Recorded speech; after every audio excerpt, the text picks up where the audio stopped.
Okay, we will call this March the 19th workshop session agenda or workshop in order in this fine town of Surf City on this beautiful day, and had a magnificent night last night other than what we thought it was going to be. That's but right. We thank the Lord for that and passed by on the other side of us, right? Yeah. So we do get some blessings down here. So anyway, if you will, at this time, I'll ask you to stand and ask our Mayor Pro-Tem if he'll give us our invocation. Thank you, Mayor. Let's bow our heads. Father, we're thankful for the many blessings that you have brought into our lives. Father, we ask you to continue to bless our country, be with our country, and help our country men, Father. We ask you to continue to be with each and every one of us on the council and all the people in the community, as well as in the nation. Father, we know through you all things are possible. We ask that you guide, lead, and direct us as you have been in the past, Father. Let us do the work of the town of Surf City and its citizens. Father, we also ask you to continue to be with our soldiers that are overseas and those that are here at home. Be with their families, mend those that need mending, and heal those that need healing, Father. We ask all this in your most precious name. Amen. Amen. Ask Councilman Don Helms if he'll lead us in our pledge. I pledge allegiance to the flag of the United States of America and to the republic for which it stands, one nation, under God, indivisible, with liberty and justice for all. Thank you, and you may be seated. Well, I guess we're going to have, one thing we're going to learn about is a lot of what we've been working on, and especially a lot that the town employees have been working on. We've got a lot of stuff that we've been working toward, and we'll find out how much of it that we can do that they have figured out that we need to do. And of course, I mean, we've got all the money we need sitting on this side over here. Absolutely. And so we'll just pull the money over when we decide to do this stuff. But anyway, we appreciate everybody being here, and everybody that's online with us, we appreciate them also. So we do have a special recognition to the town of Surf City. It's the Pioneer Award, and it's called 4P Bridge. Is that what it is? Yeah, 4PS Award.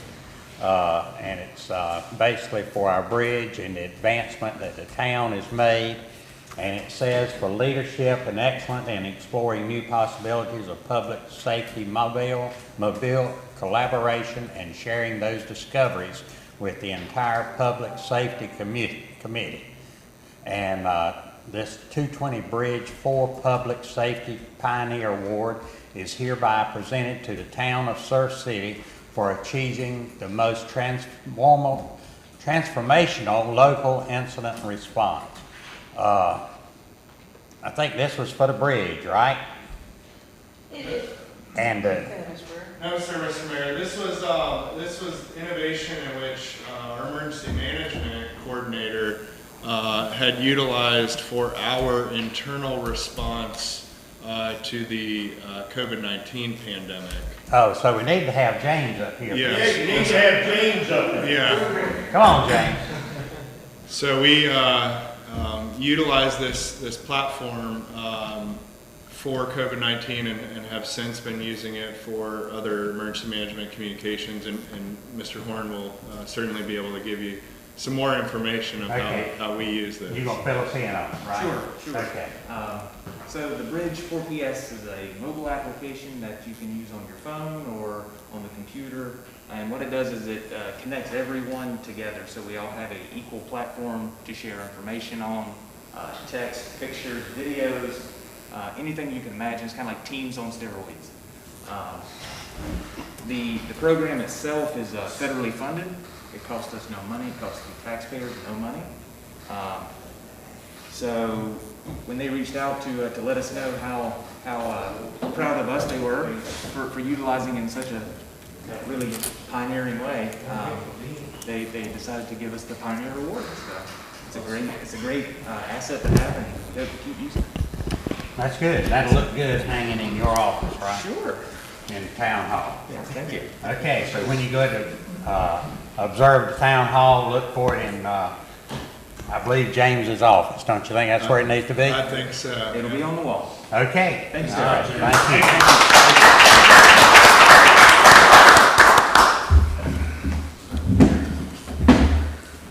you. Okay, approval of agenda. Do I have a, I'll make a motion here. have a second? Second. All in favor, raise your hand. Okay, agenda approved. Consent agenda. Do we have any changes in the consent agenda? If not, do I have a motion to it? Motion, we approved it. Okay, second. Teresa? Second. Okay, all in favor, raise your hand. Yes. Okay, all right, town council work plan items. We're gonna start off with the town hall update, so we'll have, where's Matt? Right here. Oh, over here. Makes sense to maybe use system development fees for future projects that we know that are out there, and to take advantage of this low interest loan. It's definitely below what we would get in the marketplace. So with that said, we've decided now we're going to move forward with applying with the LGC.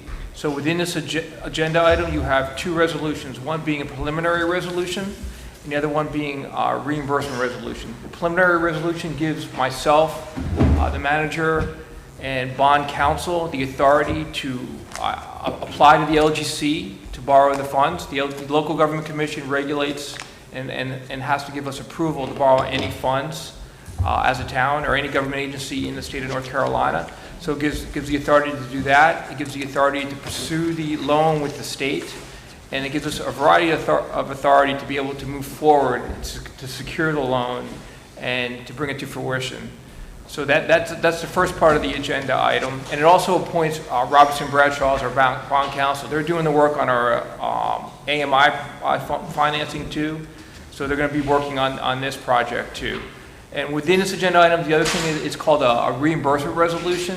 And what this allows us to do is, until we secure the funding, the loan, and we have the cash in our hands, any work that we're doing that's related to construction before receiving that loan, we can reimburse ourselves for that construction cost. So we're putting out money in advance, and what this allows us to do is, once we secure the loan, we can turn around and reimburse ourselves for the construction costs that we incurred before securing the loan.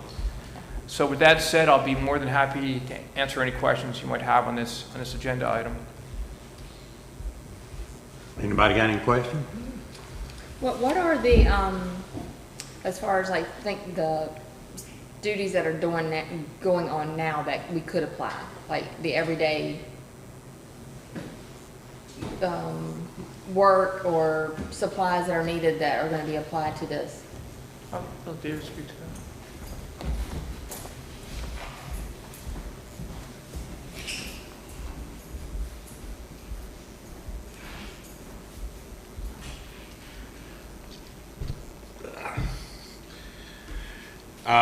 Currently, it's mainly engineering cost. A lot of engineering going on, especially in meeting the requirements for this low interest loan. A lot of environmental documentations are required. Currently, that's a cost of about $150,000. But also, this notice to proceed has been issued on this project. So if we don't get everything worked out with LGC before 30 days from now, we'll actually be paying for construction. In how many days? 30 days, we're expecting to get our first invoice from the contractor. And y'all are going to start construction? They already have. They're ordering parts now. Okay. But we will get reimbursed? Yes. Yeah. Okay. Yeah, so we, just for additional clarification, the town had, we had made the decision to move forward with the project to essentially pay for it cash from our capital reserve. And then we're notified, this was through the Asadra that helped out with the low interest loan. So just to preserve cash flow for future projects is the main impetus for us doing this. But got that notification kind of later in the process. Okay.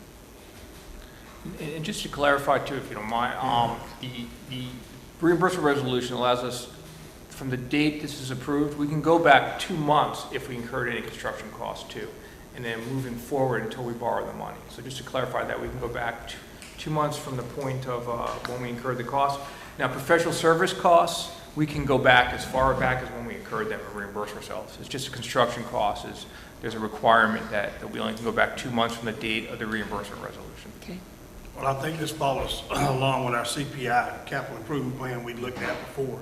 And this is an opportunity through this loan to go ahead and proceed with this, using our money up front and then getting reimbursed with it at a small interest loan we probably wouldn't be able to have gotten otherwise. And David, I commend you for doing that. I have no problem with it. I'd like to make the motion we go ahead and proceed with it. I'll second. All in favor? Motion approved. Okay.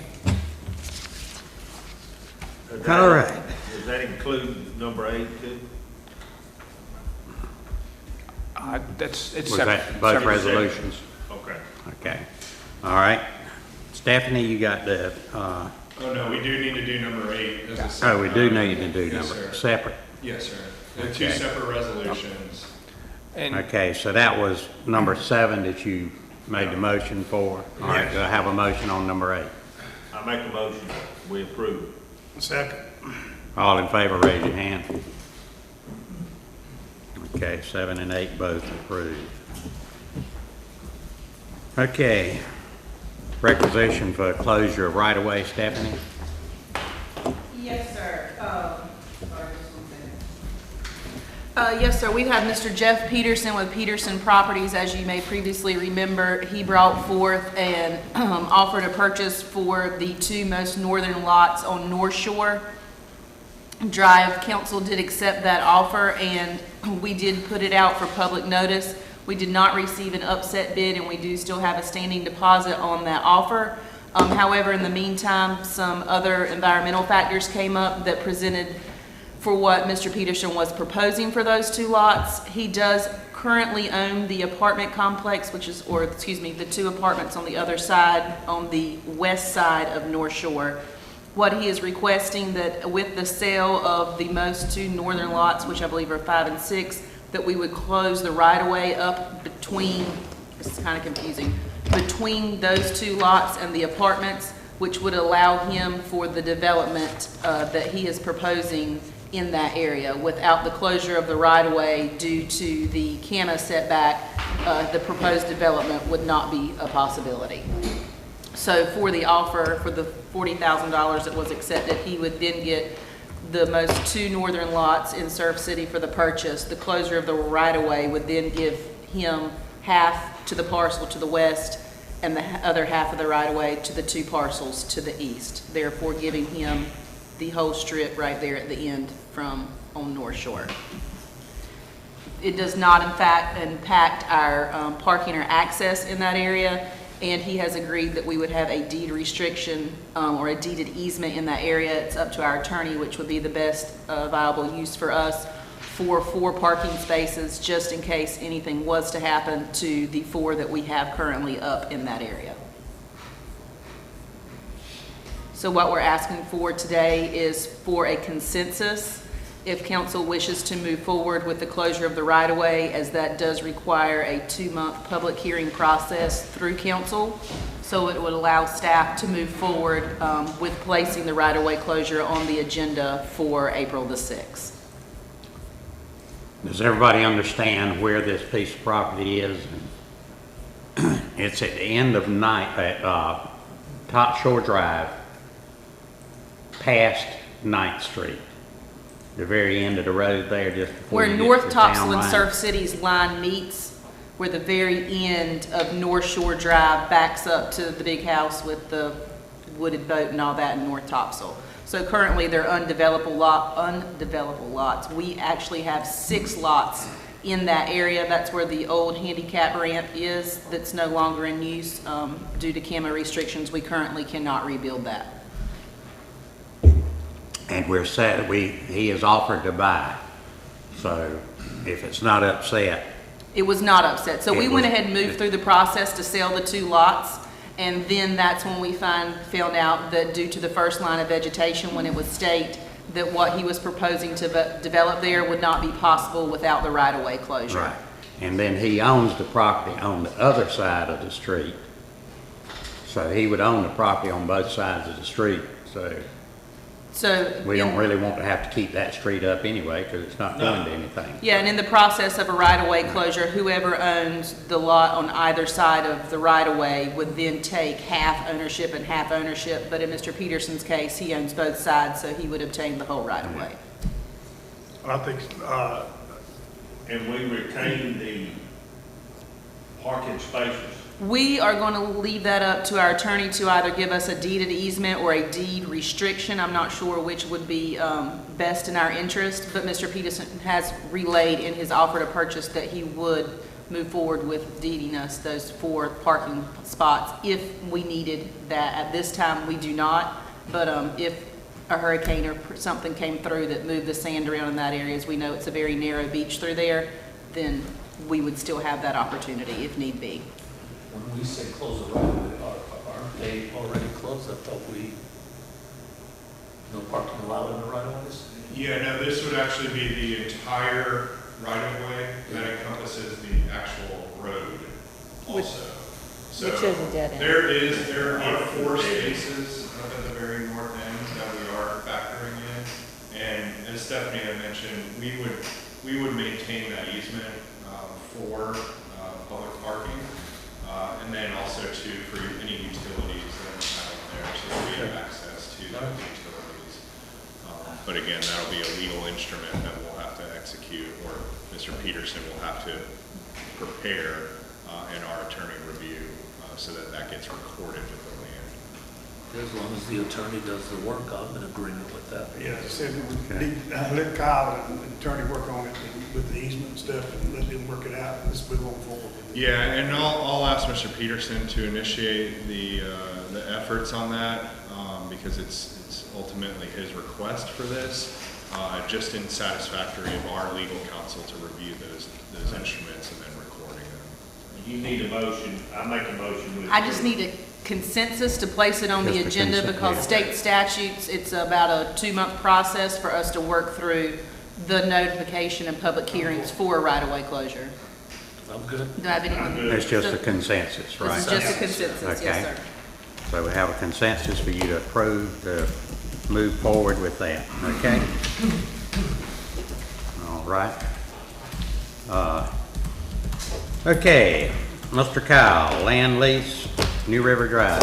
Yes, sir, Mr. Mayor, and just real quickly, this is just a discussion and potential consensus to move forward, not looking for a formal vote on this. And real quick before I get started, as you all know, we went through a request for qualification process and selected Coldwell Banker to represent the town in working with potential purchasers of the PD property and building, et cetera. So Mr. Glennon Bowden with Coldwell Banker is here. I invited him to be here so that he can answer any questions that council may have. Because what we're bringing forth to you has some moving parts to it. But ultimately, feel that this will put us in a better position for marketability of potential sale. So with that being said, what we're looking at here is 4 properties that are all vacant properties tied to the police department on the south side of Goldsboro Avenue. And what we've been presented with is a long-term lease of those lands, so the town would still retain ownership of those parcels over a 10-year period. And what Glenn and I worked on was what was the ultimate return that the town was looking for if we were to go through a cash sale, and that value was about 1.25 million on those 4 parcels. So a 10-year lease rate has been structured and tentatively agreed upon from the potential lessee on this project, which would yield at the end of that 10 years that total 1.25. With this opportunity, again, the town retains ownership of it, but furthermore, if we have a lease in hand, it sets us up with additional advantages in regards to selling this if that opportunity came up, because a potential investor would have guaranteed income coming in on this property similar as to what we would have. However, we're stretching our income over that 10 years. We would prefer to have cash offers on the property. However, we do recognize that this is potentially one leverage and one tool that we can use to seek that cash offer even quicker. So that's the basic framework. Within your folders, you can see that there is a spreadsheet that documents the land lease revenues year over year. That lease does escalate over the year. So first year we'd start at 6,250, and then ultimately year 10 that does escalate up to 7,469. Again, with the end result being 1.25 in our total return.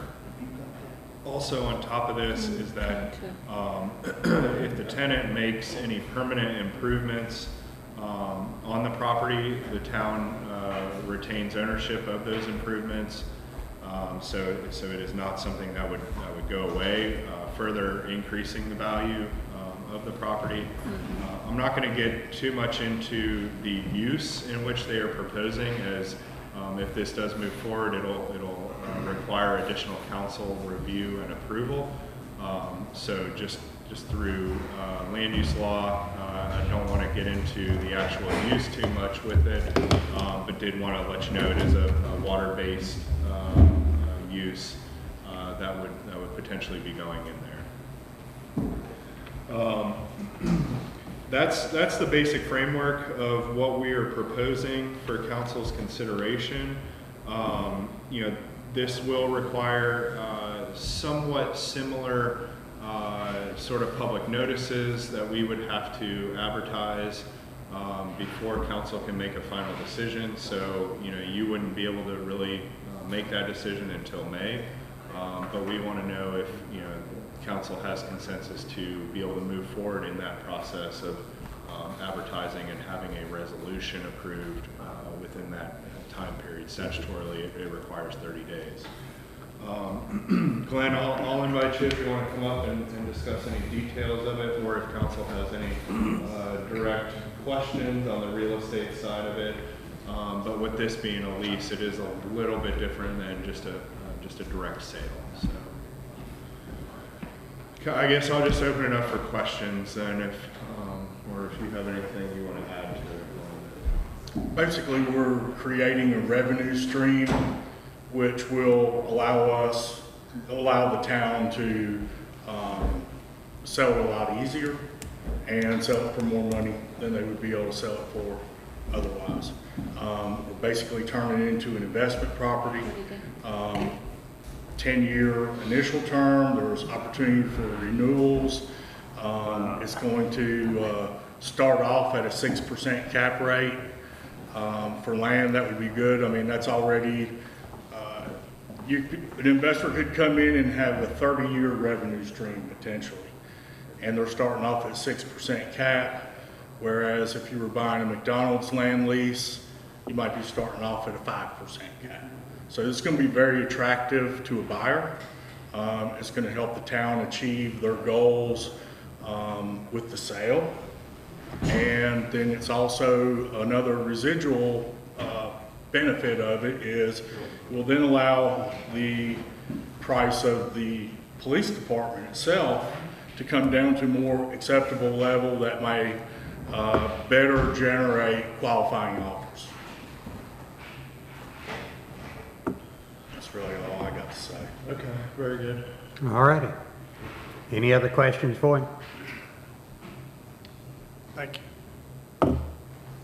Okay. Kyle, what's your recommendation? You know the finances of the town. Yeah, so, with understanding how many offers we've had in the past that have been to the standards in which we have laid out there, you know, we bring this to council with our recommendation to move forward with it.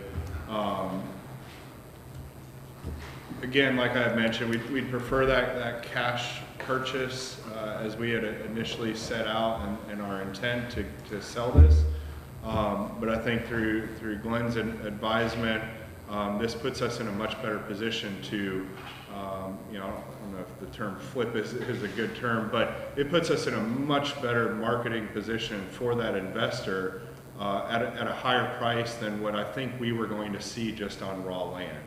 And then ultimately, you know, if the town can continue to analyze our finances, we would still have the opportunity to hold on to this property, which in my recommendation, if we can hold on to property, still have revenue, and sell the police department because we know this is here, that puts us in a much better position to make future decisions, to whereas we don't potentially wouldn't have to just sell property to put money back into the general fund to pay for, say, the police department over at the municipal complex.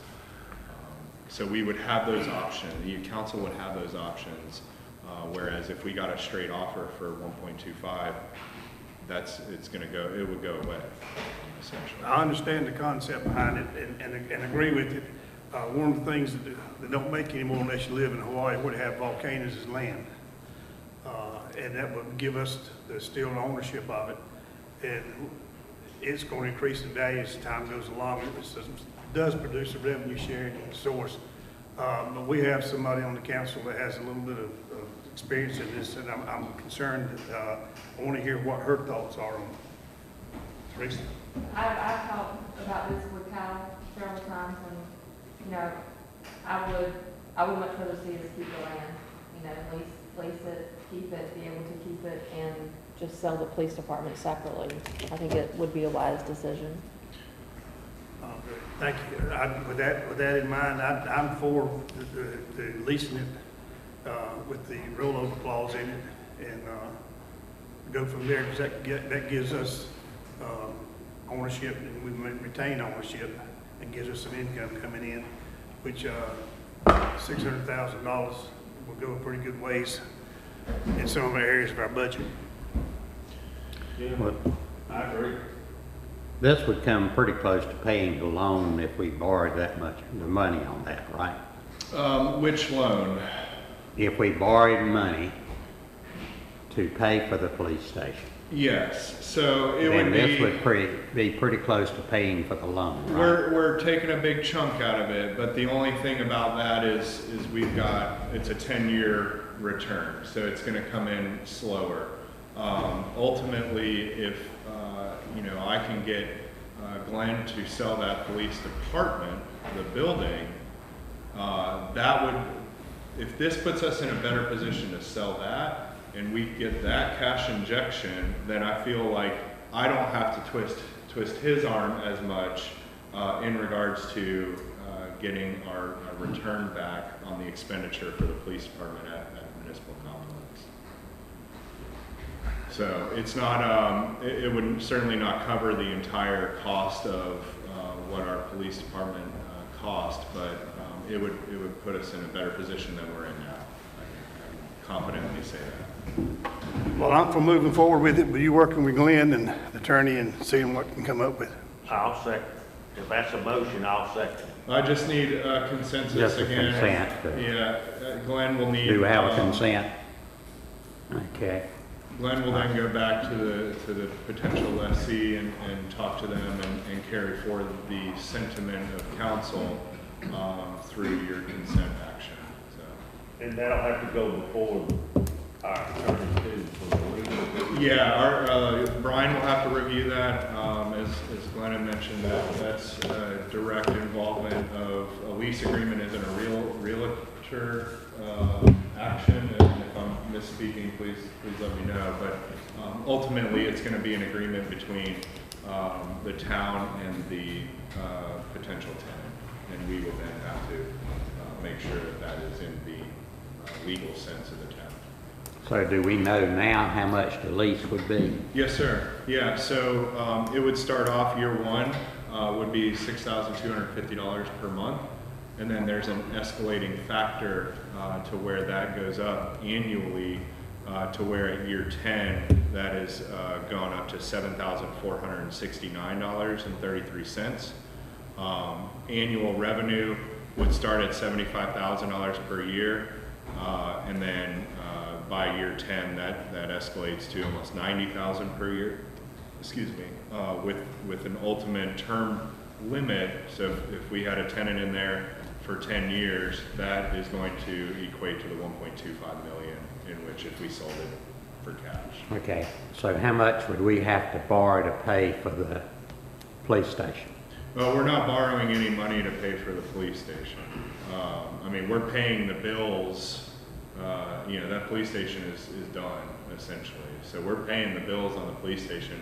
What we're trying to do is put the money back into our general fund that has been utilized to pay for that portion. Okay, so what I'm saying is, if we wanted to just put the money back into the general fund, Yes, sir. how much money would that be? That's about at $3 million. 3 million. Around a little over 3 million. Yes. Which is the total cost of that half of the building. Okay, how much would it cost you to finance $3 million a year? Oh, Current market rates, right now, well, for instance, for the AMI project, which was $2.1 million project, we got a 1.98% rate.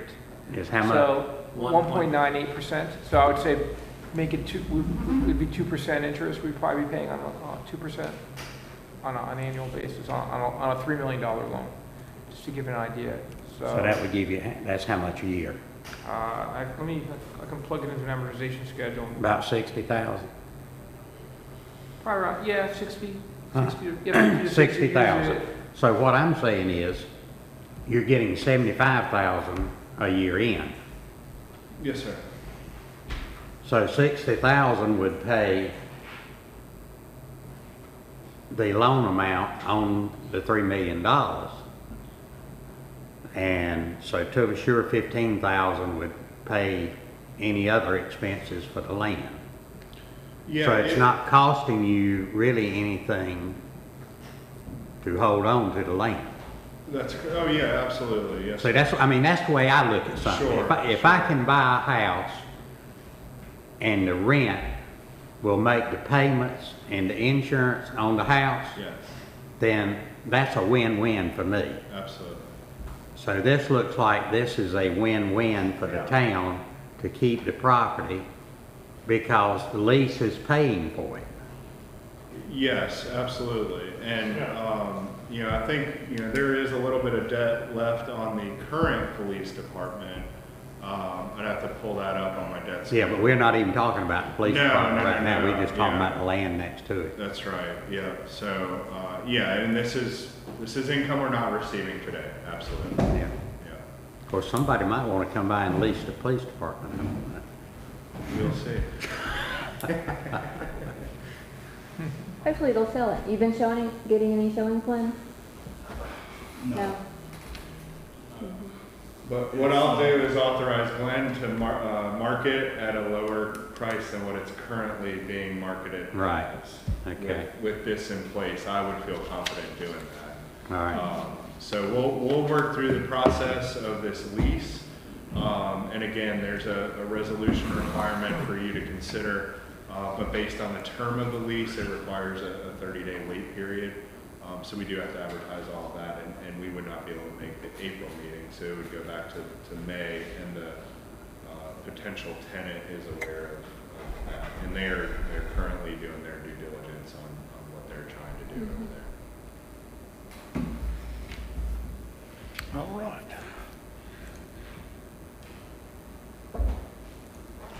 Okay. Well, you got the next one too, all right? Yes, sir. I'll pull up, get these pulled up real quick. So do we have a consensus to do that? Yeah, I did. Yeah, we've already given them a, Thank you. Thanks, Glenn. Thank you. So the next one is our next big chunk of ordinance amendments. This is going through the structured process that we had set out for the full town code ordinance review. Before you and in your package is 6, 11, 14, and 16.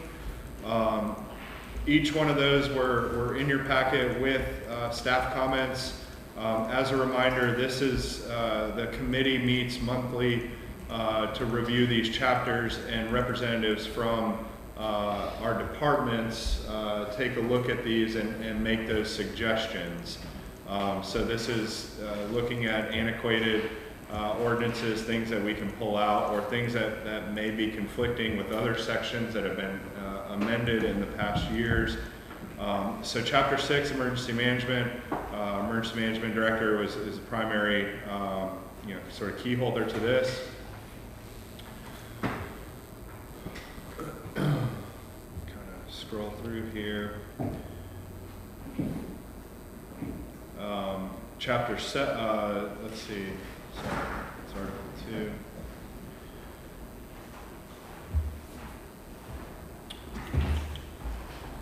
Chapter 11 is nuisances. So a lot of that comes to police as well as our code enforcement officer who reviewed this, as well as Amy in the planning department.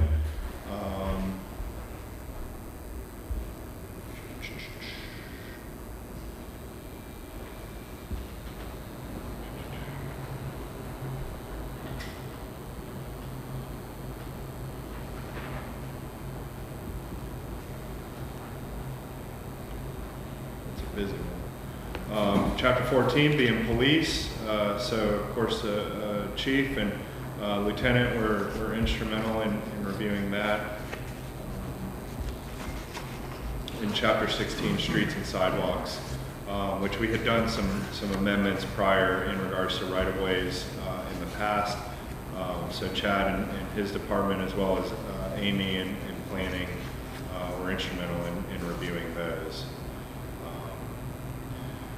So we'll get a lot of the changes spark administrative updates that we can do for applications and processes. So if anybody has any questions on these, please let us know, and we can go through and clarify anything. But again, these are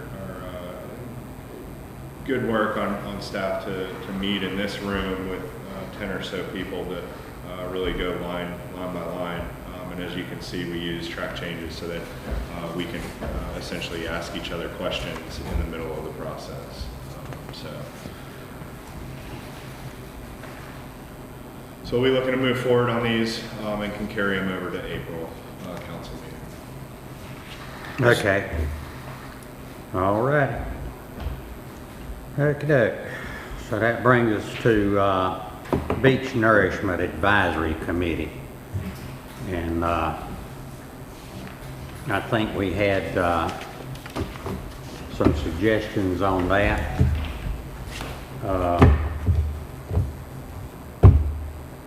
Teresa, I think that was sort of under your Yeah, let me find my page here. auspices.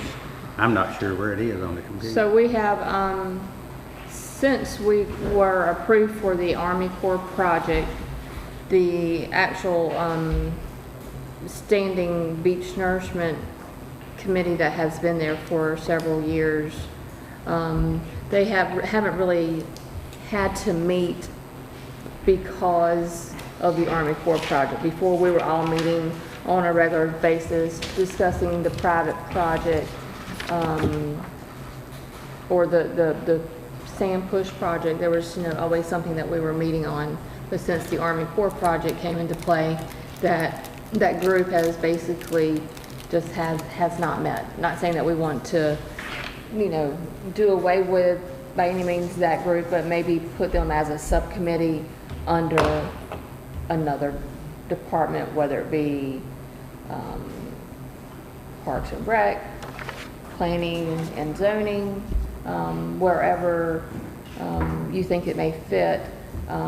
Someone else even said maybe beautification, that, you know, with the walks, you know, the Lawn Board Association, so forth, that do the walks on the beach, you know, that with beautification would come in together. I'm just here to, you know, thinking that if the committee is going to be a committee, then they need to meet. And whether it be once a month or just have some type of regular meeting, a standing regular meeting. Where do we stand with the Corps on our project? So we're still tracking on project partnership agreement. That's our next milestone with the project. They had initially told us, and by the end of March, we do think there's going to be a week or so delay on the PPA signature. We still have not seen that document in the terms of them going back and putting in the actual financial contributions from the federal government and the local partners. They had to do the real estate developed and undeveloped property check, which with the Corps goes from the division up to headquarters for validation of that. They now have that back, which was what the holdup was, because that PPA will then list out what those obligations will be. So that's where we're at. They're still having working on the environmental assessment permit. There's been delays through review from some other outside agencies in looking at that, but ultimately from our call on Wednesday was, they're still tracking to have a contract led and us getting sand put on the beach, this fall. So that's kind of where we're at. It seems to me a lot of moving pieces on the Corps side of this. We are, as the town, have continued to forge forward, and a lot of times that I've realized over the last year are going to be at the mercy of the Corps, and then other outside influences that we can't really control. So that's kind of where we're at. Would have certainly preferred that we saw that PPA in February, I think was the initial, what they had told us. But again, they know that we keep applying pressure to them, in each of our meetings. And again, Pam has still been excellent to work with, but there's a lot of other players that she's got to try to wrangle, and she's good at that, making sure that people are doing what they need to do. But when we have the BOEM, which is the offshore lease sort of counter agency, and then the other environmental agencies that are tied to that environmental assessment, she's trying to navigate all of that information so that we can get moving forward. So, I have a question. Yes, sir. Is this, how many members are on that beach committee now? Are they active, inactive, are they still around? They're all still around. I know Ms. Beasley probably is the only one that maybe, I think she was just retired. 6? Yes. Yeah, 6, and there's one open. Voting and with Ms. Beasley retiring and moving, after she completes her move, then there will be 2 spaces available on the Beach Nourishment Committee. And one open. I think what Teresa was, correct me if I'm misspeaking here, Teresa. She's concerned, she wants to, this has been meeting as is or as needed according to them, and she wants to see it activated and become a more of a regular type meeting with the beach renourishment. And she was looking at one time about probably putting over there in the Parks and Rec subcommittee, because we do have a monthly meeting, and that would give them a date that's always set they could meet at.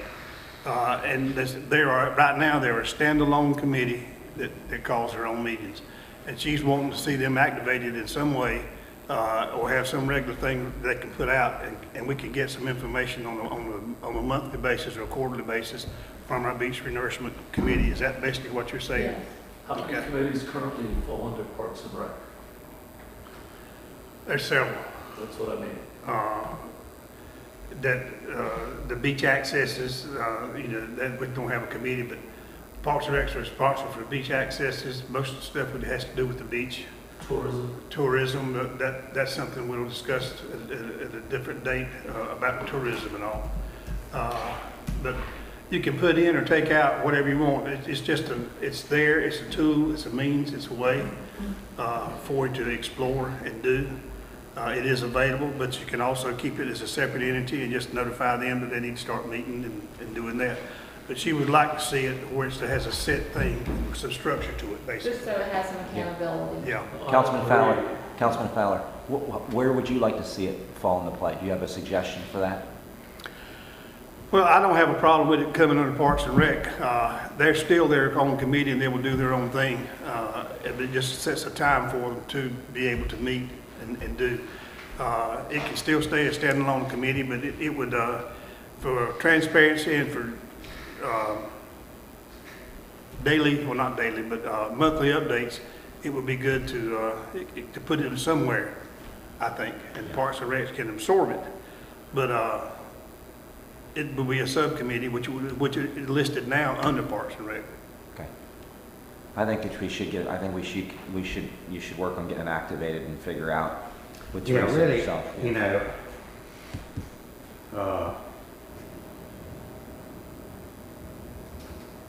We need to figure out what they're gonna do first. Right. What can they do? Yeah, if we wanna keep this committee activated, maybe talk to them and see if they wanna keep it activated. And, cause we gotta figure out, we don't wanna just stick them in Parks and Rec and still be beach nourishment. Because really the beach nourishment really doesn't have really an active part now. The, Sydney Williams, Hiram Williams and David Ward, they were always a part of Beach nourishment. the beach nursery. Well, they were We on, see, planning for either the Army project, the private project, or a paid project. They were always in on those meetings because they were there from the very beginning and they knew anything and everything just about. So they played a very important part on getting sand. Now, hopefully our issues of getting sand are resolved. So Right. that is a good question. Do we want to keep that committee? Do we need that committee? They were really the only two that were active because they were in with the topsoil and shoreline protection. And so they were active in it, but they never really called any meetings ever. They never really had any meetings that the board could get involved with. Should we get their take on it? Huh? Should we not get their take on it? See where they want to go with the committee itself? Yeah, I think we need to have, Well, they're basically, the way I see it is dealing with the core. Kyle's gonna have to do in the town. And basically, this project is. well, the committee is not really dealing with the core. Right. And from henceforth, they're not gonna be dealing with the core. It's gonna be the town and Kyle and you And the board, yeah. and the board here. And till and once this gets started, if they start putting sand on the beach in November, Right. then they don't have anything really to meet for, because this is gonna be done between the council and Kyle as far as dealing with the Corps, it'll be basically the Corps and the council that will be dealing with it. So I'm in agreement. We need to check with Mr. Ward and Mr. Hiram Williams and see if there's any need to continue this committee. If it's not, then we'll disband this committee. And if they feel like there's a need, then let's go forward with it and put them under Parks and Rec. Doug, do you think, Kyle, do you think there's a need for that? Well, I think so, and I think what we've talked about and alluded to is we're going to be in a transitional phase of developing beach nourishment projects, and then how are we enhancing the beach experience, essentially, and the new look of the beach, and how can we continuously make improvements for crossovers, for access. You know, we can even consider potential parking strategies with this as we try to expand capacity for the town moving forward. So what I can do if council agrees with this is reach out to Mr. Ward. I think he's been the chairperson of this committee for a long time. Explain to him, you know, what we feel the need of this is going to be, and then I'll be happy to bring forth a recommendation back to council to what we need to do with it. But I do think there's a certain level of need to continuously look at enhancements and delivery of the product that we own, or not in the sense of ownership, but that is Surf City, so that would help Chad's group in putting together projects that need to be done, enhancement projects that would need to be done. And I don't talk about enhancements like just painting something or really beautification, but it's construction of new crossovers, or what can we do with Roland Avenue access? That might be a big project that this might have a different look in the future. So that's kind of where I would see this sort of transitioning to, and I can bring this back to council at our next work session after having some of those discussions, just to gauge their interest in what we would see this transitioning to. And that's what I'm saying. We need to have something for them to do instead of just lumping them in. In other words, instead of taking the Parks and Rec Committee, which has got what, 9 people? Yeah. Okay, and making it, 14 people. I don't think that's what we're intending. Is that, Teresa? I don't think that's what you were intending, right? I think we need to set, I think they need to have something to do if we're going, and then you can decide wherever they fit. Absolutely. Well, this might be a totally new rebranding and yeah, that's what I'm saying. Instead of being called Beach Nourishment, it might have a whole new name. Sure. Stephanie, is there a description right now for that committee?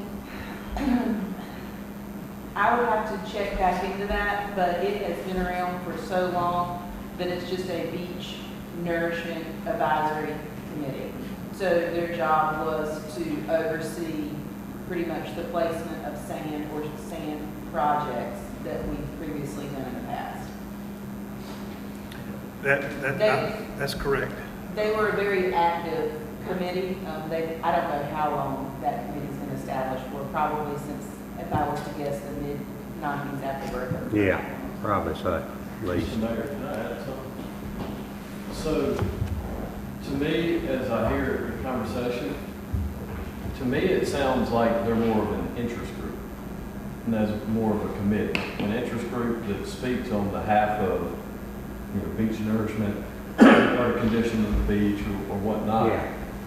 So another option would be for us to have a topic within our committee, if you guys choose to, ladies decide to move it into the advisory committee from Parks and Rec. Then we have a topic in there where the interest group can come and have a moment to discuss that topic and share with it, and then you can still have recommendations come from the actual advisory committee. That's typical. A subcommittee is essentially an interest group. That's what it is. It's got a fancier name, subcommittee. But that would be, to me, kind of what it sounds like the path you're going down. I would throw it back out that these are individuals that have been staples of our community for a very long time, and have a lot of interest and knowledge of the community. I don't know that I think they would prefer to function as a full committee with duties and tasks, because that's what they've been used to, or either dissolved until maybe, I wouldn't say dissolved, maybe postponed until we're through with the Army Corps project and see where we are with the beach at that time. As Kyle was saying, there's going to be lots of projects that are coming available with plantings and signage and mats and access that are all up and coming that I'm sure we'll need a lot of assistance with when we get to the point of planning for that. But as of now, we're kind of at the mercy of the federal government until we see how this all lays out. Well, I'd hate to see it disbanded, because as you said, we have a lot of historical knowledge there. And Howard Williams and David Ward and some of the rest of them on there go back a long ways with what's been going on in the town. And we call on them very often to get information that they can shed light on. Now, if we want to inactivate that for a while until we figure out what transition we're going to get into, I don't have a problem with that, but I certainly don't want to have it, see it disbanded, because this is a wealth of knowledge in that group there that has aided the town and will continue to aid the town whenever they're called on. But until we can go through and figure out this transition, what we want to do and give them some tasks, we'll give them some structure.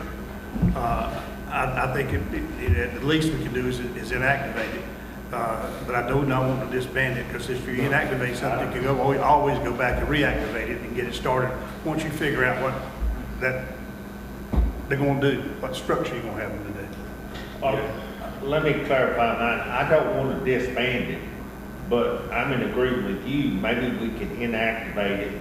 We could inactivate it till, it's like Stephanie said, until we see what the federal government's going to do and the Corps is going to do. And once this project gets started, then there's a lot of knowledge with David Ward and Hiram Williams on this beach nourishment. They've been involved in it since, I know, the early 90s. When I came on to the council, we activated them and got Mr. Ward and Mr. Williams, and there's a lot of knowledge there that I don't want to lose. But in order to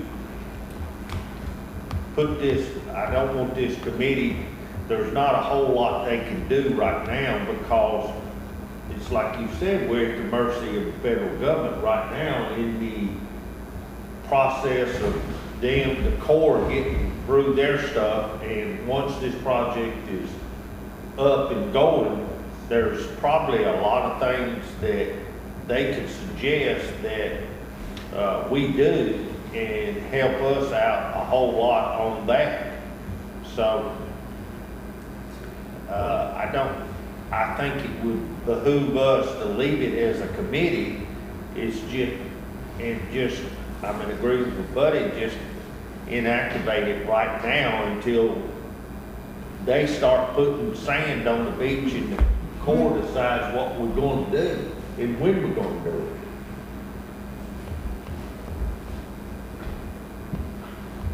it. And I agree with you. You can talk to Mr. Ward and Mr. Williams and see if they agree with that. And if they do, and then just inactivate it for the time being.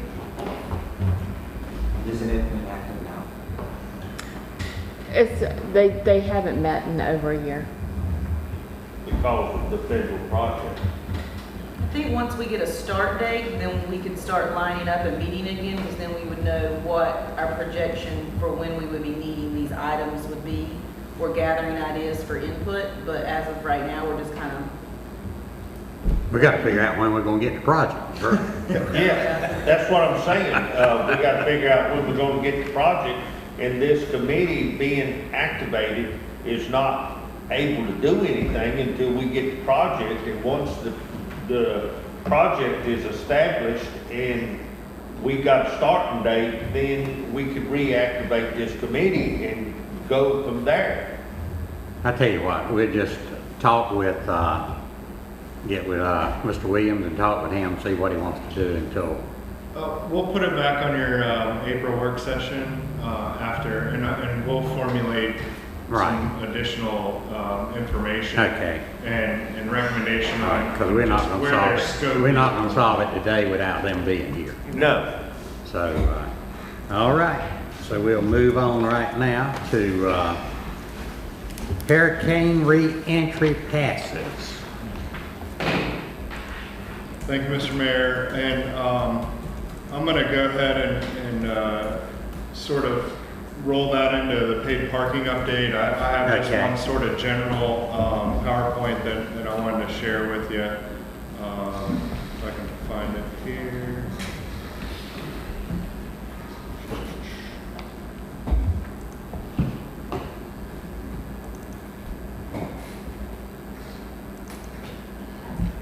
And Jason, I don't know however what I gotta do to share my screen. Oh, perfect. All right, so I just wanted to give a general update for council on our parking program. As you all know, everybody in town has been working feverishly to make sure that we are ready. And there's been excellent progress going on. All hands have been on deck through utilities, through our fields and grounds crew. So I do appreciate all their work. The back end of this, which is what we are really striving to move forward with, is getting the online portal ready, get it prepared so that we can start processing applications for seasonal passes, as well as for our residency verification, so that we're ready to go April 1. So this is just some general information that folks will see when they get on there. This is for the seasonal parking permit. This is the $250 seasonal pass that will run from April 1 through October 31. What people are going to be able to do is go online, register for that, and then they will be sent an invoice for their payment within 48 hours of their registration, and then they'll come and pick up a decal. There will be a decal for seasonal pass holders that they'll need to put on their windshield. Again, this is not for residents, this is for seasonal pass. Hey Cal. Yes, ma'am. For some reason I thought it was changed to October 15th. It was. We will make sure that is updated. Let me try to zoom. I can zoom in from my computer here to make sure you can see that. But this is just basic information that folks will see when they go online. And then what we have to do, since it's very difficult to verify military involvement, there's sensitive information that are placed on some of those federal forms, senior citizens, et cetera, is when they come and pick up the pass, the parking manager will validate that information and give them the pass. In regards What to... are we doing about the residents of Surf City? Yes, sir. Are they going to be sent a pass? No, sir, and I'll get to that in just one second. Okay. So, for our signage, this is where we have our parking lots and right-of-way. These will be in next week. We went with a high visibility signage. We have the option of looking at something that we use on our beach accesses, but we really want people to notice this when they come to pay to park. So it'll be a yellow backard like this. We will need 60 some of the signs per what we call P code or pay code, which is going to differentiate between right-of-way parking, surface lots, and any lease lots. We get a certain number of those signs for free. 2 hour parking. Yeah, 2 hour parking. So this sign for over 60 is, Yes. you will see these around the city. Yes, sir. Yes, sir. Just to make sure. So that's where we're at with those. And these will be at, I'm sorry to ask. No, you're okay. These will be on, at the railway spots. Yes, right? sir. And at the city parking lots too. That's correct. Okay. And our rule of thumb is going to be essentially one sign per 5 parking spaces, so that we catch people. They will be able to see this. In addition to these, No excuses, I couldn't find a sign. yes, sir. Okay, got it. In addition to these from our larger surface lots, we will get larger signs so people pulling in can see that signage. But then again, to be repetitious with it, having a sign per 5 parking spaces. But I just want to make sure before that they've been ordered, Yes, ma'am. but with the correct date, not with that date. We would need to get that right, right now. We gotta get that. That's an oversight. not, that's my fault.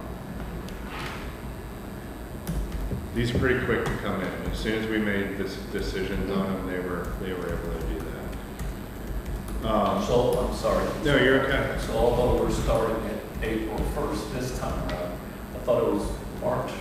Wasn't that the date? No, we set the ordinance for April 1, unless we make a decision to change that date for future years, it'll start April 1. Okay.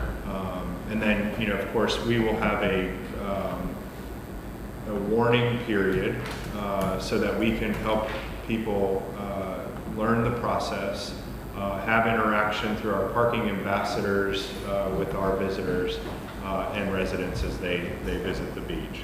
So we hadn't ordered these signs yet, right? They're a pretty quick turnaround. We gave them sort of the thumbs up last night, so we'll get the date changed. I just but changed the date. Yeah, make sure. They're a 7-day turnaround, so it's not we'll be okay with them. Okay. All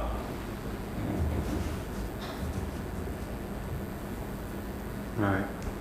All right, and we can So come back. have they got the app? Is it up and running? So I'm gonna get to that next. Okay, all right. So Sorry about that. Yes, sir. I mean, So again, just as a reminder and for terminology, there will not be a app tied to the parking. So you're not going to download an app to do this. What season pass purchasers and our residents will go online to a website to put in the information that they need to verify their parking and or verify their seasonal pass purchase. So it's a very simple web form. Somebody will go in, there's going to be rules and information, which is going to be the first thing that they look at.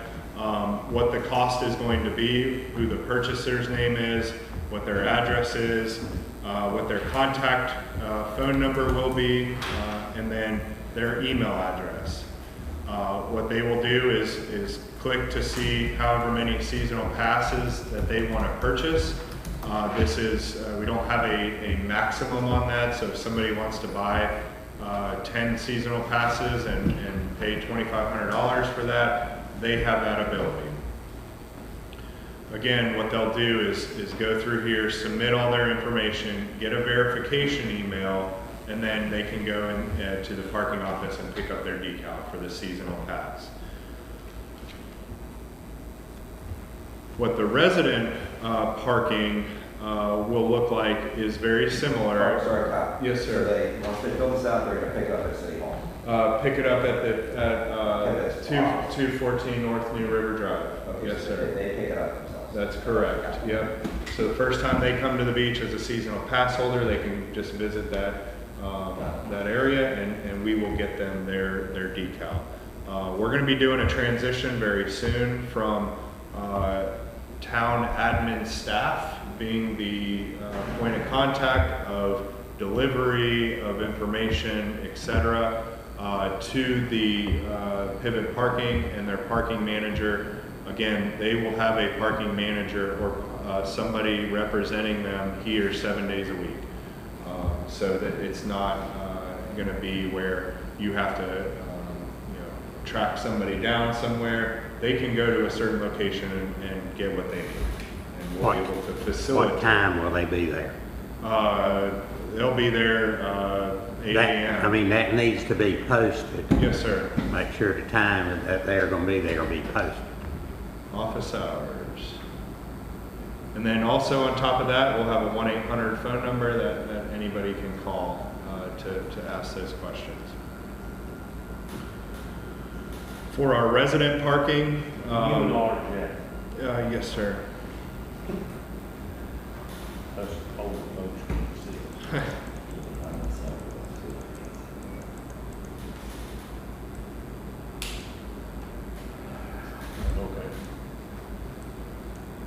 So this is, again, the rules and information that they'll need. There's a little bit of lag time, I'm sorry about that. So we'll say that for residents who will be utilizing paid parking spaces at beach access areas and in public parking areas, you must have your vehicles registered in order to not be required to pay the hourly and/or daily fee. So if you're a resident and you decide you want to drive a vehicle that's not registered in the system, you're going to be expected to pay, or because you're going to receive, if you don't, you'll receive a citation. So that's going to be very important and something you can manage on the back end of it. But for the initial setup is that we'll request a driver's license with resident name and property address, a utility bill in the resident's name, and current vehicle registration matching the name of property or parcel owner name. So those are going to be documents that people will need to upload for the verification process. Yes, sir. So a property owner Yes, sir. that rents his property here, like a vacation rental, Yes, sir. and it's just an investment living in Raleigh or you name the city, Yes, sir. is not going to have those matching documents, and they're taxpayers in this town, and they're not going to be able to get their pass? Yes, so what we wanted to avoid is being the intermediary between a landowner or property owner and a tenant. So what the property owner will need to do is assign those parking areas, parking passes, to the tenant, if they so choose. How do they do that? Just by Just letter? through the license plate information. That's maybe a tenant long-term lease kind of thing you're getting at, but I'm talking about vacation rental property owners. Yes. They block off a 2-week period and they come down to stay, they pay taxes in Surf City. I don't think they're gonna have these matching documents with the license, with the address. So their tax, as the property owner, their tax bill is gonna go to their address, we'll use Raleigh. Yeah, So when they submit their documents, it's going to match the parcel owner information. okay. And what they'll do is either utilize a tax parcel, we can extract all that information on a weekly basis and upload it to Pivot for verification. Yeah. And/or Pivot can use the online GIS system to verify that, but their driver's license is going to match their parcel ownership if they live in. I just want to make sure they're not excluded. Oh, no. No. The way I read that, it seemed like, We have a lot of residents that their license and registration are not going to match their property here, but they Right. can identify with utility bills, deeds, Okay. tax parcel I data. just wanna make sure There's they numerous weren't ways we can verify all that. right, thank you. Yep. And in subsequent years, this is sort of parking psychology that we've kind of gotten through working with the professionals on this, is that we will want to issue hang tags for our citizen parkers because we want to show that there's some indication that they have been validated for parking, as opposed to just driving up to the beach, getting out of their car, going to the beach, because that next person who needs to pay is going to see that, and they're going to say, well, they didn't do anything, Right. I'm just going to go to the beach. So for subsequent years, we'll probably roll out a hang tag system that folks will be able to carry around in their vehicles. And that's going to, you're going to have to say, you cannot put this hang tag in another property. Right? Yeah, it'll be tied to the license plate, and people will try that. Right? absolutely. And on the back end, as a resident on the website, they'll be able to change that license plate number as we have discussed throughout this entire process. But it would still only allow 2 vehicles to be doing that. So you can't just continue to add vehicles on. Right.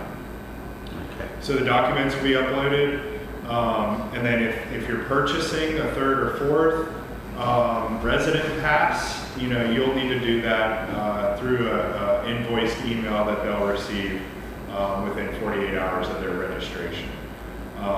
In person, we'll be able to take in-person payments, again, at a parking office, so that people can have that interaction if they don't want to put a credit card in online, etc. And we told them that that cost is going to be $100. We're not going to add in the convenience fees or online merchant fees, so it's like $104, and no surprises on that end. Same thing with the $3 and $20 hourly and daily rate. When you go to pay that, it's going to be $3, not $3.47. So we advertise through, we charge through. Any questions on the process for the residency? These are we're trying to get these posted as soon as possible, working with Pivot to get some of the kinks out of it, so that we can get this online and we're ready to move forward April. They give you a projection on when that's going to be available? Yes, Monday, I believe, and then Wednesday of next week, people will start being able to come and pick up their seasonal passes, so that, or by Wednesday, residents will be verified in the system. So let's just go through just so I'm 100% clear. We can use Alpha's, for example. yes, sir. Right. So explain those. So let me quickly. I put some basic parking rules in here. Because those they consider themselves residents. Absolutely. Right. Correct. So let's. Yep. So residents, as far as the parking program is concerned, are defined as real property owners. So you own a parcel of land within the town, whether that is improved or not. So they are defined as real property owners, allowed 2 parking validations, additional resident passes are $100. In that scenario, when you have one piece of real property with multiple tenants located on that, a manufactured home park or mobile home park would be a prime example. A travel trailer park would be another prime example. The landowner will be set up a commercial account. And what those tenants within that real property establishment can do is work with the landowner to purchase additional citizen passes at $100. So they don't have to purchase a $250 pass, but the parking validation or comp goes to the property owner, not to individual tenants within a manufactured home park or an apartment complex that is not parceled out as real property. So Evolve Apartments would be a prime example. The owner of the property in which that apartment complex sits on will have available 2 parking passes. However, any tenants within that multifamily development will need to go through their landlord or however they want to set it up, who manages that account, to actually purchase an additional citizen pass for the tenants within. So that's how that will work. The ordinance also clarifies that owners within a condominium real property setup will be available. So the example that I use would be like Gateway Condos. You own that condo unit.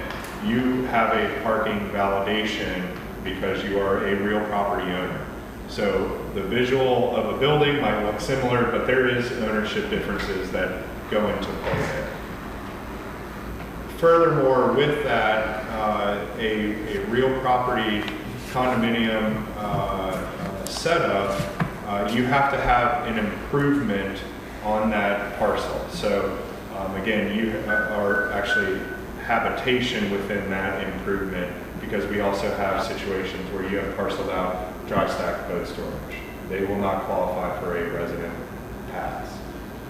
So that is defined in the ownership.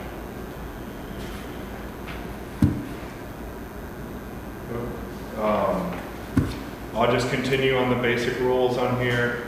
Parking available is going to be only available in designated areas and rights of way based on the adopted parking map.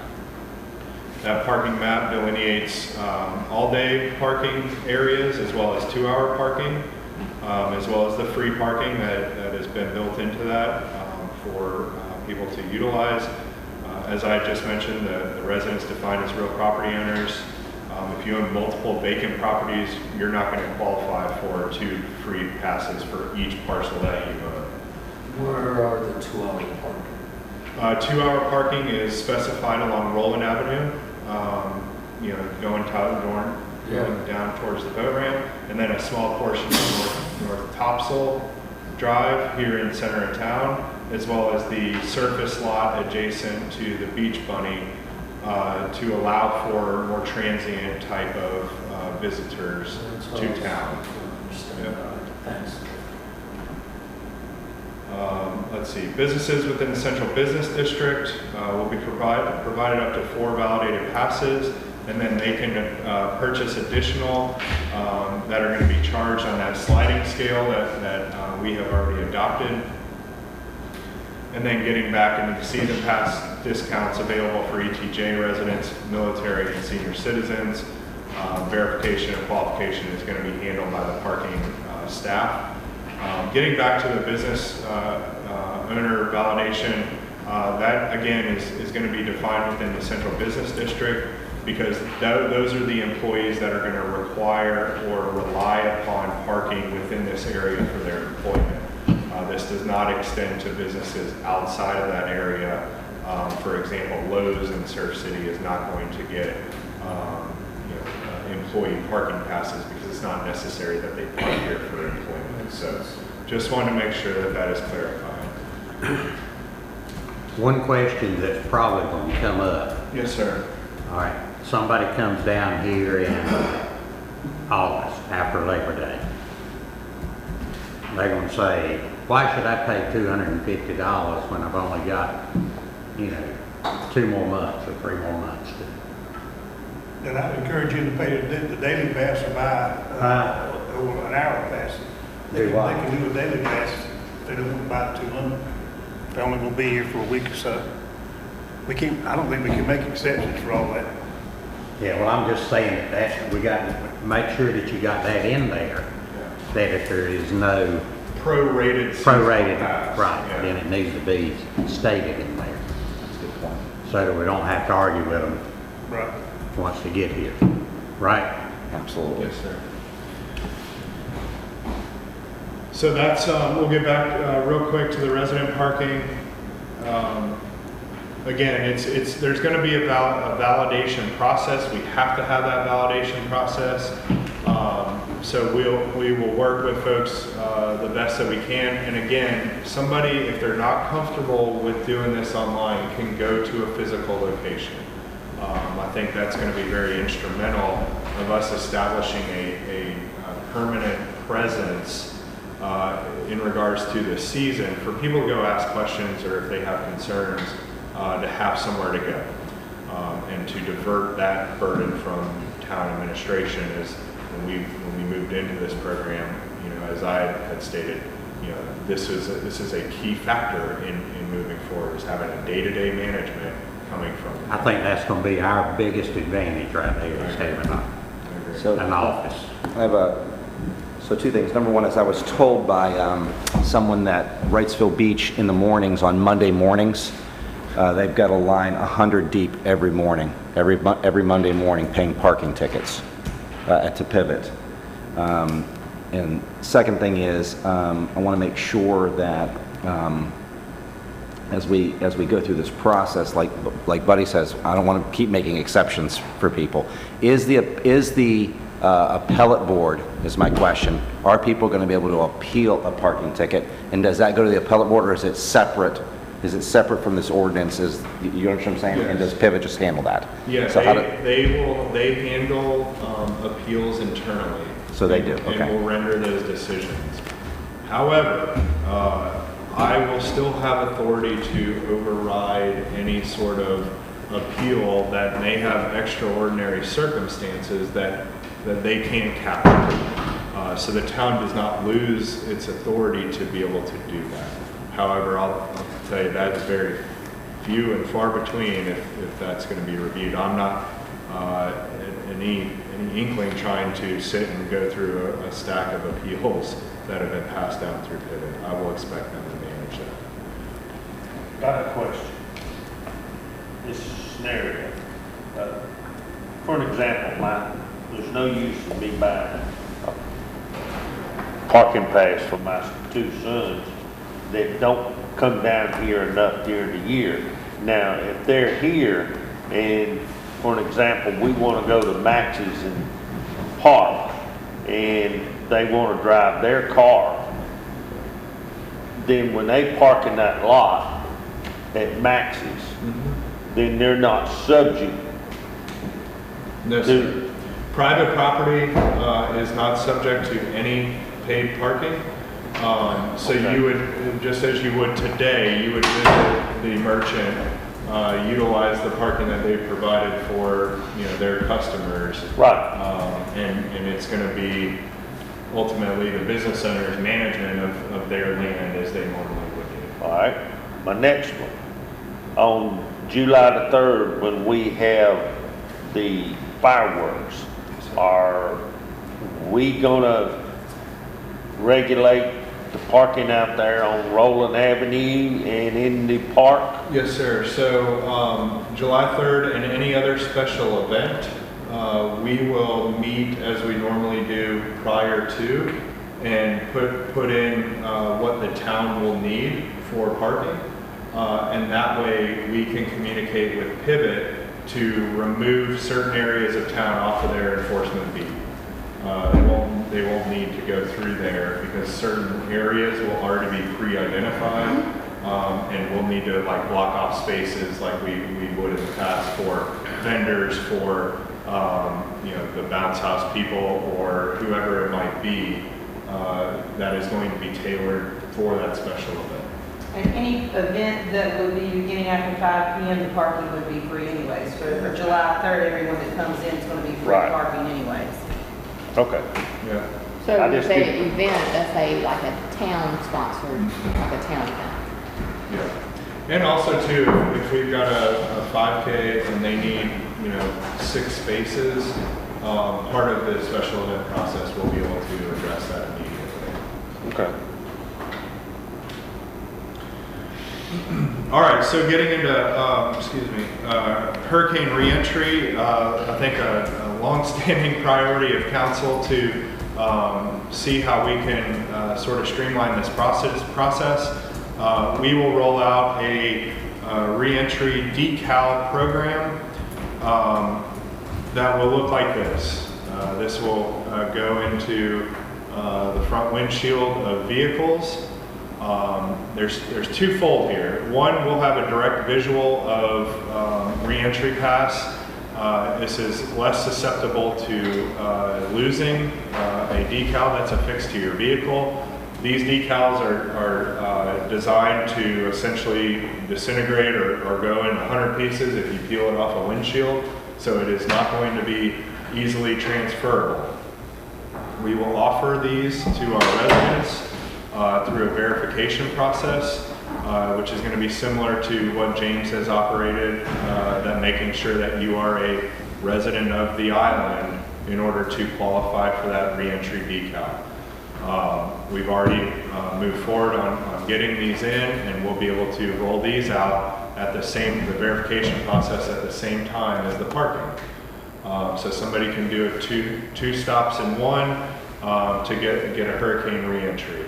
I would certainly suggest that in year one, we still honor our key card, because a lot of people have, through James's effort, have pushed to give people a key card entry, and having this transition now, I think we need to honor both, but we would certainly advocate for our citizens to go ahead and do it. If you're doing it for the parking, go ahead and do the hurricane reentry. There's no initial cost for this, you will get to, but replacements we will need to charge just because of administrative cost and purchasing additional decals. And they are for island residents only. That's correct. Island residents only. Is Pivot gonna be able to distinguish that? Yes, sir. Yep, same thing through tax records. We'll be able to work with them on doing that verification process for us. Yes, sir. Excuse me, they're internally mounted? Sir? Where are they gonna be mounted on? Yeah, internal windshield. Okay. Would be that. So that'll be that direct visual. The other thing I wanted to mention, Stephanie had mentioned this too, but we were able to communicate with Topsail Beach, and they're on board with this program. So now we will have a consistent hurricane reentry, and we're not trying to differentiate who Topsail Beach is and who Surf City is. They'll have their town logo and the same type of system. The one thing that we will be able to do, and will be interesting to see of our implementation, I think the visual thing is going to be a quick process.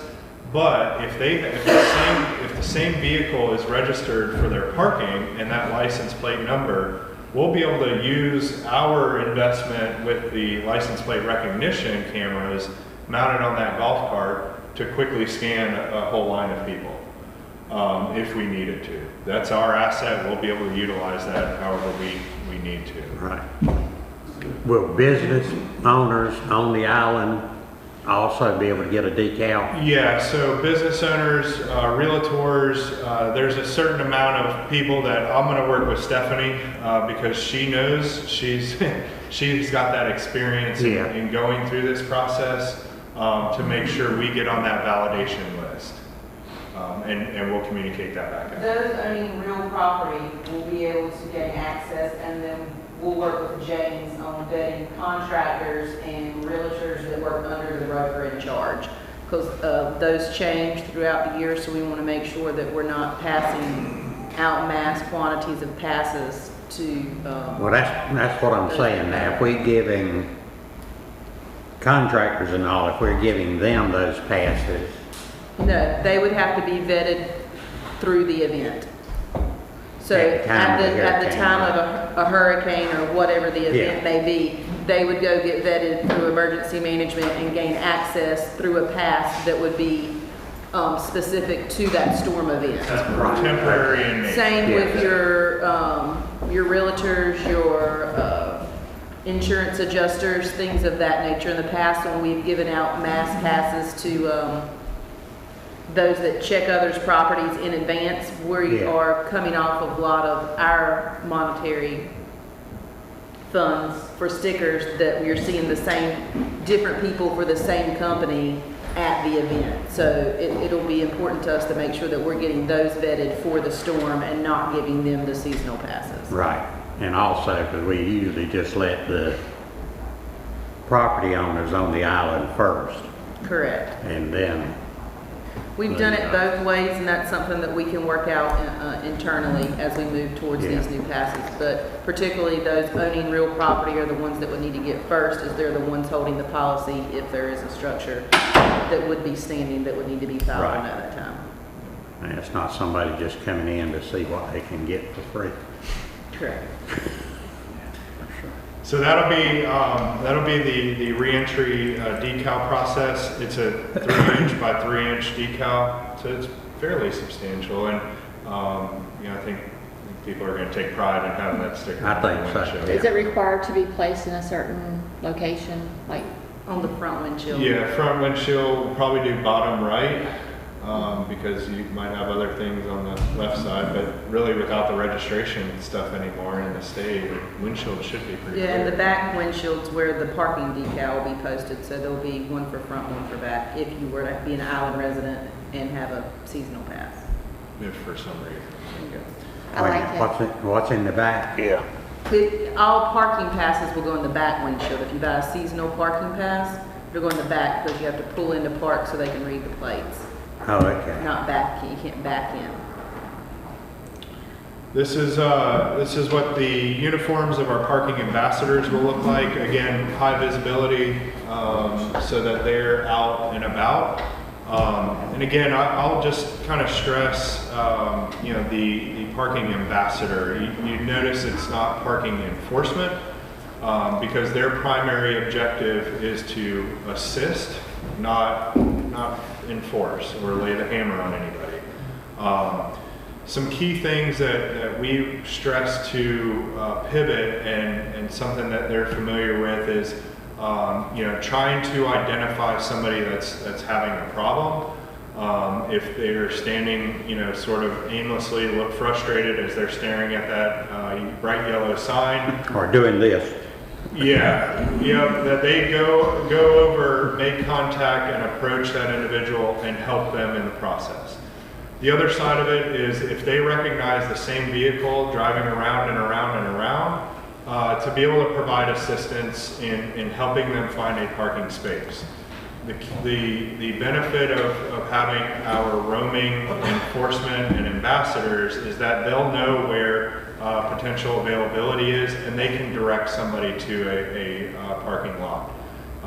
So what we told them is that we're going to try to help them get the parking map into a Google map file, so that if they have their phone or tablet in the field, they can easily point to where that might be and have access to that, so they're not looking at this and trying to explain to somebody, oh, there's a little lot at Kinston Avenue that you might be able to find parking at. So very pleased with their outlook on the ambassador, and something that they have used this model in other places. So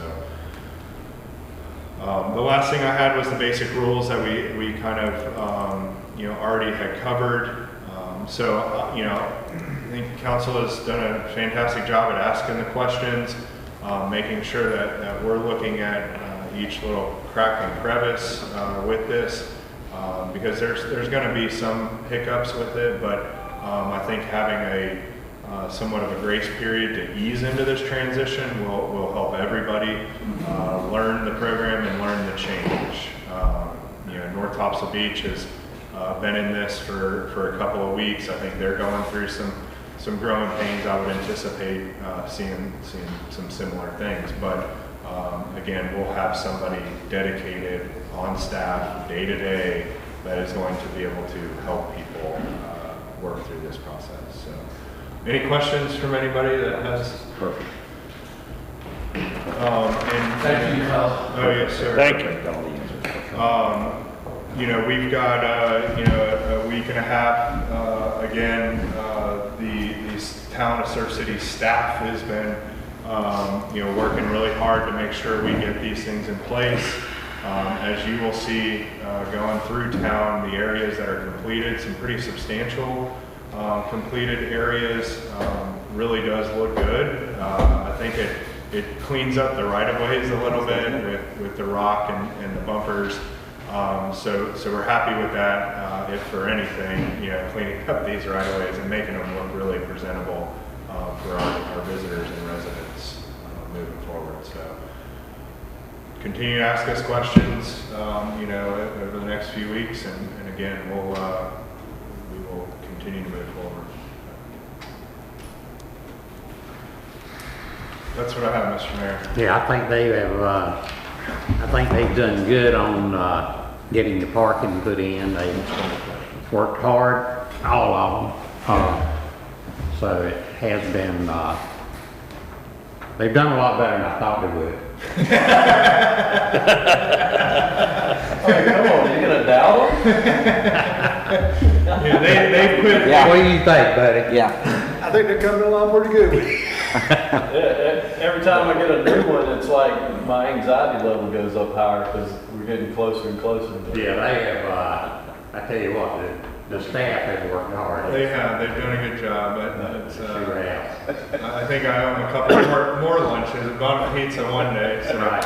I know Chad's bought them cookies or something, So Of course, we did luck out. I mean, we didn't get like 14 days of rain straight in a row. yes, we've been very fortunate. Again, thank you, James, for all that. And there's one other thing I was going to add to that. If it comes to me, if you don't mind, I can cover handicap. That question comes up a lot. Handicap, if you have a handicap sticker and you park in that handicap spot, it is free. You don't have to buy a seasonal pass. If there's not a handicap spot available, You will be subject to hourly rates, but hopefully you can find that handicap spot. And we are installing more handicap parking spots with all new lots and here at the Welcome Center as well. When do we, I know this has something to do with parking down the road. When are they gonna be through with demolition of town hall so we can add those parking places over there? Yeah, they stopped early yesterday to make sure they could position their equipment with the impending weather. You know, that changed. You know, he's gotten through the steel building portion, which I think was a little bit more time consuming. Yeah. So they should be working on that now. I drove by before the meeting, but that was, you know, 8:15. They weren't out there yet, but they've been making steady progress.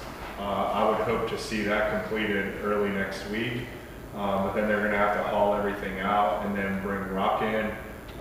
As Matt had alluded to with the old board building, we are hoping to get community development out of there midweek next week and starting that transition.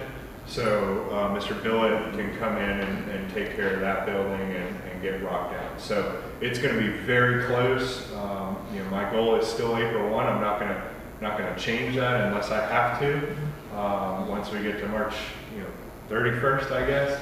But we're still every day, making progress on these things. And the other item I did want to mention is that I will be bringing to you in April a form lease agreement that we can implement for additional parking areas. And as long as council is okay with me making the adjustments on a case-by-case basis, for some we might have improved properties that we can use, for some we might have to make some improvements. I can work with individual property owners to implement that.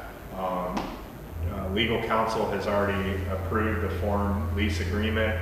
I have shared that with prospective landlords in which we would become tenants of, and have received positive feedback that it's an agreeable lease agreement.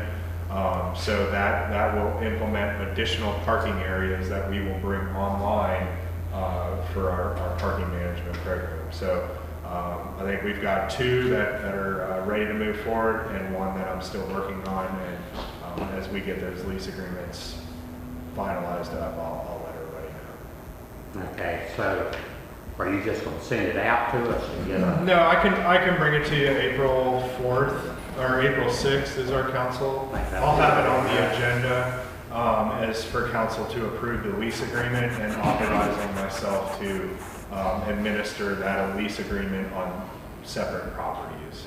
So I don't have to come back each time for So what I'm saying is you're not going to have any properties that you're going to need to start working on before that happens? I have a right of entry agreement on those properties that we can start working on. Okay. Yeah. So we won't be holding up? No, sir. No, Okay. sir. We've already had survey work done on one of them. Yep. Yeah.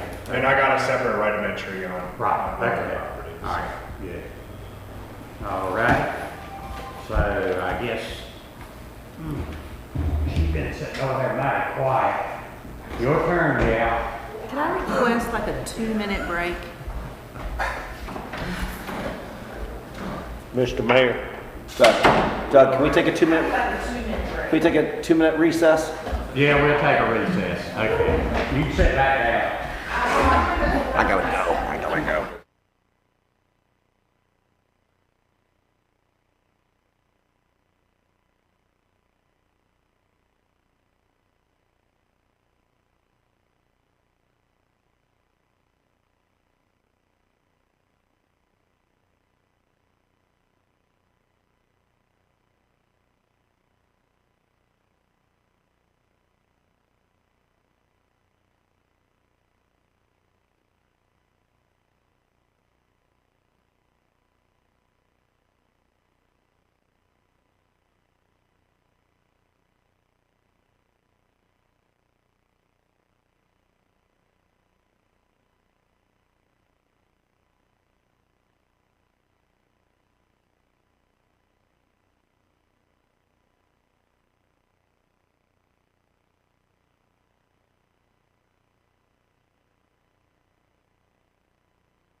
grace period.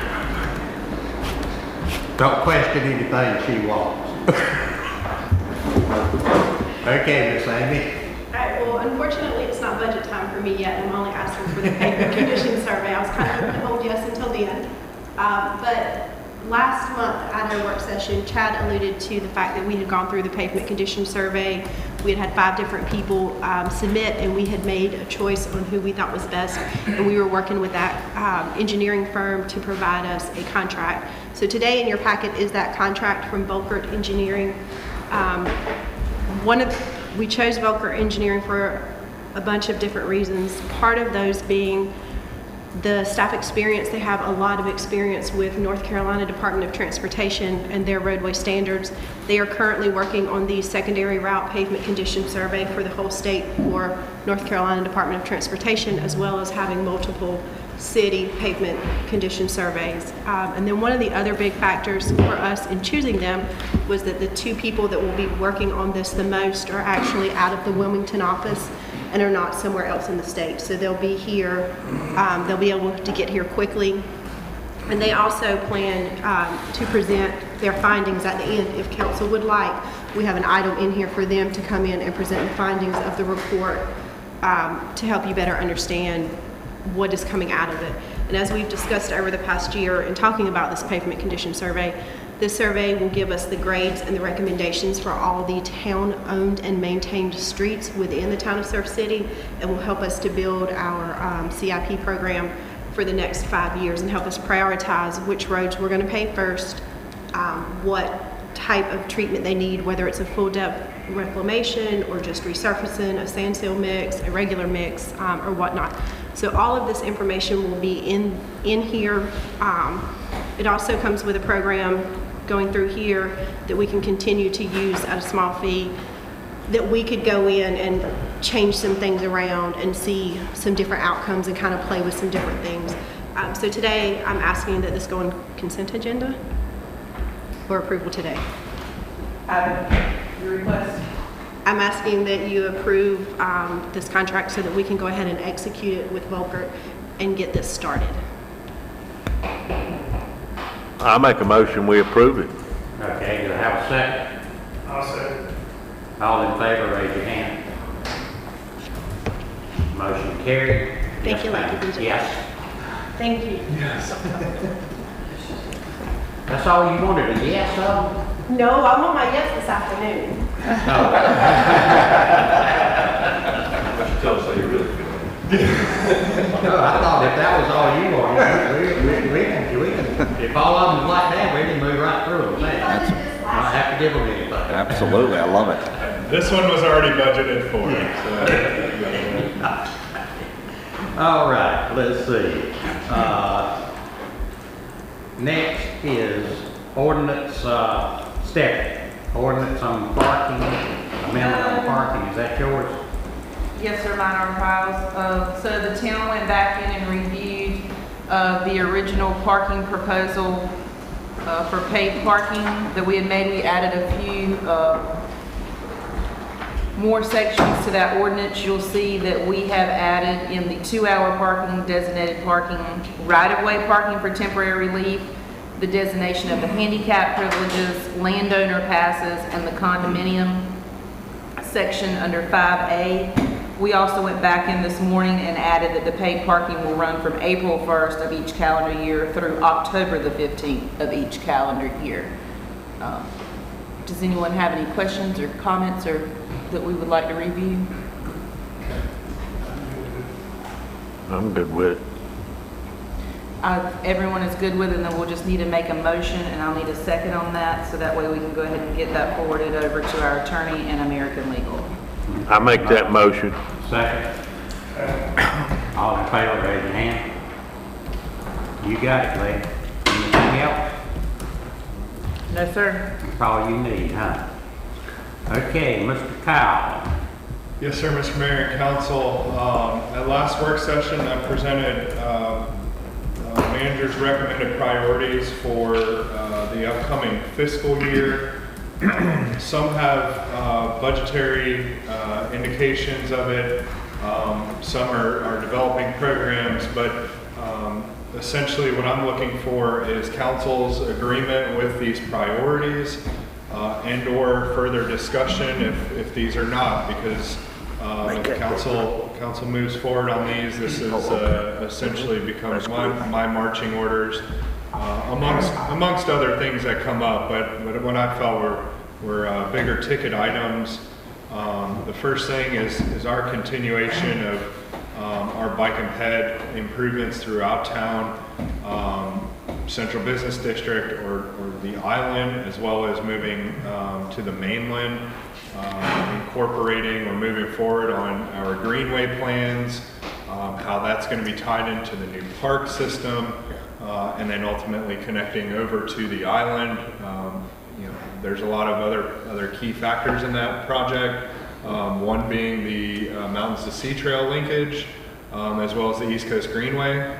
So that's something that we will bring in additional partners on and get a plan together so we can execute it. The water and sewer infrastructure is implement the interlocal agreement with Pender County, begin the master plan process with a goal of a 40 or 50 year solution. The right-of-way enforcement, this is the implementing the systematic right-of-way enforcement program, requiring people to remove items that have been placed within the right-of-way. We will develop guidelines and strategy that we would communicate. This will require a very large communication plan and effort and education. Education is going to be probably the first initial is start to message that communication and get people starting to think about it, and then implementing the actual enforcement side of it. Again, we'll develop the details if council agrees that this is something you want to do. Yeah, one thing, I mean, we need to really educate people on what right-of-way means. Yes. Because, I mean, nobody really knows that there is an area between the street and their property that is usually owned by state or town. Correct. And that has been one of the problems with putting parking in too. So. Yes, sir. Yeah, so, we have a very dedicated code enforcement officer, and I think is well equipped to look at this systematic approach, zoning out the town to not do everything at once, but it will probably be a multi-year project. The next thing is something that we all know is the parking is to continue to evaluate additional opportunities for parking capacities throughout town, to include but not limited to additional surface parking lots. If parking decks come to some sort of advancement, and it could be a solution, but what this will do is give me direction to continue those investigations, bringing forth potential recommendations. If there's public-private partnerships to be had with this, all the above, we would put this sort of on our slate and continue to try and bring solutions to council as the demand for the beach will continue to grow as population grows around us and within us. So we do recognize that as something that we will need to work on. All right. So how many parking spaces do we have currently? Based on our last count, we have 757 that we've been able to identify. And currently the requirement from the Army Corps was 745? 785. 785. And with one lease, I think we can get us there. I'm confident we can get us there. So we're right at that 2009 feasibility or recreational analysis. 785 was the number determined by the Corps as meeting the increased recreational opportunity with a widened beach. Yeah, so my concern is that 785, which is the minimum threshold for the Army Corps project, it's exactly that, I think, minimum. we should, as you are alluding to, and continue to look for ways to expand that. Do we have any idea what we think a good number would be? I mean, I don't know what kind of study we've done, if any. What is the number that we think would be adequately sufficient capacity-wise Yeah. for the town to accommodate its guests? Absolutely. That's what I'm would be more interested in. And with that, I think it's just my hunch that it's going to be a lot more than 785, because as you know, people are going to look for resourceful ways to park once they get here. If they come 2 hours, 3 hours away, and if the current number is inadequate, I'm really concerned. So, long story short, I had some small discussions with the mayor, and I think looking, because of prime real estate on the island, to go up rather than out. And I'm really interested in pursuing, and I can share some information with you as to, I think the average cost of a parking deck can range somewhere between $13 and $16 million. But the example that I read as I did some of the research, what it brings back is a lot more than that to a community, especially if you think of adding, let's say, retail parcels as part of that parking solution. So I would encourage, and I don't know how everyone else feels, but to look for that opportunity. And there are some public-private partnerships that can help with the financing of that. Yeah, absolutely. And as you alluded to with partnerships through retail, people are going to see other returns on their investment through that type of situation that can potentially benefit the town. So one thing I think that we can use in our evaluations is going to be our occupancy rate on our existing parking areas, and what that percentage is going to look like during peak and non-peak months through the parking season. And if we find that, 4 days out of the week we're at 100% capacity, then absolutely. Even at 90% capacity, we can use certain rules of thumb that, if we're at 80, we need to be thinking about something. If we're at 90, we need to be under construction for something, similar to a wastewater system. So those are some of the metrics I think that we can use, and we'll have some hardened data that's going to show, what that demand will be. Yeah, that's good, and I agree. But I think maybe thinking, just a thought, a parking consultant. There are experts out there that are subject matter experts in what we're trying to accomplish. I think you're right on that. But I think probably what he would need, even the parking consultant, probably will need, and it won't take but 1 year to get a lot of the numbers that somebody would need. And they could probably take those numbers and put something together, and then they would know what they could say. Yeah. Well, and that's what we would use to sell to that potential investor. Right. Hey, look, we've got a demand that you can fulfill. That's what I'm saying. Yeah. Yeah, and I think another data point to consider would be the number of towing that occurred, especially for illegal parking. Yeah, and that's something that we'll make sure that we have, and we have it delineated as far as the ticketing and the ordinance violations of parking outside a designated parking area. Correct. Because as you talked about, you drive 3 hours to the beach and there's 0 parking places, it's going to be worth it to somebody to not only pay that daily rate, but also pay the $50 violation. Exactly. While they're here. And so I think we'll have some good data, working with police department, working with Pivot, to really formulate or generate some good recommendations. Thank you. Yeah, anything major impact, By next year, we may have the numbers just to go to somebody to partner with a parking deck. Sure. Yep. I think we will have. Do what? Go ahead, please, I'm sorry. I was just gonna say, but anything like that, you gotta have the numbers to give them, so. I think it's gonna be, the numbers are gonna be stronger than what most people think. Are we gonna be able to keep the fines? Yes. You Yes. sure? Yes. Yeah. Because usually the fines through the court and all goes to the educational system in the county. Yes, sir. So I verified with our legal counsel. The ordinance is set up in the correct manner to assure those are civil penalties that will stay within the county. Good, okay. Yeah, because this would be a town citation Yes, and not a state citation. that's correct. right? Yep. Yep. Yeah. So all that additional language is put in the ordinance, and it will be enforced and collected as such. Mainland Park, of course, we got a major project hopefully coming up, so that's just overseeing the development of that new Mainland Park, keeping that as a priority.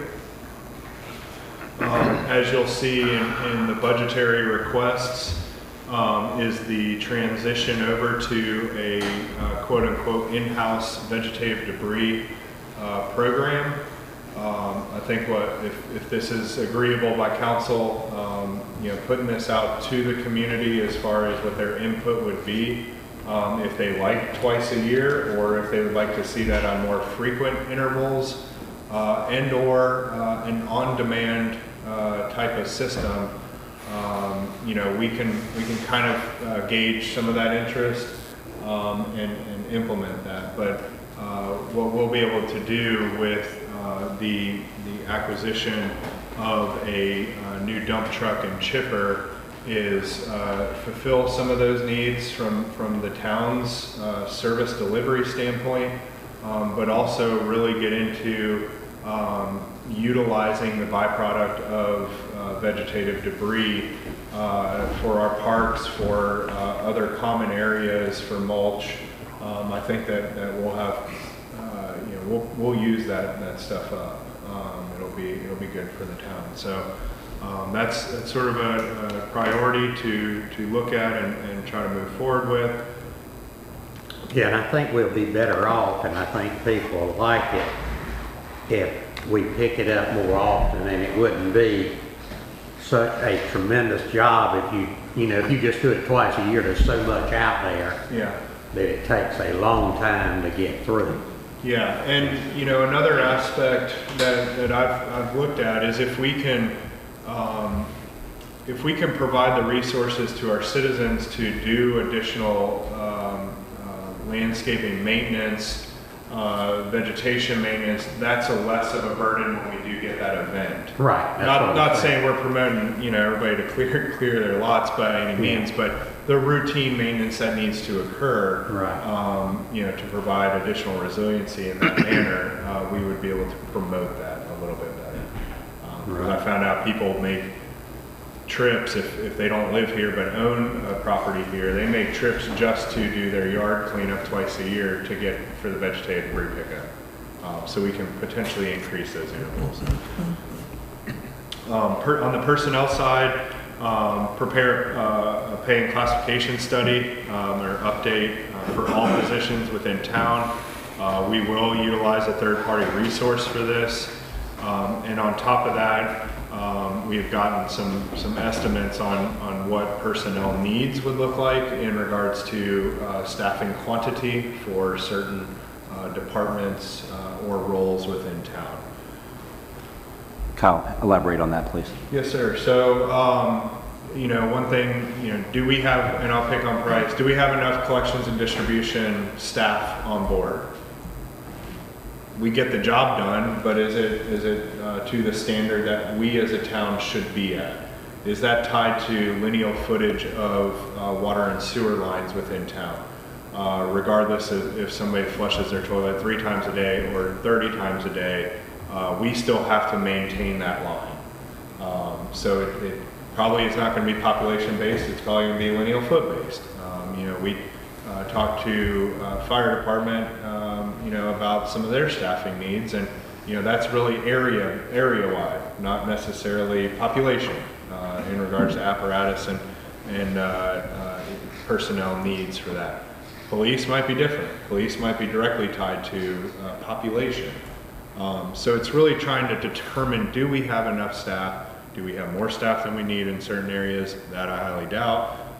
But, you know, is there going to be a systematic way that we can achieve these needs over time? And will that solve the issue whether we as the council need to, we need to determine if we need to hire more people in the department, correct? Yes, sir. Okay, got it. And department heads making recommendations and manager ultimately making recommendations in developing some sort of strategy. And that's the same thing with pay and classification, is that if we find that we are grossly underpaying our people, which again, I don't think is going to be the case, and that recommended number is to be implemented to get people up to a market rate, you know, it might not be something we can do in a single fiscal year. That might be something that needs to be implemented year over year to get us to a competitive level. Okay. Again, I don't foresee any major issues, but there's going to be certain areas that we'll look at. But this will give the town an opportunity to have a third-party review of this and present findings and work with staff to figure out what their job titles are, what they do for the town, and put people in correct grades and steps in a pay scale. So, the next one is something we kind of talked about before, is really working on and focusing on what our needs are going to be post beach nourishment activities. You know, again, we all know this is going to change the face of the beach, and we're going to have additional needs in regards to crossover construction. It might be parking adjustments or resurfacing parking lots or whatever it might be, but really looking at that, and maybe this can be a portion of a sounding board for beach nourishment or whatever it gets called, to really look at these potential capital needs over the course of the next 10 years or so. We've got a solid waste contract. We're under contract right now through June of 2022. However, from my time being here, understand that solid waste has very many different facets and is very near and dear to people's hearts. And I think this is something that the town certainly can take the opportunity to determine what's currently in place. Is it working for us? Do we need to make adjustments in our request when we put something back out on the streets for a new contract for solid waste? So there's some things that I have in mind that we can make adjustments on to have a more efficient process, and or even provide additional opportunities for our residents, you know, in regards to solid waste. As we know, we see certain costs are escalating. It's probably time to make an adjustment, and instead of keeping it status quo, I would like to look at this and making sure that we have a service that we're providing our residents that meets their desire. So that would be a pretty big one on solid waste. Have a lot of people signed on to roll back now? Yes, sir. They have, and especially in relation to our increased code enforcement program. You know, we have a 3 strikes and you're signed up kind of program. So we do have a relatively large number of rollbacks. So yeah, that works good. I'll give you some feedback on that though. Yeah. I'm enrolled in that rollback service, and that sticker that they put on there doesn't last. So for months, I haven't got any rollback service because that doesn't work. So communicate with them and let them know that. Yeah. It needs to be something that's kind of, I don't know, well, I want to call it more permanent, but the one that they're putting on there now isn't weatherproof. It just kind of fades, rains, goes away. Yeah. And it's priorities time to reach back and say, hey, give me another sticker, but I can't be the only one having that problem. No, especially those that don't live here That's and are correct. paying for that service. Yes. So when Scott goes out, he goes out Wednesday morning and Thursday morning. Right now, we're able to do the whole south end on Wednesdays because we don't have the issues that we have during the summer, and the whole north end on Thursdays. He makes a list and sends to Jeannie, who then forwards it to them, that says missed rollback, first offense, second offense, and third offense. So we are trying to communicate with them on weekly basis on the ones that are missing. If he sees your cart out on Wednesday, it will go into that missed rollback. Now, whether or not they're doing anything about it, I can't say, but we are trying to account for that. And if you have rollback, that is something we check before we send any notice of violation out. And if you have it, then we do not send you a notice of violation. And we also, again, try to make sure that the company is aware of the ones that are being missed. But I'm with you, those stickers are paper and they roll right off in 2 or 3 weeks. They're completely gone, so they do need to work on a different strategy. I've got a meeting set up Wednesday coming up with the GFL rep, and that's one thing amongst many others. Thanks. Yes, sir. And then the final, major priority is to, work. Obviously, community development has got a large project coming up in the comprehensive plan, but also in the town ordinance update, in the development ordinances, which it should be a priority in the town to continue to look at that. So that's I didn't add any from when this was presented back in February. If there's anything, I was hoping to have this finalized just by a nod from council. I don't need a specific vote, but if there's something there's always going to be emerging issues or emerging topics, I would just say if things come up and we feel that these are priorities of the town, that we get them added to the list so that I can have a means of tracking progress, tracking items that we might not be able to achieve something, and I want to be able to document why we weren't. That way we're not going back in 2 years saying, oh, we should look at, vegetative debris. Well, we will have then documentation that says, well, we couldn't do this because of X, Y, and Z. So that's the basis of the priorities. Again, I plan on keeping all of these through tabs of each year. That way this council can go back and see what we've done. I think it's a great list. What I'd like to see over time, as this continues to evolve, a plan of action and milestones, so we can see kind of, all right, where are we short-term goal-wise on these things, and long-term with some projections of dates for completion, maybe cost associated to each. Absolutely. Just to have that list mature a little bit. Absolutely. Yep. Some of them again are direct budgetary items, and we'll know those. And as projects are developed, then those implementation plans for the projects will be part of that. But like something like parking is going to be sort of open-ended. Right. So we'll try to narrow that focus down. Well, that's great goals for sure. All right.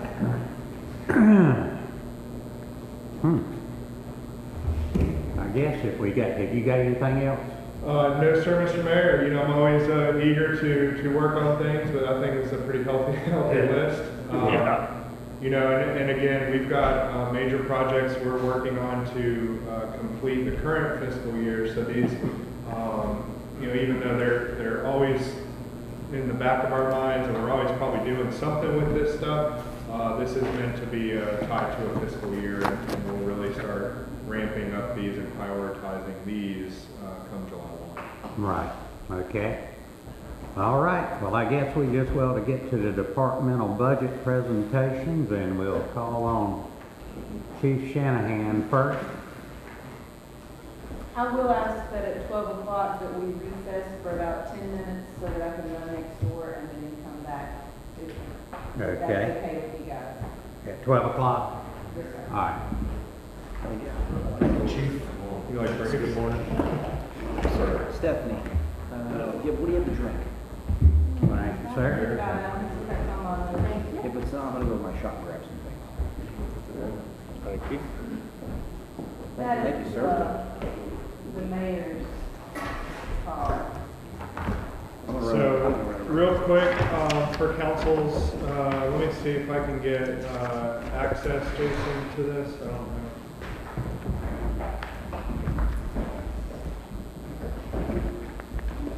Because I want you guys to be able to follow along on your computer as well, because I won't use Councilman Helms' term, but Some departments have printed documents for you. Some have just online submittals. So under your town council folder on your computer, under the budget docs, you have each department broken out with their supporting information within those folders. But also here at the bottom, you have an Excel file called Budget Presentation. If you double click on that and open it, at the bottom, they're each tab. So I'll scroll all the way to the left, make sure you're all the way over there. Each department is broken out by tab. So the first tab being police, and it should be in the order in which you will receive your presentations. Now, which button do we click on?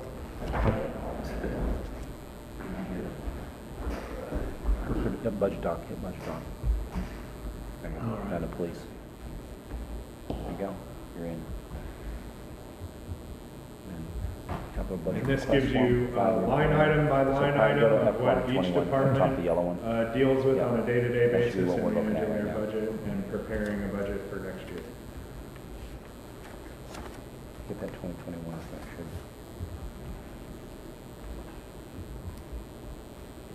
And that should open up and tell us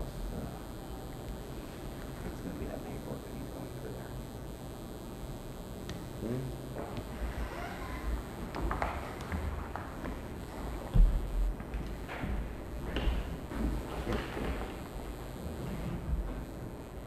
Everybody there? Yeah. I'll say good morning to you, Mayor, Council. Good morning. I will just add to that, inside my packet is an Excel doc, which is actually mirroring the one that's up on the screen and on your computer. So you can certainly follow along in the book. If you're not up to technology there, so I just want to add that. That said, obviously the first page of my book here, my organizational chart, that's actually a snapshot of our organization here at the police department. You know, so obviously I'm at the top there. Over to your right is Administrative Assistant Denise Lippert, David Beaver, and then two chaplains, which is Bobby Owens and Neil McHenry. Going down, we got Captain Johnson below me. He's oversees operations on Lieutenant Voorhees and obviously Detective Division. We have one Detective Sergeant, two detectives, Detective Cable and Detective Hackett. Dropping down below is Lieutenant Voorhees. He's operations, oversees all operations, scheduling, all field operations. And below that, to the left, Patrol Sergeant Hauser. He's also the field training officer, administrator. And then Sergeant Peterson, he's over the K-9 supervisor program. And I will say that the K-9 is coming out of training today. Austin Benson has been 8 weeks. It's been a long run. The dog's done fantastic, and I'll certainly, at some point in time, will introduce the dog. I'll get up with Mr. Brewer, and we'll certainly bring the dog in, and essentially she looks a lot like Kater, but there's a male dog. The dog's name is Ace. Ace, yeah. It's a 1 year old, roughly 1 year old black lab. Again, you wouldn't, 20 feet away, you'd think she looked as if she was Kater. So we certainly value Eric's opinion. So, you know, we obviously had him overlooking that K-9. He's done a fantastic job on that. But Corporal Benson is actually the one that's the handler of that. Moving on to Patrol Sergeant Bailey. He's the SRO. He's over the SRO and the intern. And then over to Sergeant Cowie, Tim Cowie's the sergeant. He's over the highway safety program, grants and all that stuff that comes with that governor's highway safety. Obviously dropping down below is corporals. Corporal Benson, as I just mentioned, is a K-9 handler. And Corporal Bright, who's his business directory. He basically goes to any new businesses that open up. We have actually a spreadsheet that's in our system. If we find unlocked doors and so forth throughout the evenings, we got emergency contacts and so forth. So he oversees that program. And down below is all officers, field officers. These officers not necessarily in order as far as shift-wise. Officer Herring, White, Jones, Stephen Durfer, Strickland. Wells is pending. On Tuesday, he'll be sworn in this coming Tuesday at 9 a.m. at Town Hall. He's the newest hire. He was a cadet down at Wilmington Police Department. So we look forward to putting him on. You got Officer Cade, Corliss, Fournier. Beth Felling has been working hard with the evidence, getting that started up for the transition. Officer White being his current school resource officer, and a vacant position, which would be our 24th position. They did interview a gentleman yesterday from Greenville Police Department. So hopefully that progresses to an employee, so we can finish our staff out before summer comes in. Certainly field training comes into play too, just having a full staff. So we're looking pretty solid as far as candidates. And I'll open up by stating, the operating conditions of the police department are very strong, with competitive salaries, take-home vehicle program, good equipment, and newly constructed police department. We've been able to hire some outstanding candidates. My whole career, almost 28 years here, as most of you remember, some of you people have been on council for a while, it used to be a training ground. We lost people. We had people 2 years and be out the door. And now I'm seeing the last 3 hires we had: Asheville Police Department, 2-year officer; Fayetteville Police Department, 3-year officer; and the Greenville Police officer, 4-year officer, coming to us. And obviously we interviewed a Greenville police officer yesterday, 2-year officer. That says a lot. That really says a lot for the support from the council, the morale in the police department, the professional, the growth of the town. It's very exciting. And again, we're recruiting people from larger agencies like we've never seen before, and obviously being competitive with regional agencies, is imperative. Officer retention with salaries. And again, as mentioned, we have 1 position available, and hopefully we'll fill that in the coming month. So that said, we're requesting 2 police vehicles this budget year. The department submitted a 5-year plan. This plan has since updated to 2024. Requested patrol vehicles this current fiscal year, which was denied due to numeric misunderstanding of how many fleet vehicles we currently have. So essentially, we have 21 officers at the time last year, if you remember. And, I think we were looking at saying we had 29 vehicles in that fleet 5-year plan that I gave you all. And I think the numeric misunderstanding on that whole thing was, I think we were looking at the vehicle numbers, assigned number vehicles. Necessarily, when we decommission a car or vehicle, we don't necessarily put the same number back on there. So if we were to count every vehicle that was on that 5-year plan, there's 24 vehicles that were on that plan. There was not 29. So it's just a numeric misunderstanding, and I certainly should explain that a little better. Looking at it, we had 24 vehicles, 21 officers, 3 of those vehicles being pool vehicles. We use pool vehicles as backups, older, outdated vehicles. Officers' vehicles getting serviced or is down, that's an extra spare vehicle. We can pull out a decommissioned, essentially, pool vehicle to use while the officer vehicle's getting serviced or whatever it may be. So we try to keep those older vehicles, not for, obviously, call response, because they're unreliable and anything can happen, as we know. So we put them off to the side for pool vehicles. So this current budget year, again, I'm requesting 2 patrol vehicles.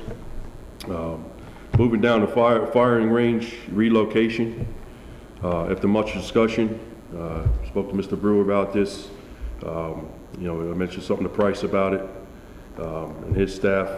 Currently the firing range that's out on in Holly Ridge right now, we've had it out there probably 20 years. There's a lot of building going on out there.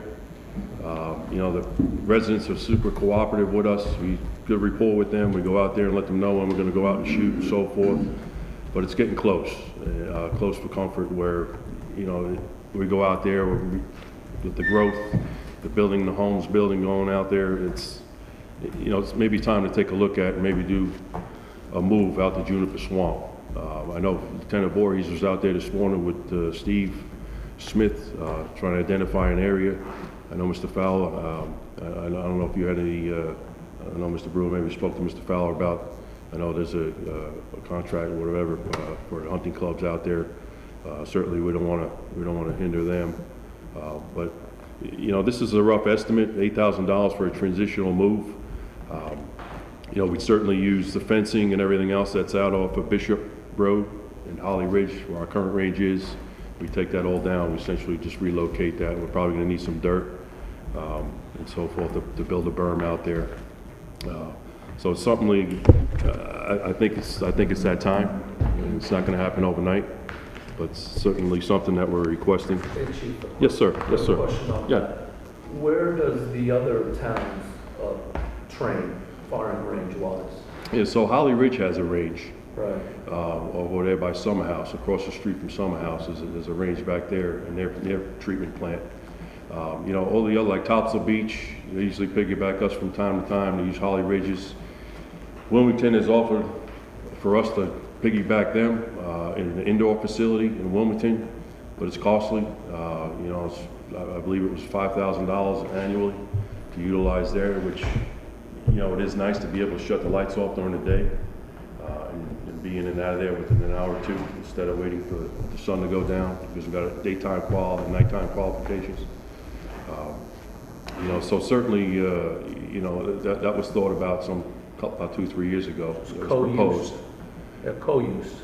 That's correct, yeah. They offered, you know, they built a multi-million-dollar facility, training facility out there in Wilmington and basically opened the doors to all municipal agencies in the region to utilize it for a fee. This relocation, is that land already ours, or? Yes. It's where our wastewater treatment spray operation occurs. Right. But obviously we have more land than what we're spraying on. So they're working with utilities to look at an area that would be suitable to their needs. So there's no land cost for us. Okay, thanks. Yes, sir. So certainly we would propose that. Moving on to the next page here, police radios. You know, most of them, if not all police, you know, we have mobile radios in all police cars. They're all new. We do have a couple older ones. You know, so we're certainly requesting one mobile radio. We added 3 patrol officers this current fiscal year. We're asking for an extra portable radio. We never purchased one with the addition of those 3 officers. So looking on at the evidence incinerator. So over the years, we seized illicit drugs that we would store in our evidence room until we could find a resource to basically burn the stuff for us. And it's been challenging. You know, right now we probably have 125 pounds of narcotic that needs to be destroyed in our evidence lock. That Beth has been identifying and getting court orders and dispositions on cases to destroy.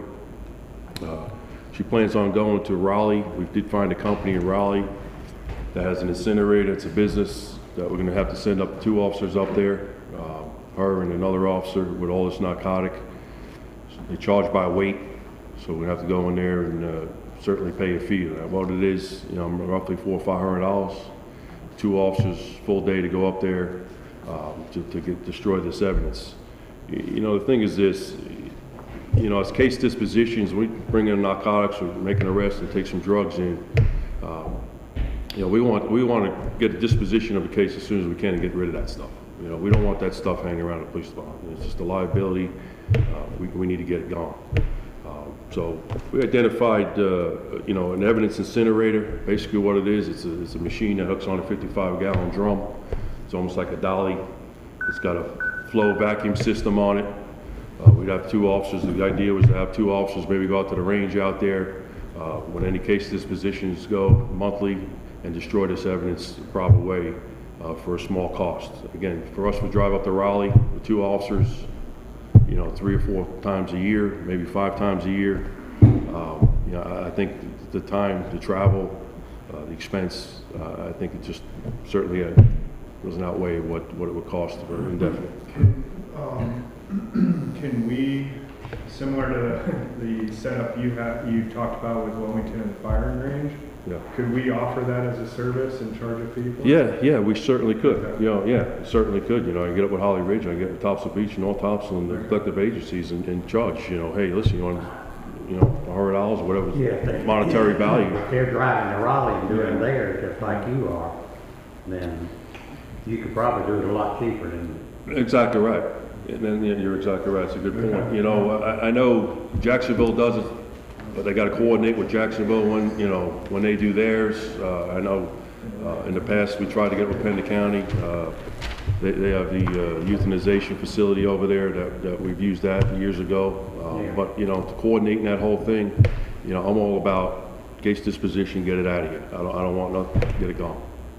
Evidence is a reasonable thing you can make, you know, get your money, we can get our money back quick. Absolutely, absolutely. Yeah.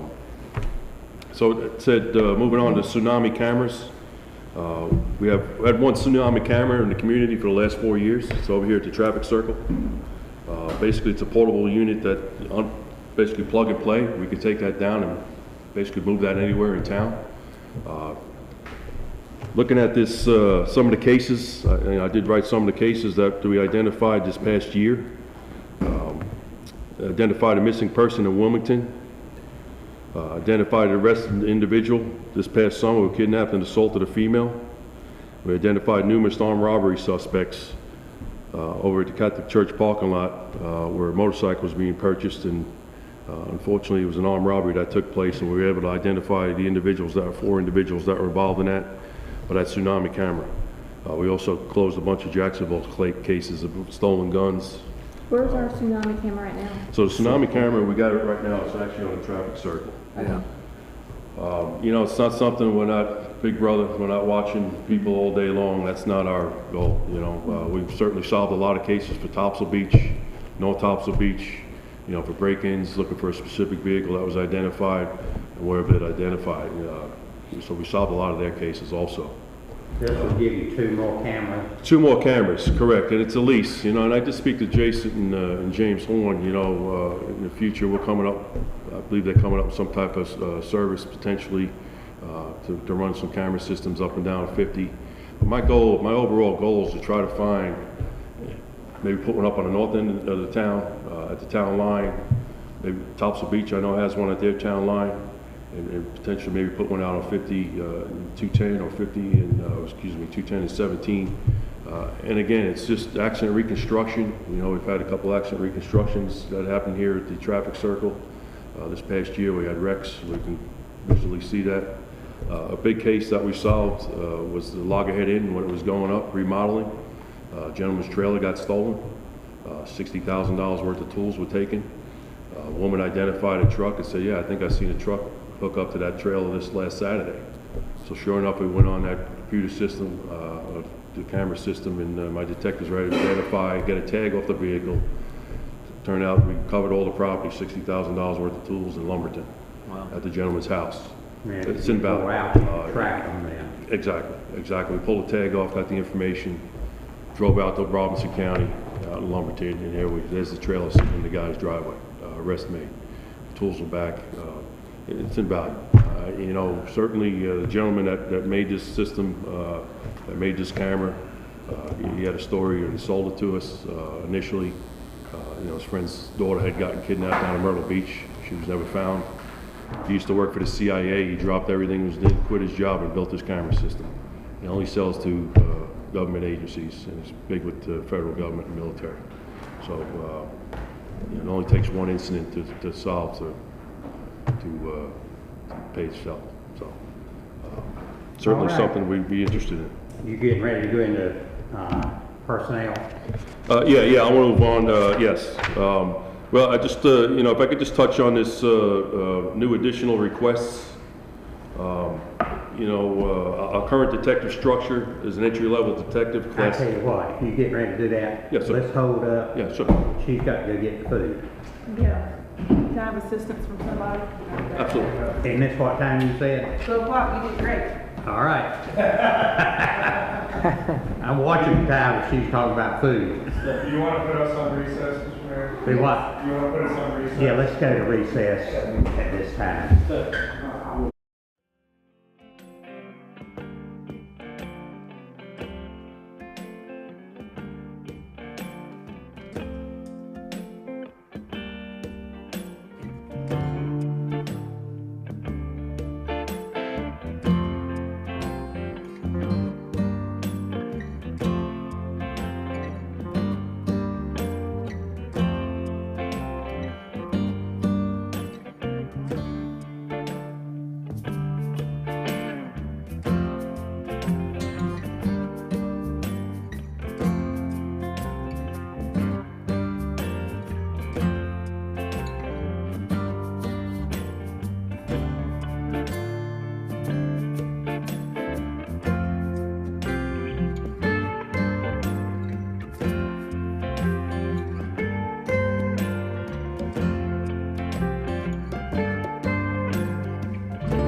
session and put the chief on the line. There you go.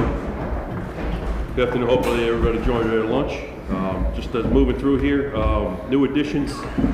As I started mentioning, our current detective structure is detective classification is grade 5. So we have 2 detectives at grade 8, is what I have noted here. A police corporal is the same grade as a grade 8 also. After being promoted to the rank of detective, there's no advancement in sight unless the detective sergeant becomes, a position comes available. So currently, we only have 1 detective sergeant. Those that are ranked of patrol corporal are 3 times more likely to get advancement than with there being current 4 patrol sergeants out there. So basically, what I'm saying is there's 2 detectives that are basically stagnant in that position. You know, there's no advancement for them in the future. So what I'm recommending is to make a detective grade 1, rank grade 9, detective 1 ranking grade 9, which certainly training requirements to meet that grade, successful North Carolina investigation certificate program, 400 hours of credit, at least 3 years of detective service, intermediate law enforcement certification. So certainly criteria and training requirements to meet that grade. So certainly it gives them a vision to how to advance with education and experience and so forth. So Chief, that would go detective, detective 1, and then detective sergeant. Correct, that would be the next step, right? So again, detective grade classification right now is grade 8, and there's no advancement. Whereas, you know, if you obviously see as a grade 9 detective 1 rank being grade 9, that would fall at least a vision for that detectives, those 2 detectives at some point in time to advance to that grade 9 rank. So I am recommending that. And lastly, field officer training compensation. You know, this past year, certainly we had new hires. We lost 1 or 2. You know, it's been a lot of work on the patrol officers out there. Certainly, it's not in their job description. We certainly have to relook at that about training an officer. So we got a new officer in. It's pretty extensive training. They're basically 3 phases of field training. You know, it's not to just get in the car and go and you know, keep our fingers crossed. No, there's a whole process. There's testing involved in that. There's 3 phases in that. Certainly, when there's a lateral transfer, that time is shortened. Where they just got to learn the town. They got to learn our policies.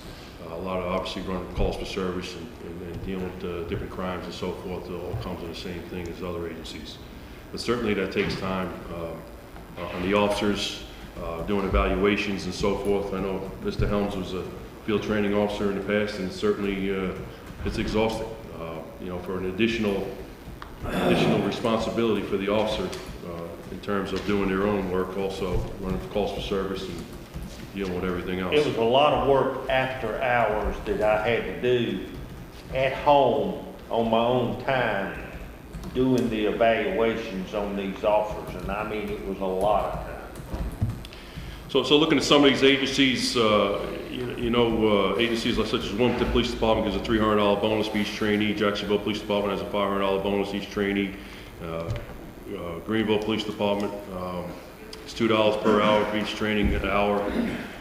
You know, I talked to Mr. Brewer about that, and you know, he asked me to come up with some type of calculated figure. You know, I did mention in here about you know, for hour per day or per shift, given a vacation hour.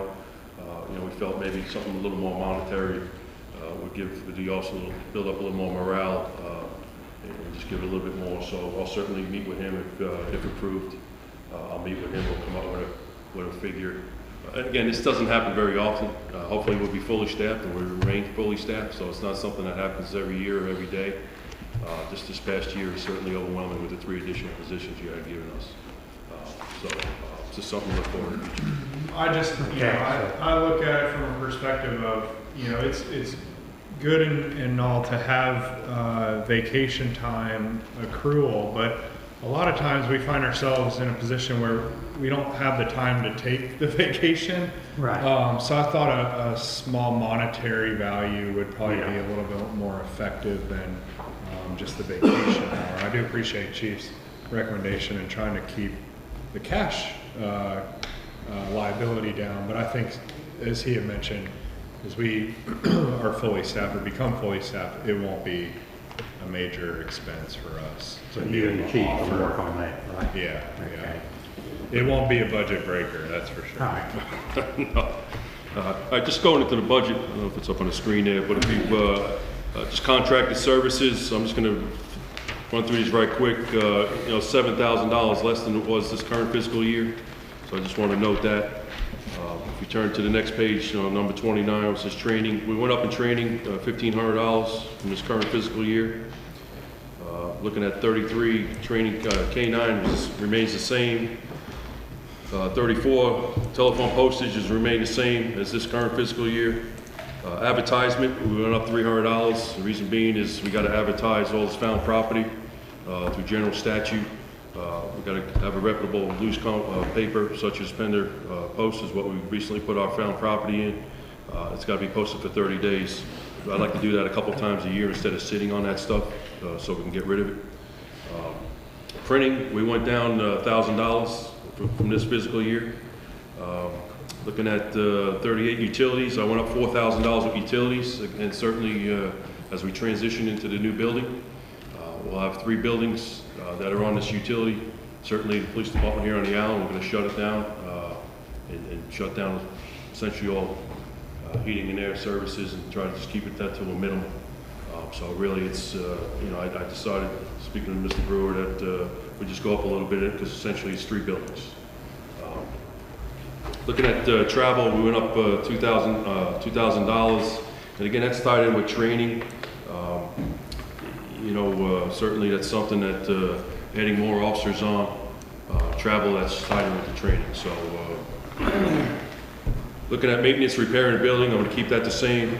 It's $10,000. That's for 3 buildings. Just in case, obviously, we have issues at this Medlin building when we go to sale. Maintenance and equipment, we went up $400. Maintenance vehicles the same, gasoline was the same. Supplies, we reduced it by $1,000 from this fiscal year. Going down to uniforms, we went up $1,900.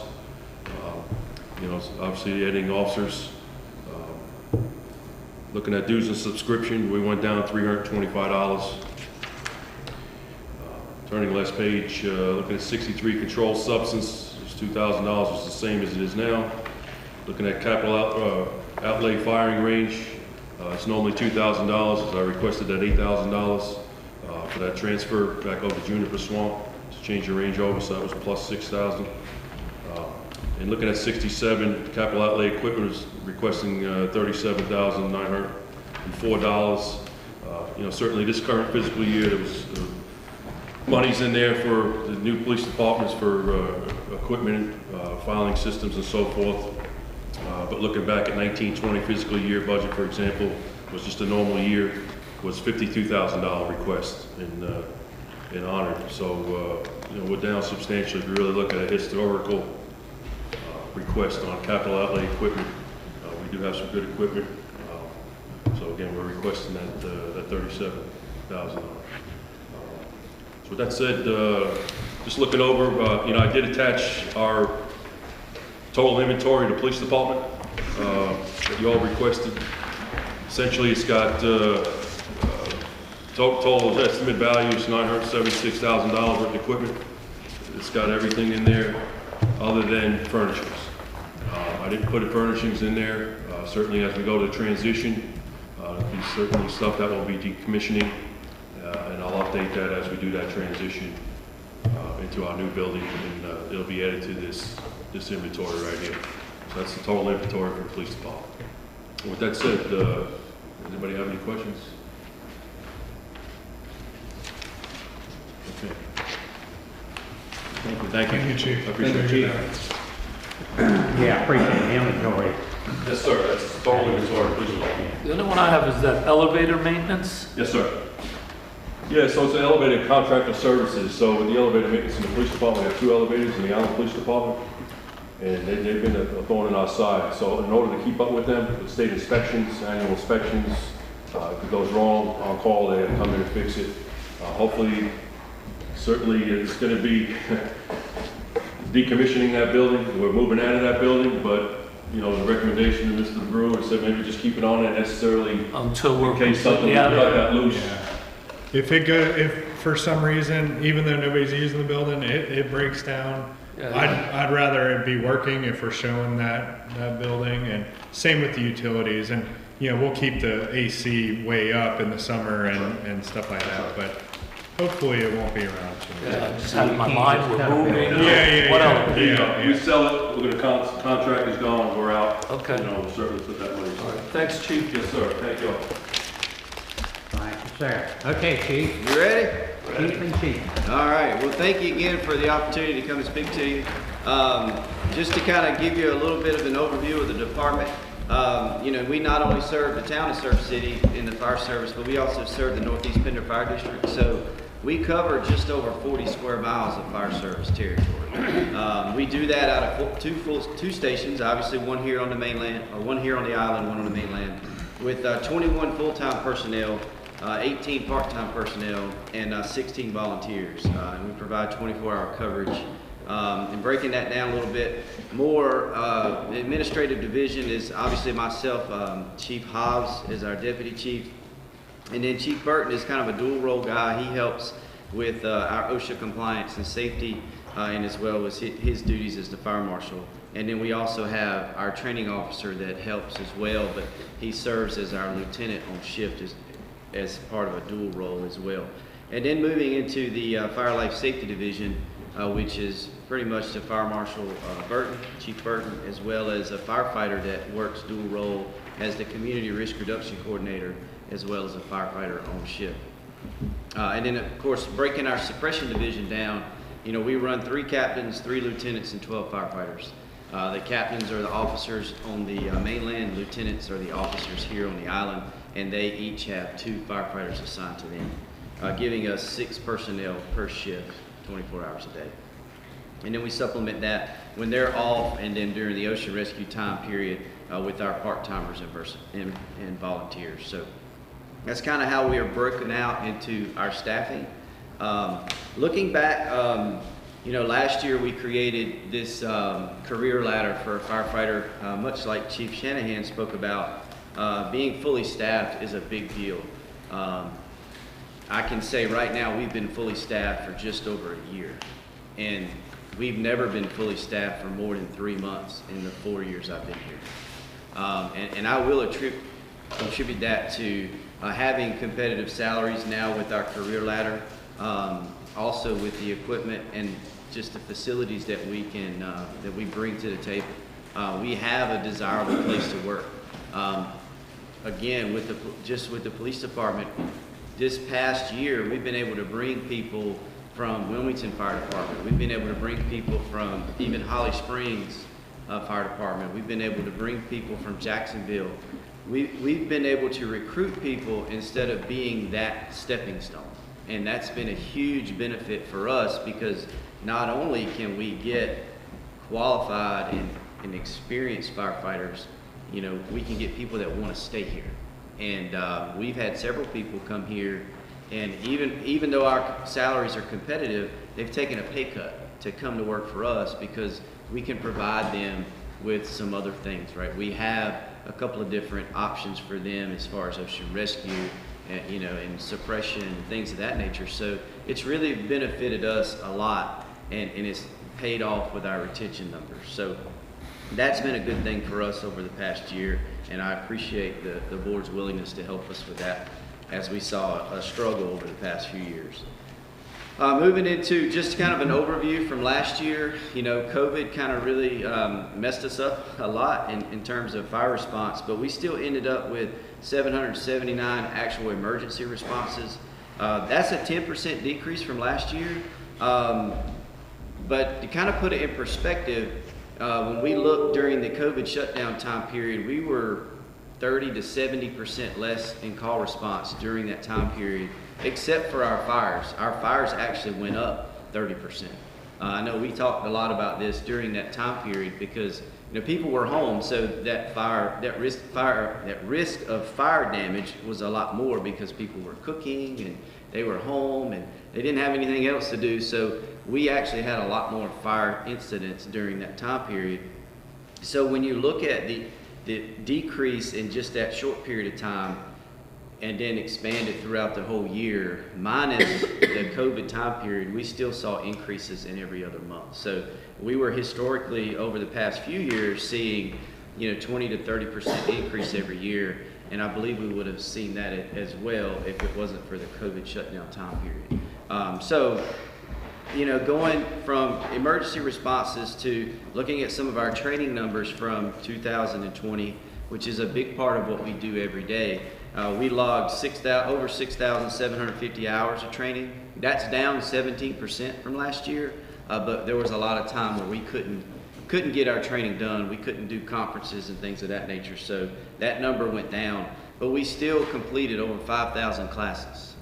So one of our firefighters had over 500 hours of training and several had over 300 hours. So our personnel still put the time in when they could. When you look at our Fire Life Safety Division, they completed 465 inspections last year. That's up 41% from the year before. So even during a COVID year, when there was a time period where we couldn't get out and do that work, we still increased. The majority of that increase comes from plan review. Obviously, everybody knows we're growing. There's a lot of new buildings, a lot of upfits, a lot of actual building, and fire marshals spent a lot of time doing plan review. Plan reviews went up 75% last year. And then re-inspections also went up 28%. So, even through a time period of when a lot of things shut down, we still saw nominal increases in a lot of our divisions. So that's kind of an overview from last year. Looking at assets, in your books, if you'll look at department information, you'll see a department asset list. It's not a full inventory. I can get you a full inventory if you want with all the tools that we have on every truck. We have that. I just put in a major asset list. And you'll see that we have 2 fire stations. Both have backup generators, and both of those stations have accessory buildings to go with them. And then, of course, we have the training tower at Station 25. From a asset standpoint, we also have 8 apparatus, which includes 3 fire engines, 1 ladder truck, 1 rescue air resource truck, 1 tanker, 1 brush truck, and then of course the boat and the truck to pull the boat. We do operate 4 support vehicles, 3 of those being command response vehicles for myself, Chief Hobbs, and Chief Burton, and 1 training car, and 2 UTVs, and 1 command trailer. Now that's pretty much our vehicle list. And then some of our major tools and equipment, we currently have 40 SCBAs, which is our air packs that we wear. And I list those because they're about $8,000 or $9,000 each. So it's a pretty expensive piece of equipment. We do have 40 of those. And then of course, we're looking at thermal imaging cameras. We have 3. We do operate 1 set of hydraulic rescue tools on the rescue truck. And then we have 1 smaller battery power tool on each engine. And then 60 sets of various conditions and size of turnout gear. So that's pretty much the list of our major assets and equipment.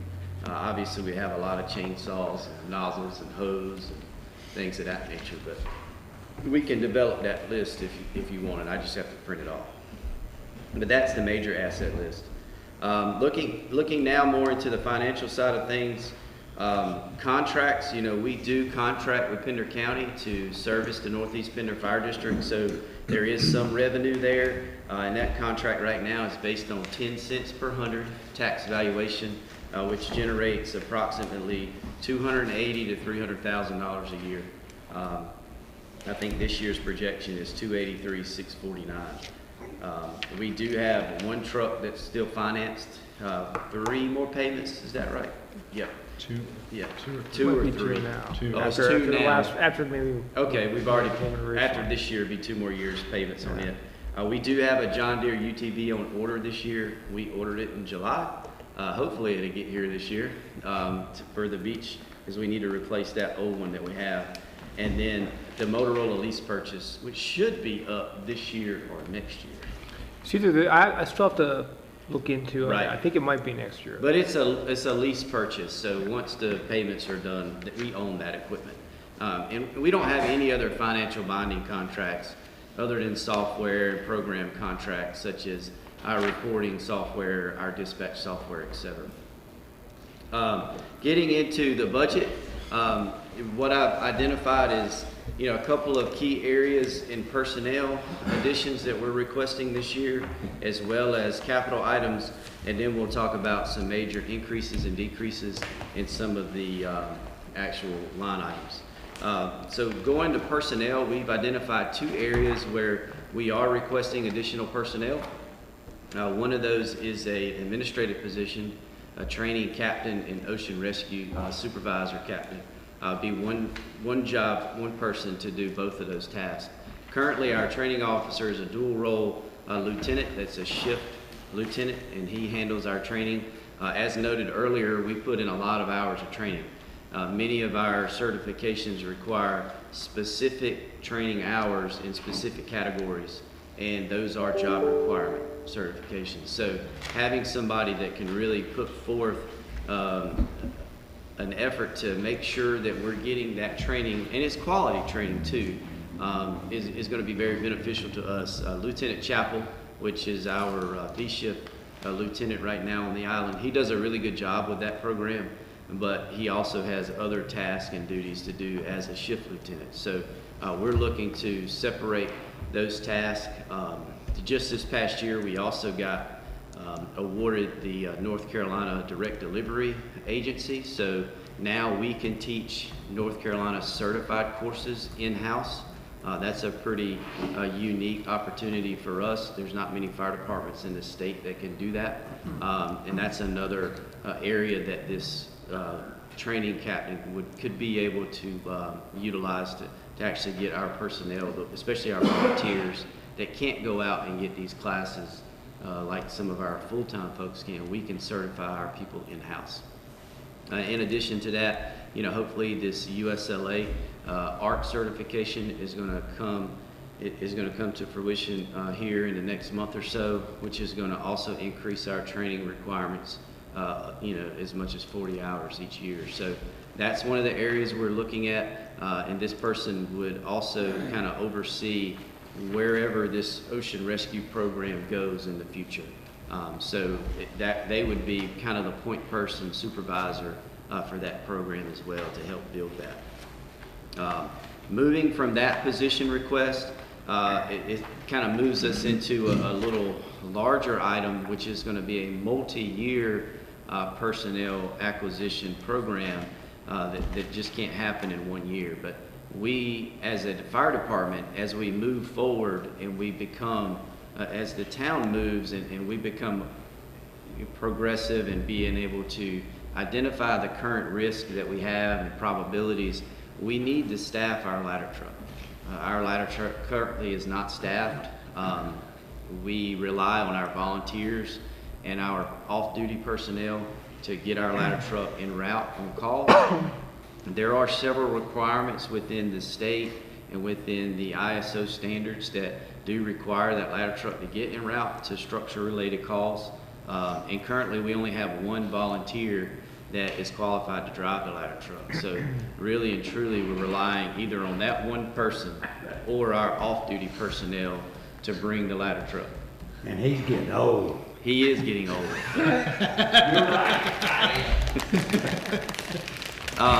But this is going to be a multi-year program, because in order to get this ladder company operation going, it's going to take 12 personnel. And I know that financially that is a huge burden, but not only financially, but it's a burden for the town to hire 12 people. So we need to look at this as a plan over the next several years on how we implement this program. I'm proposing that we start the program next year with additional 3 firefighters, 1 per shift, to just start that program. We can at least get the truck en route with 3 people, and that way we can meet some of the standards of having the truck on scene, and then utilizing our off-duty and volunteers to continue to manage the apparatus once it's there, as well as the operations of that company. So that's where we are with that. There's a lot of information in your packet that explains some of the needs for it, as well as how we can spread that cost over several years. And that's all I have for personnel. I'm happy to answer any questions. I know those are two large items. So. I got a question on the personnel. Yes, sir. If we go with the latter personnel like you're talking about, we're looking at possibly adding somewhere between $900,000 and $1.2 million to the fire department. Is that not correct? That would be pretty close, yes, sir. Thank you. Yes, sir. All right, moving on to some capital items. We are asking to replace 2 of our support vehicles with 2 new pickup trucks. We've been trying to replace one of those for a couple of years now. We need to replace the pickup truck that's currently pulling the boat.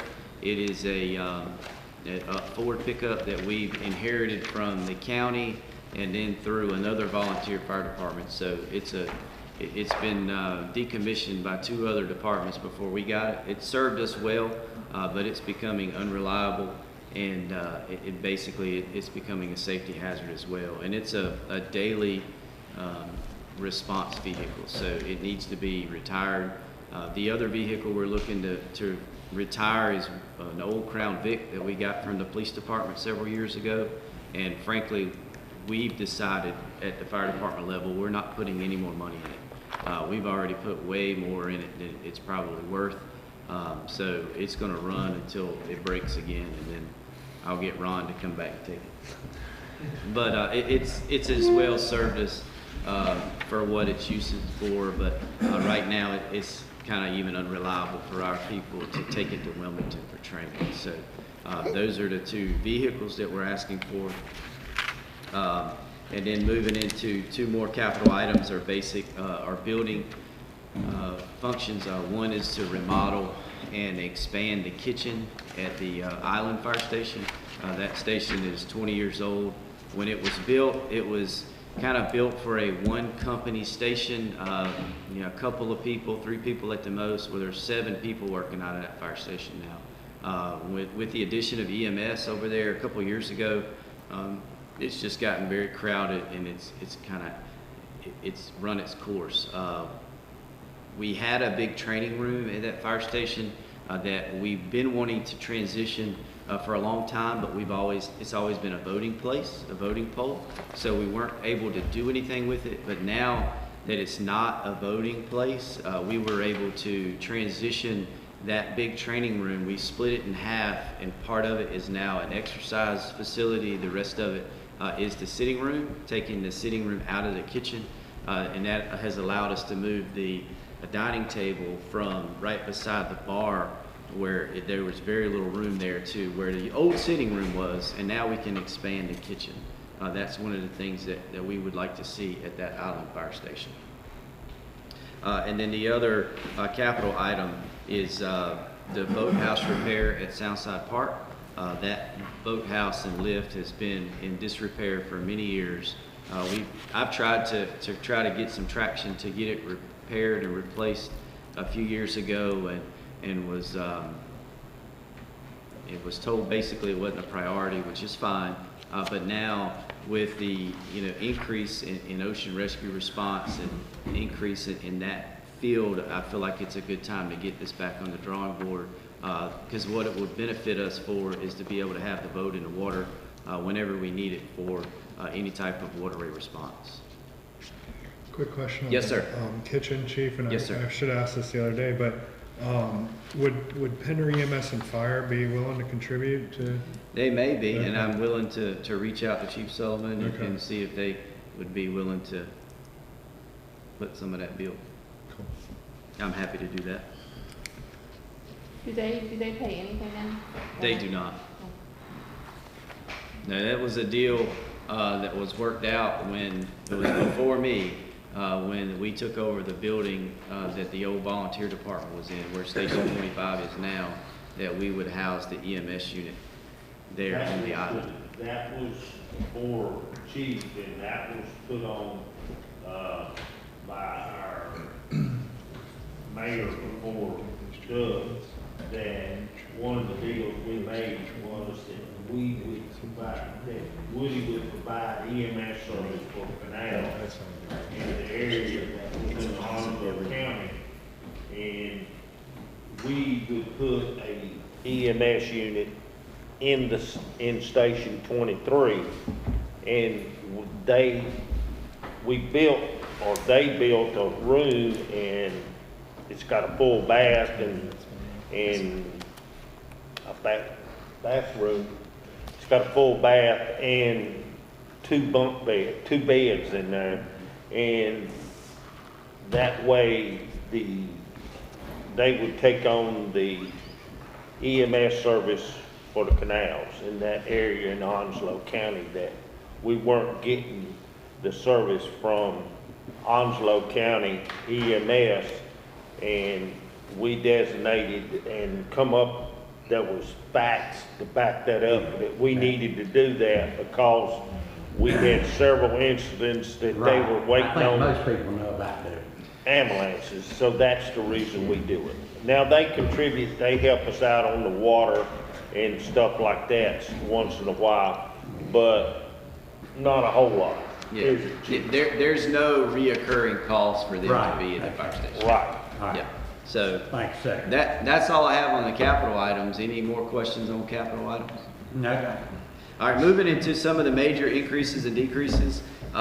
You'll see that our travel line item increased, and that was mainly due to Mr. Brewer's direction for me to separate training costs and travel costs. And travel costs for meetings as well as travel costs for training. So we've separated those out, and so you'll see that travel line item has gone up. So, and that's the reason why we've separated those costs out. Building maintenance, you'll see a decrease, and that's going to be mainly due to completion of some large projects that we had last year, such as replacing the garage doors at the fire station. So minus those large projects. Vehicle maintenance, there is a small increase in vehicle maintenance, but that's due to scheduled repairs for the ladder truck and to fix some of the pulleys that operate that ladder. Supplies, there is an increase due to cost of cleaning supplies and increase in use that we've seen through the whole COVID experience. There is a decrease as well in the fire prevention budget, and that's mainly due to some needed equipment that was purchased last year, but that's also due to some grant funding that we received in this fiscal year that has been put into that line item for use for fire prevention equipment. So that's really where that difference comes into play.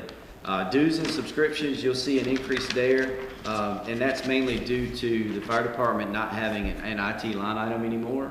We had some of our software subscriptions built into that line item, and it just needed to be moved into our subscriptions line item, much like our software license, our dispatch license, and things of that nature. There is a new line in our budget, the ocean rescue line. And you'll see that over the past few years, we've been funding the ocean rescue program just out of general different lines, and we've been challenged with identifying exactly where those expenses are. And so we created this line this year so we can really look at where those expenses and how much we're spending each year on ocean rescue. And what you'll see in that line item is basically flag and can maintenance, ocean rescue supplies.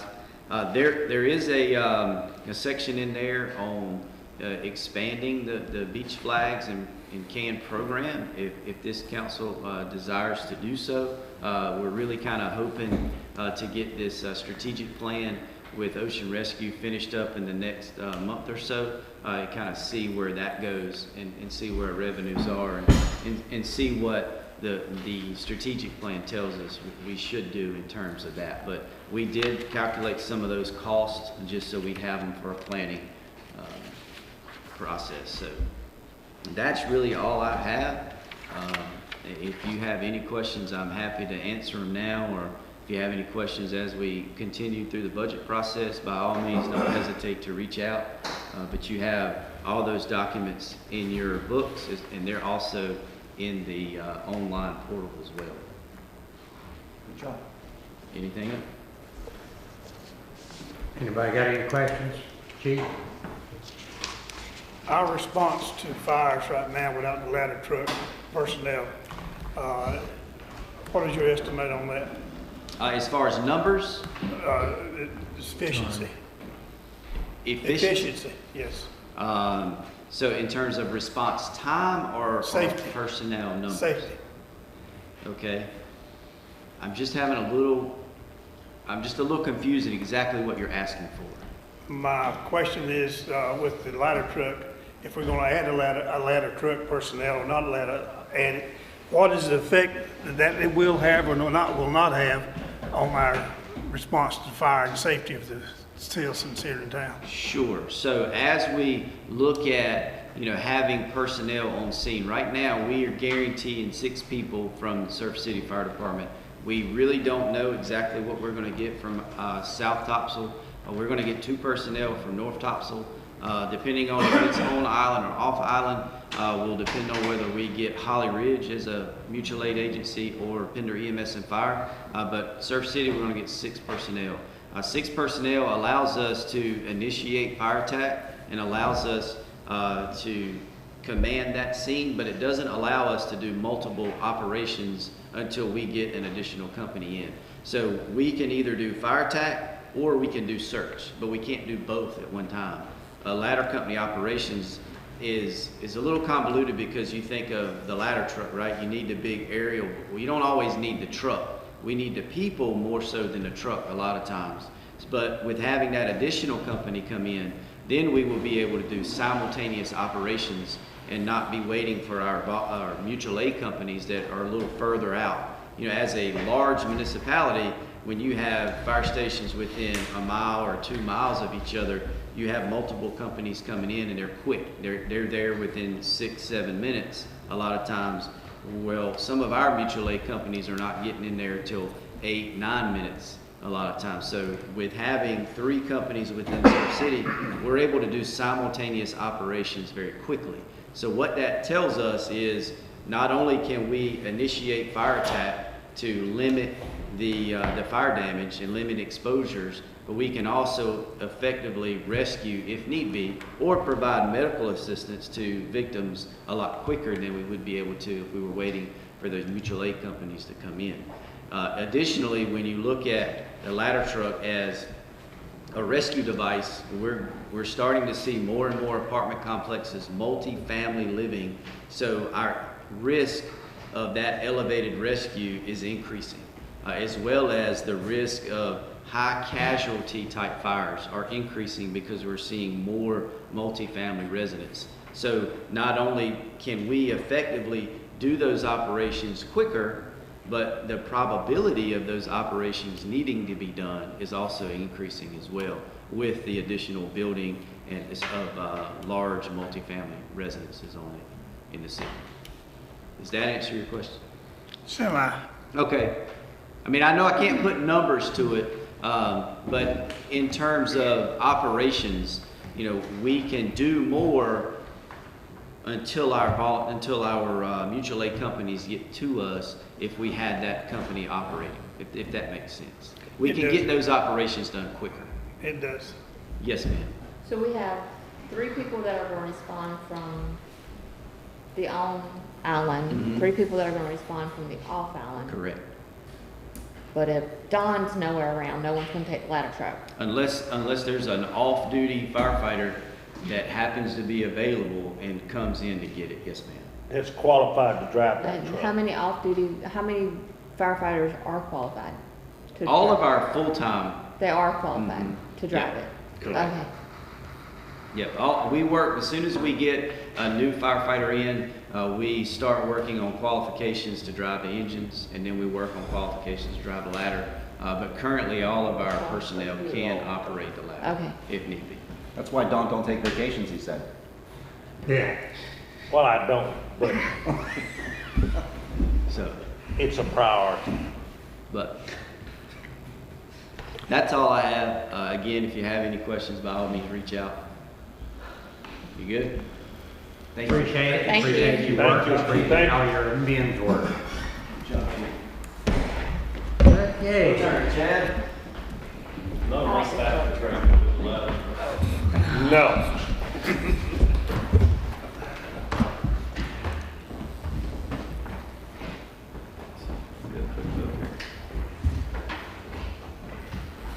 You gonna start with, Parks and Rec?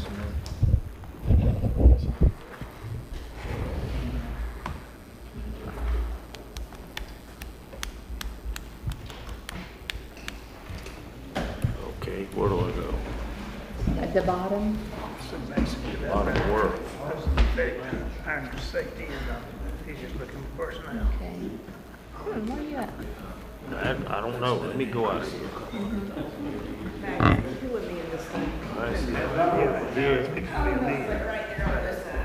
Just did 3 years of. Alright. So it's your dog. Park and Rec. Yep.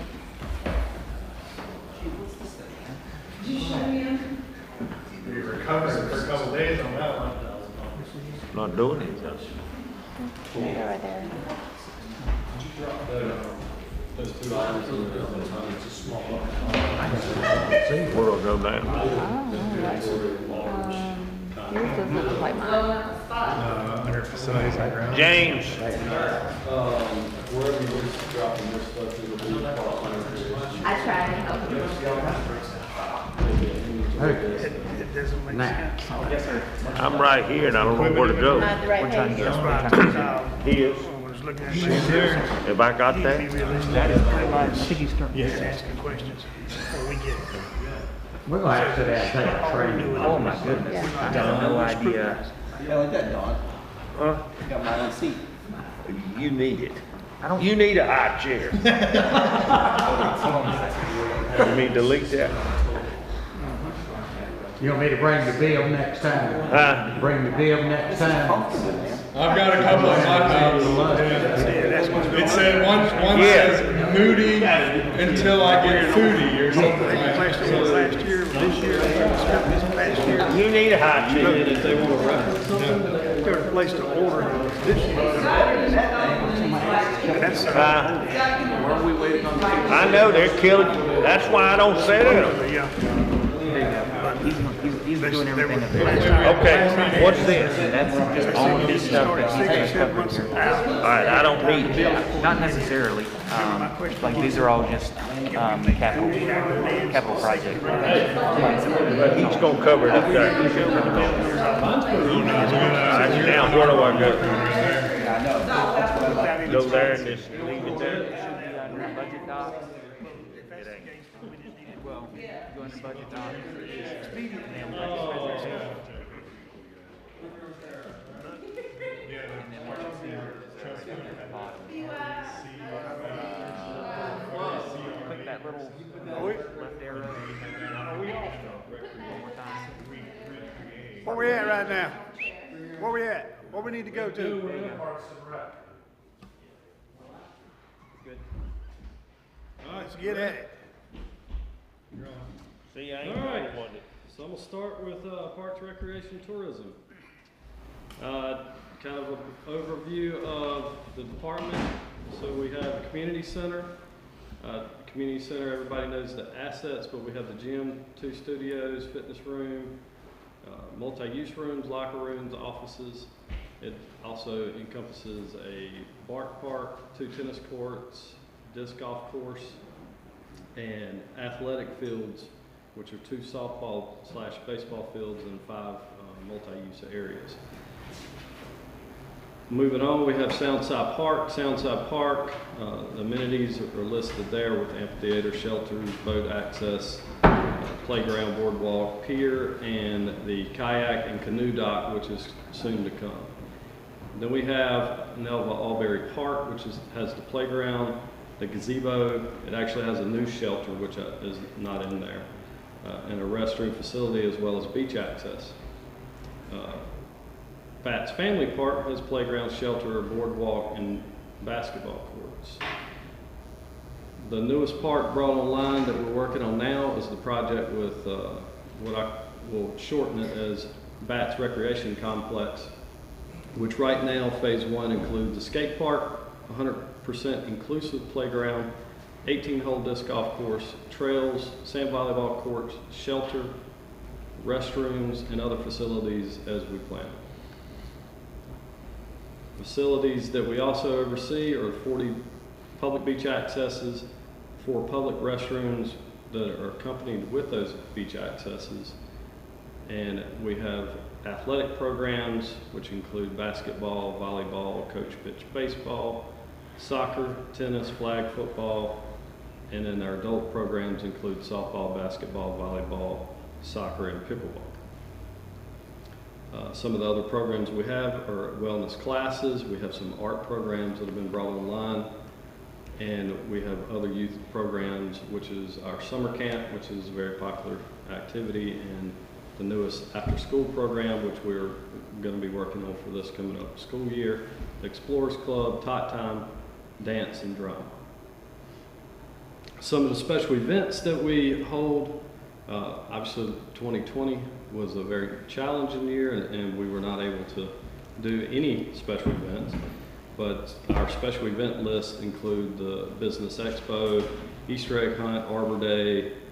Mountains to Sea Trail has dropped offline as of 2020, so that's why I kind of skipped over that. But Flag Day, fireworks, Fall Festival, tree lighting, the Taco Festival, Sip, Shop, and Stroll, 5K race, street and beach sweeps, National Day of Prayer, and then here's a list of some of the private organizations that run their programs or events through us.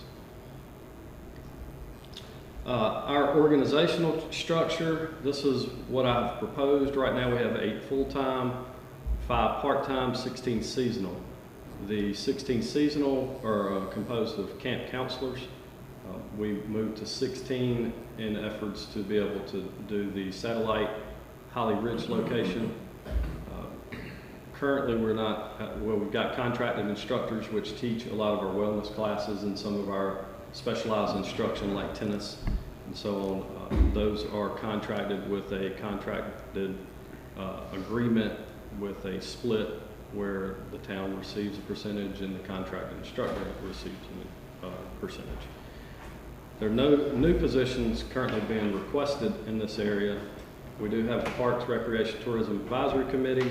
They meet on the 3rd Tuesday of every month at 3 o'clock. We have Town Council Liaison, Councilman Buddy Fowler. Here's a list of our members of the community. Very active advisory board, as you've all heard. So getting into budget highlights. So the main areas that we're looking at increases, professional services. There's an increase by $7,000 due to the increase in Porta-John rental. Porta-John rentals this past year increased because we had our public restroom shut down.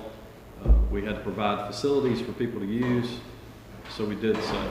But what has happened since then is the demand and I guess the desire to have a facility at more beach accesses has increased. So this will help cover those costs, and this is just an estimated amount because we're not sure what it's going to bring this next year is going to bring to us. Supplies, we increased it by $5,000. That's due to the demand of cleaning, sanitizing, masks, gloves, wipes, increased use in paper towel and toilet paper. Toilet paper's like gold now, so obviously costs have also increased. And then of course soap for sanitation. The memorial bench expense, we increased that. Last year we had $4,500 that we budgeted. That basically, we only spend what is donated.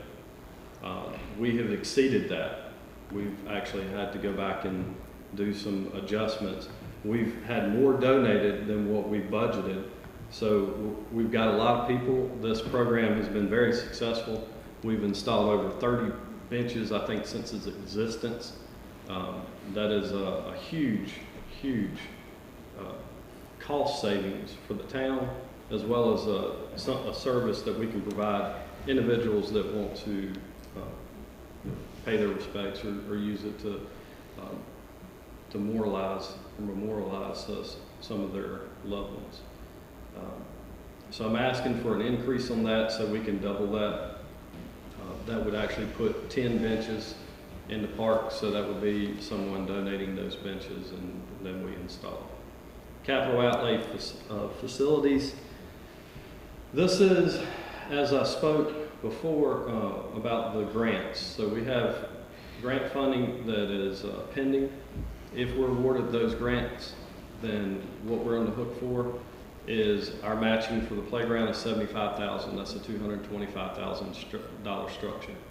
The sand volleyball court, $7,500. That's a $15,000 facility. Restrooms, $5,000 is what we're on the hook for, and that's about a $50,000 to $60,000 facility. And then the shelter, which I felt that we needed to provide some kind of shelter. We do not have that tied into the grant at this time. So this would be, if we want to provide a shelter for those new amenities, then we would have to do that now through funds through the town, or I can wait and I can put that with next year. That's up to you. My recommendation is to proceed to have the shelter, because if you put amenities at the park, everybody knows how the summer is and how hot it gets, and if people don't have somewhere to get under and seek shelter, it's not going to be a popular activity or popular for people to go out. I'll kind of stop for just a second and let you ask any questions on the budget highlights before I move into the contracts.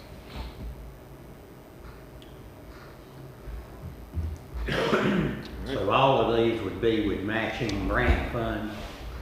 Yes, sir. Except for the shelter.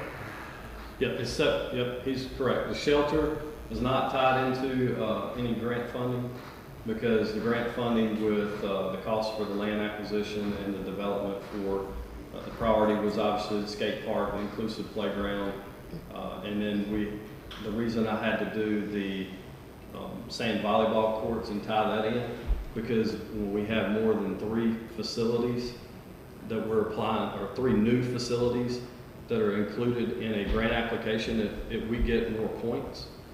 If I put a restroom facility in there, I get no points for that. It's kind of frowned upon in the grants. They don't like doing parking lots, and they don't like doing restroom facilities. So you try to make it very appealing for them, and that helps us in the grant. So we would essentially be fronting the cost for the shelter unless we decide to put that off. And as I've always told you, no grant is guaranteed. So if we put it off now, then I've got to go through the grant process. There's no guarantee that we're going to end up with that funding. So it's kind of, again, my recommendation is to include a shelter. Does that have to be built out? All that has to be built out before we get the grant? It does. So when I have to apply for it, I have to provide them a budget, and I have to say, this is our budget for the land acquisition, this is our budget for the skate park, this is the budget for the inclusive playground, here's the sand volleyball courts, and I get a total cost. Well, they're matching, so right now I'm leveraging 2 grants against each other. So I have the LWCF and the Cardiff grant. Both of those are matching each other. Well, I only have a certain amount, so this is about a all in all, $1.3 million project for phase 1. We've only applied for about $1 million worth of grant funding through those 2 agencies. I have additional grant funding and some possible donations through some other areas, and those are what I'm trying to supplement right now, because I'm trying to break it out. Again, I had to use and say, okay, here's 500,000, so 265,000 for this grant's going to land acquisition. 137,000 or 130,000. I'm just shooting. I don't have it right in front of me, but 130,000 is going towards playground. 7,000 is going towards the sand volleyball. So I have to kind of break it out like that strategically, so that they see multiple items that they're funding and that they know that there's more money being brought to the table. So it's kind of it's just, that's why we have to go with the grants if we want to get it. It's just that. Okay, How match- confident do you When you say a feel? matching grant fund, you're talking about they get paid 50% of it, right? That's correct. We pay, so in other words, the playground at 75,000, we pay 3750 or whatever, That's correct. and they pay 37. Okay. Yeah. Yeah, plus Chad's been able to leverage one grant against another grant, so really double downing on some of the contributions that we receive. Yeah. So if we get both grants, I'll just land acquisition. So the town's fronted $550,000 for the land. Right. You know, I went in and I knew that we potentially would have to have at least 2 opportunities because we didn't have time to put together a good grant application because we didn't own the land. Right. So we purchased the land. So now what we're looking at is if we're awarded LWCF tomorrow, then I apply and we've already put money forth. So we get, I think it's close to $265,000 just out the gate because we've already paid for that land. Right. If part of comes in and we're awarded part of in a few months later, then I get another $265,000 from them just out the gate because we've already paid for and fronted the cost of the land. At that point, you start looking at like skate park. Skate park's probably a $350,000, $400,000 project.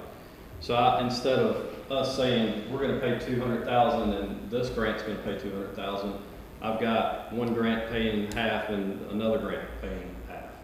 Now we do have some funds that you know we're kind of tied in for planning, but those costs are minimal compared to a $400,000 amenity in a park. So it's very, and you know, I could probably sit here for a long time talking about the grant stuff. Anytime anybody's got any questions, I can show you what's incorporated in those grants because it's extensive. I mean, when I turn them in, they're this thick, and I mean, it takes months to put them together. I mean, I work on them almost every day. So, Make a long story short, I think Chad's trying to take the $550,000 the town paid to buy the land for the park, and he'll parlay that into about $1.5 million to $1.8 million worth of grants. That means that we won't have that much money in it. We may have $125,000 to $150,000 in. that's correct. But we'll still have all these amenities that we're looking at and doing. That's correct. The money that comes back, like for the land, like just say 265, does that go back into the general fund? Yeah. Yes, ma'am. So obviously it goes into Dave's hand, and where Dave puts it from there. Yeah. He puts it back wherever they took it out. I think it did come out of the general fund. Yeah. You've been very successful in getting grants and working hard for that. You don't get them all, and when you don't get them, it does hurt because you put a lot of work in it. But you know, you just keep going. So we should. I'm still very confident, about 98% sure we should hear within the next month from LWCF. Obviously, with the change in after the election, between the presidential change, as there's some processes that have to take place for that funding to be released. So that's all that's being waited on right now. We've already been recommended, and the project, as I've said since the beginning, there's more grant money available than what the requests were. So we should be in the clear for it. Any other questions on that? That's unusual too. Yeah, for sure. Contracts, this is kind of a list of the contracts that we have currently. Rec Desk, recreation software. I'm not going to read all of it. If you've got any questions on a contract that we've got, here's a list of it. You've been provided a list of it as well. Probably some of the ones that stand out related to that particular project is McAdams and Land Management Group at the bottom. That is our site plan, and that is also the wetland delineation review. So, any other questions on this part? All right. You want me to move into facility and grounds? Yeah, what about, you want to go over tourism budget? Well, I kind of encompassed everything. Nothing's really changed in the tourism budget. If you want me to go through it, then I can go through it. Oh, you're okay. I just want to make sure that you had that covered. Yeah, so any questions with parks, recreation, and tourism, any budget items? If not, I'm going to move. Everything's pretty much stayed across the board except for the items I just outlined. So the only thing I have on this Excel spreadsheet is what is highlighted, or the text that has a red font to it. What's the purpose of that? And so the that, highlighted yellow? That shows the increase. The highlighted yellow was a shift in funds. It wasn't an increase. That was in tourism. We took some of the funds and shifted it so that programs can be run out of this facility, and they can generate some revenues through additional programs. And I wanted to make sure that that expense was coming out of here and showing revenue out of here. So that was the main purpose of that. All right. So in the facility, grounds and streets. Currently, facility, grounds and streets, the areas of responsibility include 4 parks, disc golf course, athletic fields, 6+ buildings, right-of-ways, 23.63 miles of streets to all the way to the mainland, and public sidewalks, 7 public restrooms, 40 public beach accesses, the public parking lot areas that they've been working on, and any other town facilities as needed. I know we help out with the police department, and we've helped out with, obviously with town hall coming on board. That's going to be a key factor for these guys. Some of the things they do is landscaping, street maintenance, maintenance of town buildings, facilities, and beach accesses, litter management, safety repair inspections, maintaining public parking lots, debris pickup when needed, emergency preparation and recovery, special events, which includes decorating pole lights in the park and also the park as well, and then managing parking during events. Right now, this is the structure that was actually just approved by council on February 19th. This shows you 10 full-time, 4 seasonal. The 4 seasonal are actually currently advertised. Those have been very difficult to fill. They've been very difficult to fill since I've been here, and they've been very difficult to keep someone in. I've never had a whole lot of luck with seasonal employees when it comes to maintenance, but we have kept those in here. Having said that, this is what we're asking is for 1 additional staff member.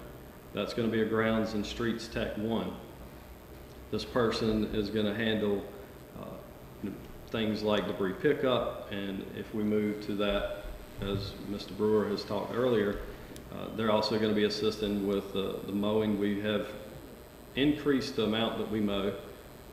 The expectation for us, obviously, is we want to mow more than what NCDOT mows, and so we do keep down 50 and some areas in 210 where we can do it safely. We keep those mowed down, and then of course on the island, they're maintaining street trees and shrubs and flower beds, and they're cleaning facilities and walkways. So this person is going to be doing everything that they're doing, but the main focus on this is one thing that we have not been able to do to my satisfaction, and I know to the satisfaction of anyone else, is being able to sweep the streets on a consistent basis. We don't have the staff, we don't have the manpower to do it consistently, especially if we get a rainy day, then they can't take the machine out. The machine will not pick up when it's wet outside. You know how hard that is with the rain that we've had. So what we want to do is have a person come in that we basically say, your priority as for your job is sweeping streets, sweeping parking lots, sidewalks, and then debris pickup. Sweep the streets.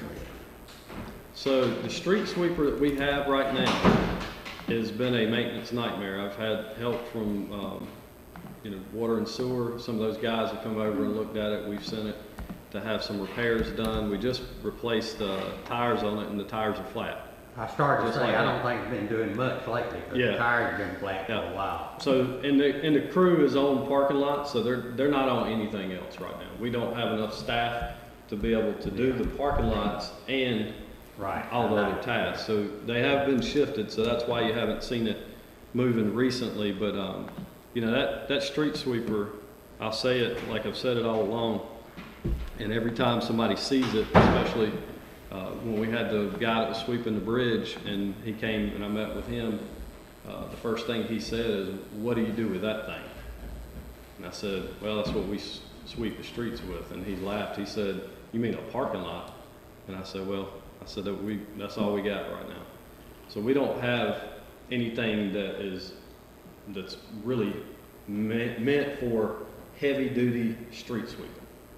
And I've contacted Carolina Beach, I've contacted Curry Beach, I've contacted Wrightsville Beach, I've contacted all of them within the area, and most of them are operating a heavy duty street sweeper, and they have the brush attachment that we just got.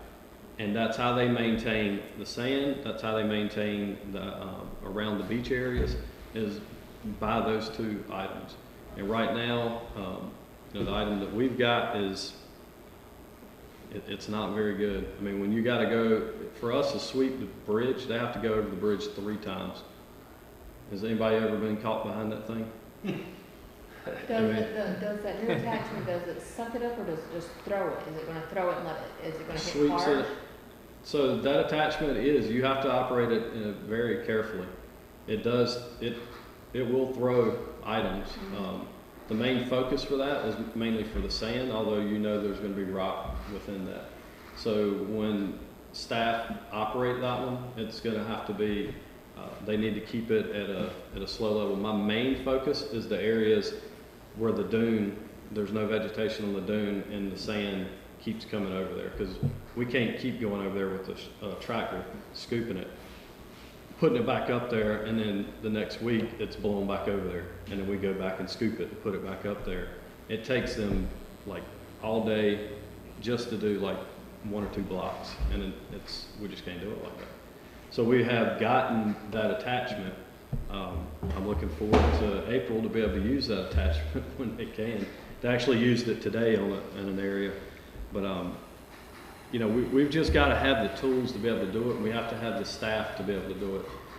But when those guys are out on the beach doing trash pickup and pulling cans and changing cans out, and they're cleaning the restrooms, they're mowing the right of way, they're lining the athletic field, they're over and on the mainland trying to fix potholes, and then back over here on the island fixing potholes, and then cutting brush out of the right of way. And I mean, it's a lot. It really is. And it takes a lot to do that. So that's why I'm requesting that.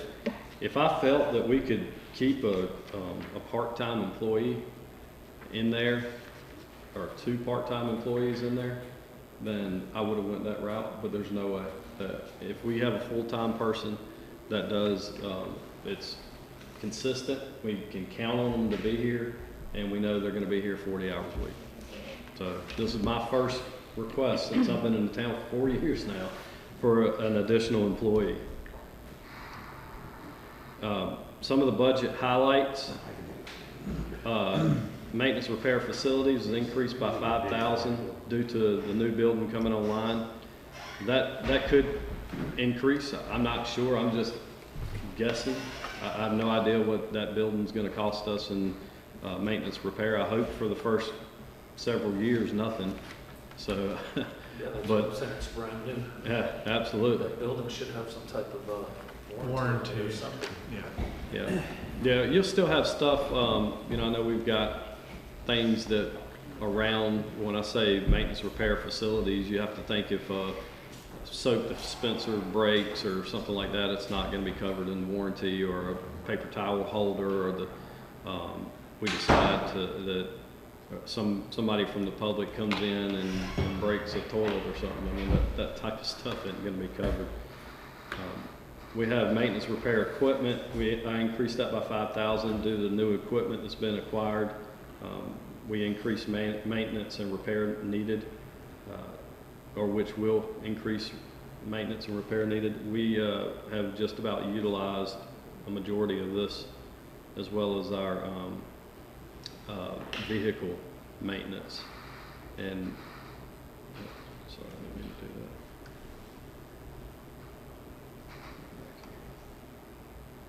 that. Maintenance repair parking lot, I increased that by $10,000. I don't know if I really need to tell you why I did that, but we do have more rock, and we're going to have more rock to manage. And that rock, it leaves a lot. It goes in people's tires, so you do have to go back in and do some maintenance. So I did increase that line item. That is a guesstimate, so I hope it doesn't go to that number, but at least we know that we're there.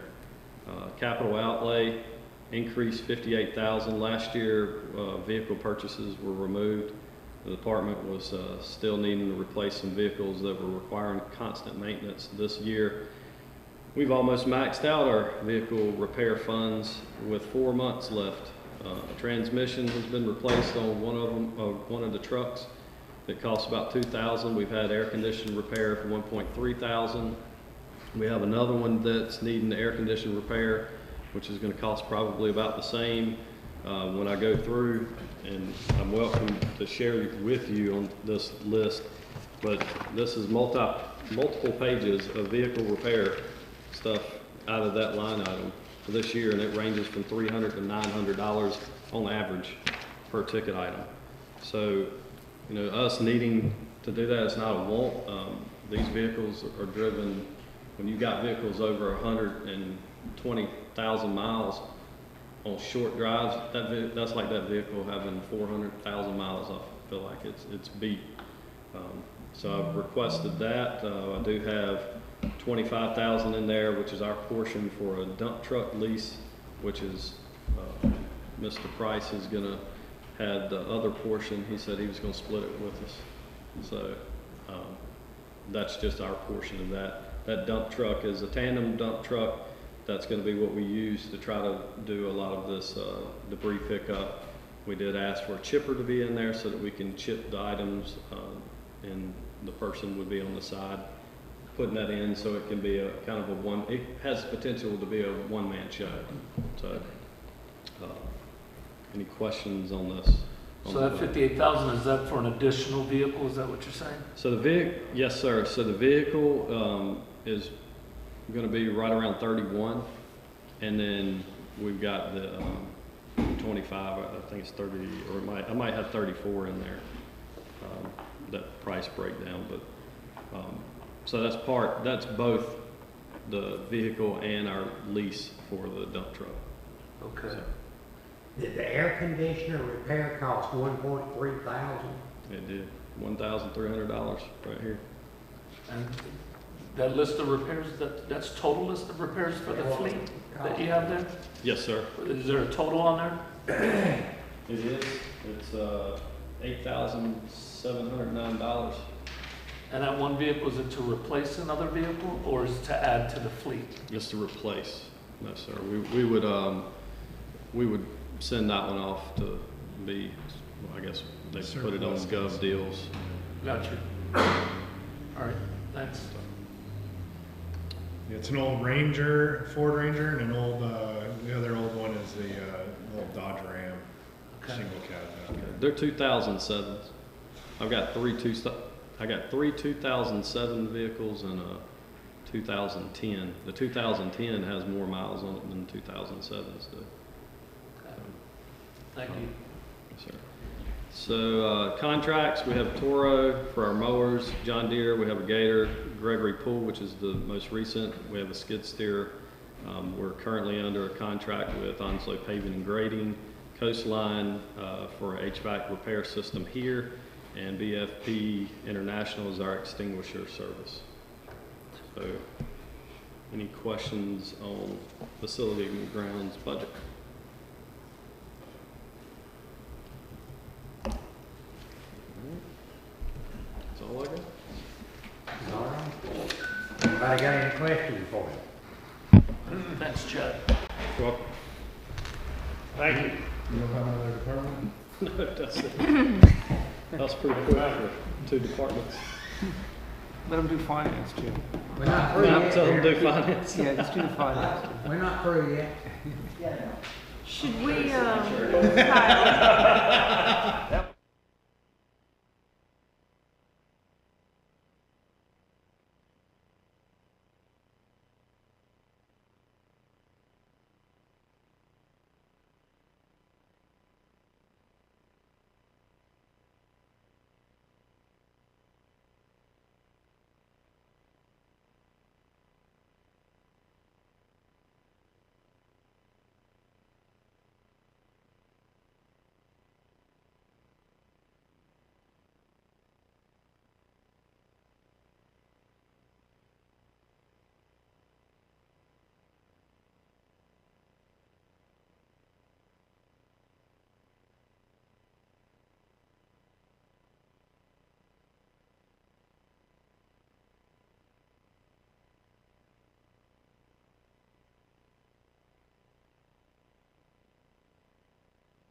So if you look through the pamphlet, the highlighted sections are actual line items that are still under utility control.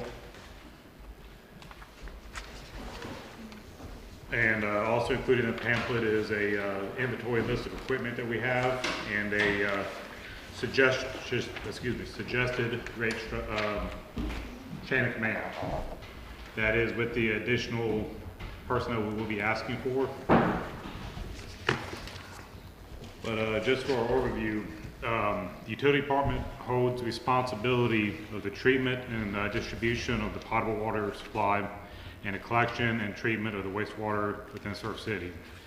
Also included is the maintenance of the Public Works Center. It's a big complex if you ain't been there, out there past the Moose Lodge, and various stormwater mitigation efforts we have throughout town. We're working with DOT a lot on South Shore lately. We also have a capital project for a possible solution in the Delmar area. The department itself is split between 4 divisions consisting of administration, water treatment, collections and distribution, and wastewater treatment. These divisions maintain a 2.6 million gallon day water plant, 5 wells, 3 water towers, over 3,800 service accounts, over 120 miles of pipe, and that's in the ground. 52 sewer pump stations, and a 1.5 million gallon a day wastewater plant. The utility department completed 3,108 work orders over the last 12 months, 1,616 locate requests, 1,135 manual water tests, and 2,184 wastewater samples. That's just an average year. The assets, currently we have 13 full-time employees. We also pay half the salaries of the GIS tech and the IT director. The department has 10 pickup trucks, ranging years from 2004 to 2020. The department has 5 trailers, 5 tractors, 4 gators, 2 riding lawnmowers, a boat. I call it a boat, it's a little John boat. If it is not. What kind of boat you got? The little John boat we get out on the lagoons with. I want to take it in the ocean. Little land-do metal boat. Yeah. Yes, I say, here you are, Yeah. with the police fire department. I put that in, and I think what Chief Wilson has. Oh my God, I want to make sure there's a distinction there. Is it 200 power horse? Is it 200? They don't have a motor on it. horsepower They don't have a motor on it. You got a oar. He's got a portable fan that they just put their hand in the water. It's like an 03 or that thing's old. Yeah, it floats. Yeah. I've seen it. Yeah. They just carry it on top of Some their Flex head. Seal. Yeah, Flex Seal. We make things last. If you look at our trucks, we got 04 starting to fleet. We make them last. A Vector truck, a boom truck, a backhoe, and a track hoe. The department also has 22 generators that are attached to different infrastructure components throughout town. Current contracts. Currently we have 4 different engineering / environmental contractors. I got them listed in your pamphlet there. That is not part of the operating budget. That is coming out of system development fees. But I wanted to go and list it that way you guys are aware. The town currently has a contract with Utility Services. Those are the guys that take care of our water towers. And we also have a contract with Custom Solutions, Inc. They take care of our SCADA system. If y'all need to know what SCADA is, it's our communication system with our infrastructure. And we also have 2 leases, one for that John Deere backhoe and one for that boom truck. The major highlights, let's start with the general fund first. Public Works building, we increased the public works supplies $20,000. The idea behind this is to replace the stone driveway going into the Public Works Center with a 57 or a slate to help with the stormwater, make it look a lot neater, keep it from tracking it in the crushing right into the buildings. We'll do the work ourselves, such as the cost of stone. That stone is original to the construction of that building. I'd talked to senior members. I don't know when that building was built before I got here. I've been here 15 years.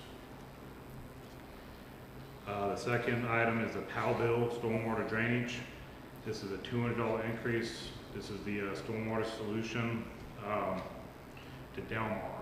Since I've been here, and I know Steve Padgett could speak to it from before I was here, Delmar has been a serious issue with stormwater, especially the 1000 block. We get a decent amount of rain. We got houses going underwater. We have came up with a solution. That's approximate cost. It's not cheap, but it's something to consider. And is that on New River Drive? No option.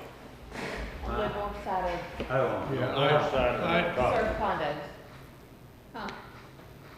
For any potential need for us in the future, I asked him to not be specific on anything in case we need to make moves. I'll just say okay. that. Yeah. All right. Where is the Delmar area? Can you tell me That's that? what he just, what did he just say? It's Delmar is it's comprised of multiple blocks north of surf condos. Yeah, from north surf condos all the way up. Yep. Chairman.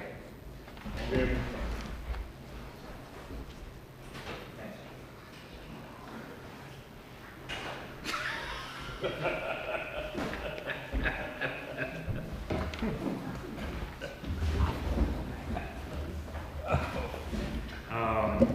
to the enterprise fund administration. Didn't bring Buddy one? Here, Mr. Fowler. I'm good. The administration, a lot more people are using credit cards nowadays. With that comes the credit card fees. Feels cold, but good. That is why that line item got increased. Something new you might not have seen before, and seen it a lot, is the reserve line item now. We need to build up our reserves in case of emergencies, hurricanes, storms. We have a lot of challenges ahead. And if we have liquid money, we can tackle the challenges a lot faster. So we are actually setting aside money for the reserve each budget year for that reason. The water treatment plant, capital outlay of water treatment plant. This $200,000 increase is to replace the green sand filter media. That's what removes a lot of the iron out of the water. We tested this, and it is at the end of its life. It's getting near the end of its life. There's a lot more iron to go through, which is what's causing a lot of the customer concerns about discolored water. It's a cost of doing business, but that's what it costs to change it out. It should be good for another 15 years after that. Supplies and chemicals, $70,000 increase. This is based on need. We're using a lot more water nowadays with all the new residents. That, and we've seen a little bit of a inflation issue, which I mentioned before in previous meetings. That reflects that. IT costs shared. This is a $2,000 increase. You'll see this increase in water treatment, collection, and distribution, and sewer treatment. The idea behind this is we have some very critical infrastructure at 3 of these sites. We're looking to put cameras up with the recorders at all 3 of these sites, and where we can see who's coming and going and keep better track of what we got there. Collections and distributions, maintenance repair of lines and hydrants, $65,000 increase. This is a program, this goes to a program that we've been trying to get off the ground for a while, but it's very difficult. Approximately 200 of our fire hydrants were put in between 68 and 74. So they're getting quite a few years on them now. We can no longer get parts for them to repair them because it's so old. The issue we ran into it is back when they were put in, they didn't put valves on them either. So every time we replace one, we have to shut down huge sections of town. They do have a machine now. It's expensive. It's $65,000. You can cut a valve into a hot pond and not shut down or into our service. That we only can purchase that machine. It's got a lot of purposes. Anytime we need a valve cut in and reduce the amount of people without water, we could use this machine. Maintenance repair of water tanks. This was increased to $100,000. This is a worst case scenario, to be honest with you. Council has shown interest in the past about changing the color and design scheme of tank 1, which is right over here on the island. Without an exact design to go with, I asked them to give me the worst case, it's $100,000. I also got another cost if we want to go and make it look like the other 2 towers, it'd be $60,000. Capital outlay vehicle, $38,000. Like I mentioned earlier in the presentation, we got 13 guys, we're asking for a 14th, we have 10 trucks. Some of the trucks are getting pretty old. I'm not gonna say we're gonna retire them because we're gonna need them. But the junior guys, as they're training, they do ride with somebody. We try to pair them up as we can, but it is very useful to be able to split them up and send them in different directions to meet the town's needs. The loan payment, $25,000 increase. That is for a 10-ton dump truck and a chipper. I know Chad alluded to that earlier.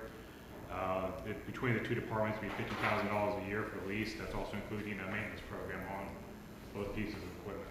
And just for clarification, after a 5-year term on that, the town does own the equipment. It's an installment payment financing essentially, but what Price has done is also included the maintenance costs that we would incur. So just wanted, it will be an asset of the town, not that we're gonna give it back after 5, because we would hope that this equipment lasts a lot longer than that, so. Yeah, just to clarify that, the reason it's called a lease is because at the end of that 5 years, either you say, okay, it's the town's, or since it's not, you could trade it in and keep, leasing new changing your fleet out, keeping current stuff, whatever the direction the town wanted to go. Like I said, you either trade in for credit or it's yours free and clear. Let's see here, it's IT cost shared again, I mentioned that. Capital outlay facility, like I said, we're doing a lot of stuff to our wastewater treatment plant. The PLC SCADA, like I mentioned, most of you are, we are trying to make high rate infiltration work. If it does, we're gonna go ahead and need to change the PLC, excuse me, the pump room at the irrigation room, which is, well, if you know where it's at, it's closest to the gate as you enter Sarge Martin. We're gonna have to rework that as part of that. So we wanted to go ahead and put that in the budget. We can't attribute it all to system development fees. It's kind of an operational thing as well. So we put it in there for transparency. Capital outlay equipment, the wastewater plant has requested a new mowing deck. Apparently one of theirs is giving them a fit and they're looking to replace it. In terms of new positions, utility department is following through with the plan first established in the May 18th, 2018 council meeting and asking for a new entry-level position. At that time, 3 positions were requested. However, due to complications, only 2 were created. The 3rd position is still a need for the department. New position will assist in maintaining the workflow associated with the growth of the town and the need of redundancy to allow for training and time off. This need has become apparent with the absences for various reasons this fiscal year. It has affected our workflow. Currently, we have approximately 180 work order backlog. Guys, work hard. There's a lot of stuff going on in Surf City right now. 107 of those are new service installs. And that's just in the last month and a half. Waterside and Magnolia, they're laying it on us pretty heavy. Like I said, we do have some absences that have hurt us, but also we're looking to cross-train a little bit and create another water treatment plant operator. That way we have a little bit more redundancy. So, like I said, if you guys approve the new position, this is what the chain of command would look like. And if you have any questions, I'm here. The new position is that maintenance tech in the middle there at the bottom? Currently, I have it listed as a maintenance tech 2, but in all hopes, we do have 2 of the maintenance tech 1s, which are the guys on the right-hand side underneath the C&D supervisor. Yeah. Hopefully, one of those have got to be promoted. They're both currently going to school, so hopefully one of those got to get promoted, and the maintenance tech 1 to be the new guy. Okay. So this is just going along with the positions you asked either a year or 2 years ago, when we didn't give you all of them, and you said you'd try to make do with what you could, and you've done a good job of that, and it's still a need, and you need this position filled at this time. Yes, sir. Okay.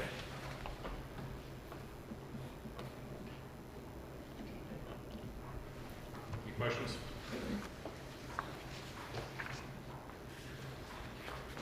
No, I don't. Thank you. Thank you. Appreciate it. All right. Who's next? We've got ComDev. Huh? A combo. That would be Miss Amy.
fiscal year 21-22.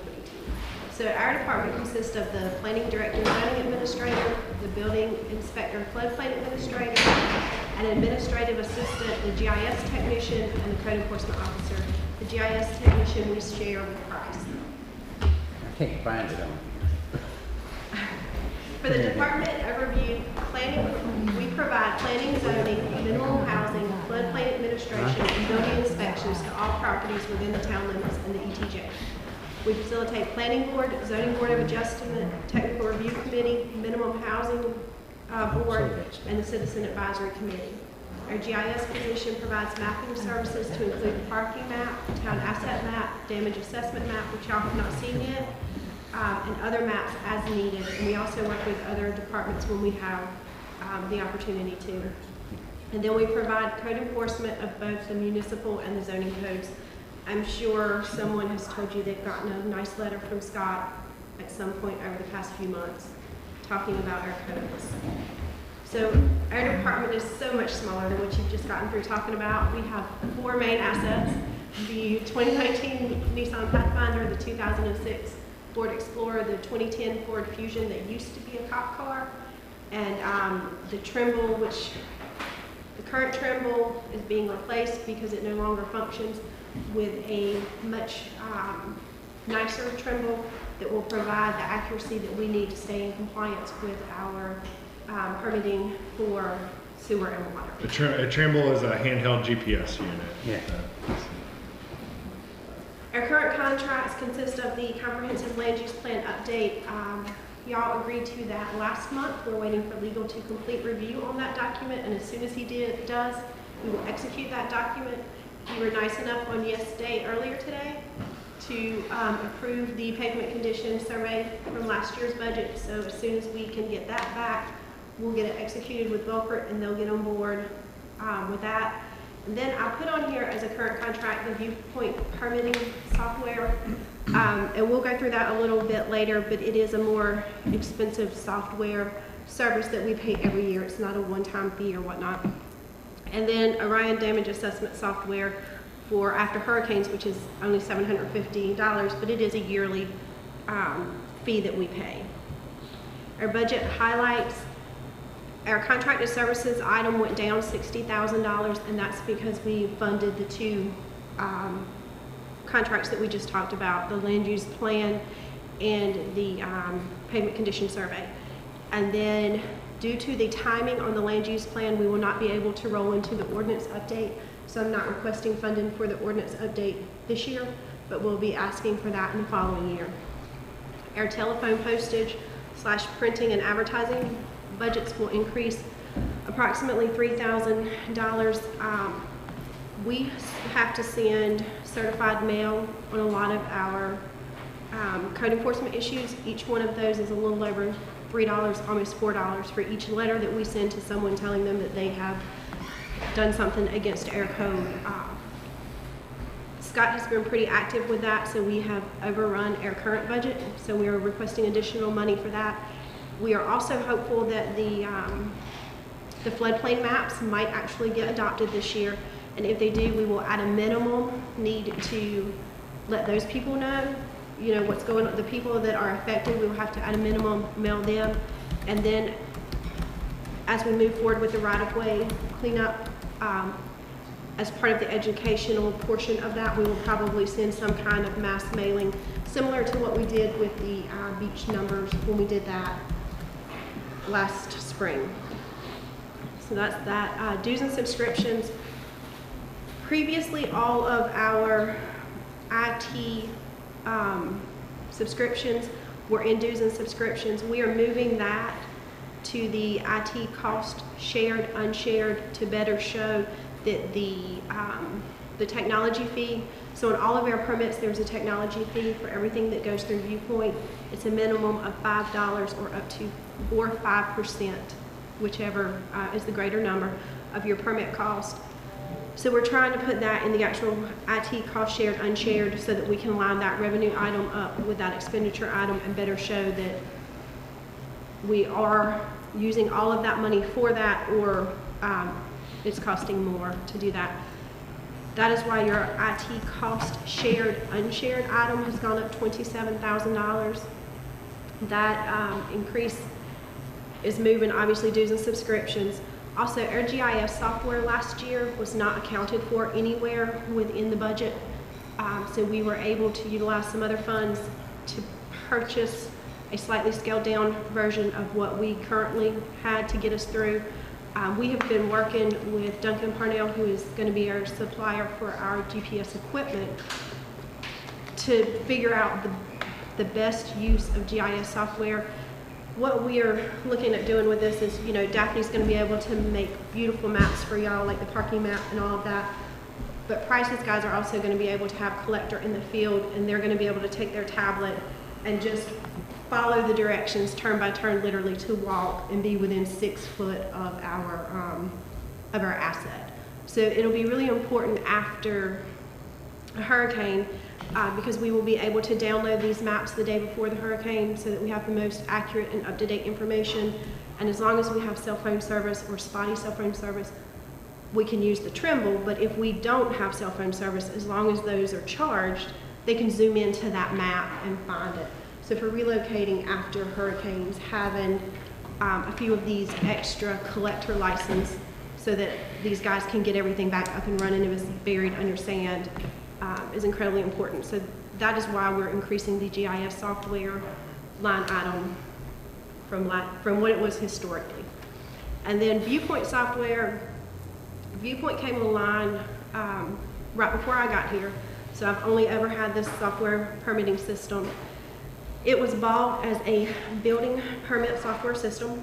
Planning had the opportunity to be a part of that. At the time, that planning person wasn't fully on board with that, and then we didn't have code enforcement.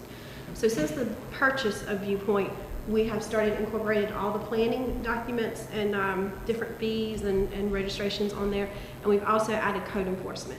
So in adding those things, we have come up to a yearly renewal and support of $18,204.15. With that, Kyle recently let me know that the town is interested in doing a proposed business registration. It makes sense to do that in Viewpoint software because we already have a platform that the public can easily sign into and provide all their information and whatnot. So I reached out to Viewpoint and said, hey, can we do this and this? How do we do it? There are different modules in Viewpoint. So to get that module, it is $6,000 to get that module. And part of that $6,000 would include an internal portion that would allow everything that goes into the business registration to then be pulled into the other modules, so that if you register your business as Amy's Taco Stand, and then I'm doing work for somebody else, then all of my information automatically fills into that, and I don't have to re-enter my information on every single permit that I do. So it's really an efficiency thing. So the new cost in this, or the biggest new cost, is going to be the proposed business registration program if we move forward with using Viewpoint. So I just wanted to kind of point that one out. If you notice my IT cost shared, unshared, all the numbers below are more than $27,000. So we have a credit with Viewpoint right now. We are realigning all portions of Viewpoint so that they come due at the same time. So this $18,204.15 is what will be our yearly rate going forward. But the reason we're only going up $27,000 instead of $32 or whatever it is with the proposed business registration is that we have a credit through February of next year. So we'll only be paying a portion of this next year. And then our capital outlay equipment. Steve got a new vehicle a couple years ago. We are requesting the replacement of the 2006 Ford Explorer and the 2010 Ford Fusion. We just spent $2,200 on the Ford Explorer to get the transmission repaired. The rear end has a very unique sound right now, so it will be going in the shop to see whether or not the rear end needs to be repaired. The rear ends tend to go out quite a bit in those year model Explorers. The one that Jason currently drives has been replaced twice, and this one has not been replaced yet, so we are anticipating that that may need to happen. If we're gonna get a new vehicle, I would like to put that off and not spend that money on replacing it, but we'll see. And then on the 2010 Ford Fusion, that was a donation to us from the police department based on the increase of the code enforcement position. They needed it. So the Ford Fusion, though, was kept alive on a trickle charger at the police station where it remained hooked up to its life support on a daily basis. Since that time, we don't have the ability to have it on a trickle charger. We don't have a shop. It is a hit or miss guess as to whether or not that car is going to start when you go out there. We've had it in the shop. They've run all the diagnostics. Something somewhere is draining the battery. Steve jumps it about every other week before we can drive it, or we get frustrated and drive our personal car while we wait to get to drive it. So at a minimum, I would really like to not have to jump a car every time I want to drive it for business. So, and the Ford Fusion or whatever that one is, that will be shared between myself and the GIS position. So whenever she's out taking shots or doing anything like that, she would be driving it and I would be driving it, and we would just coordinate that. Right now, we do hop in the Ford Explorer, you know, if Scott is in writing letters to people. So that is really all I have on my budget highlights. Does anyone have any questions?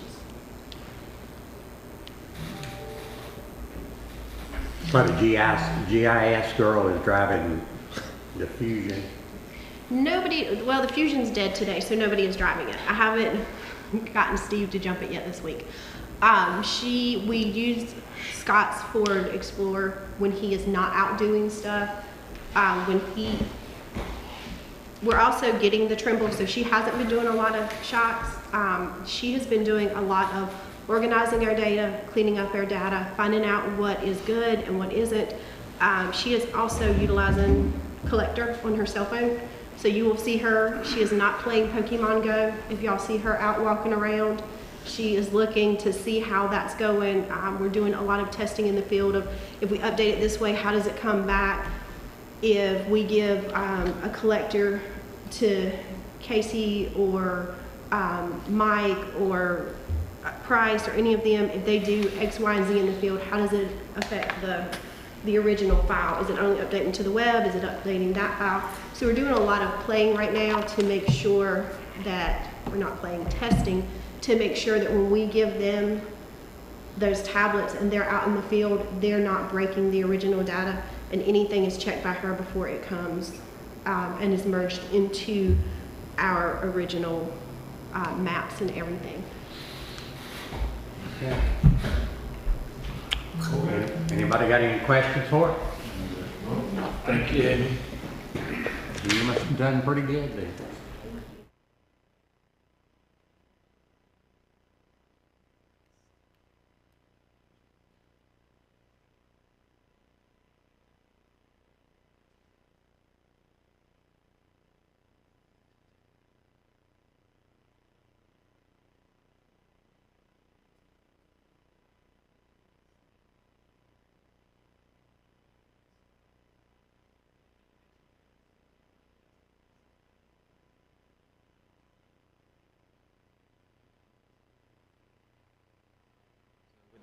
Thank you for the opportunity to come speak with you this morning. Well, it's afternoon now.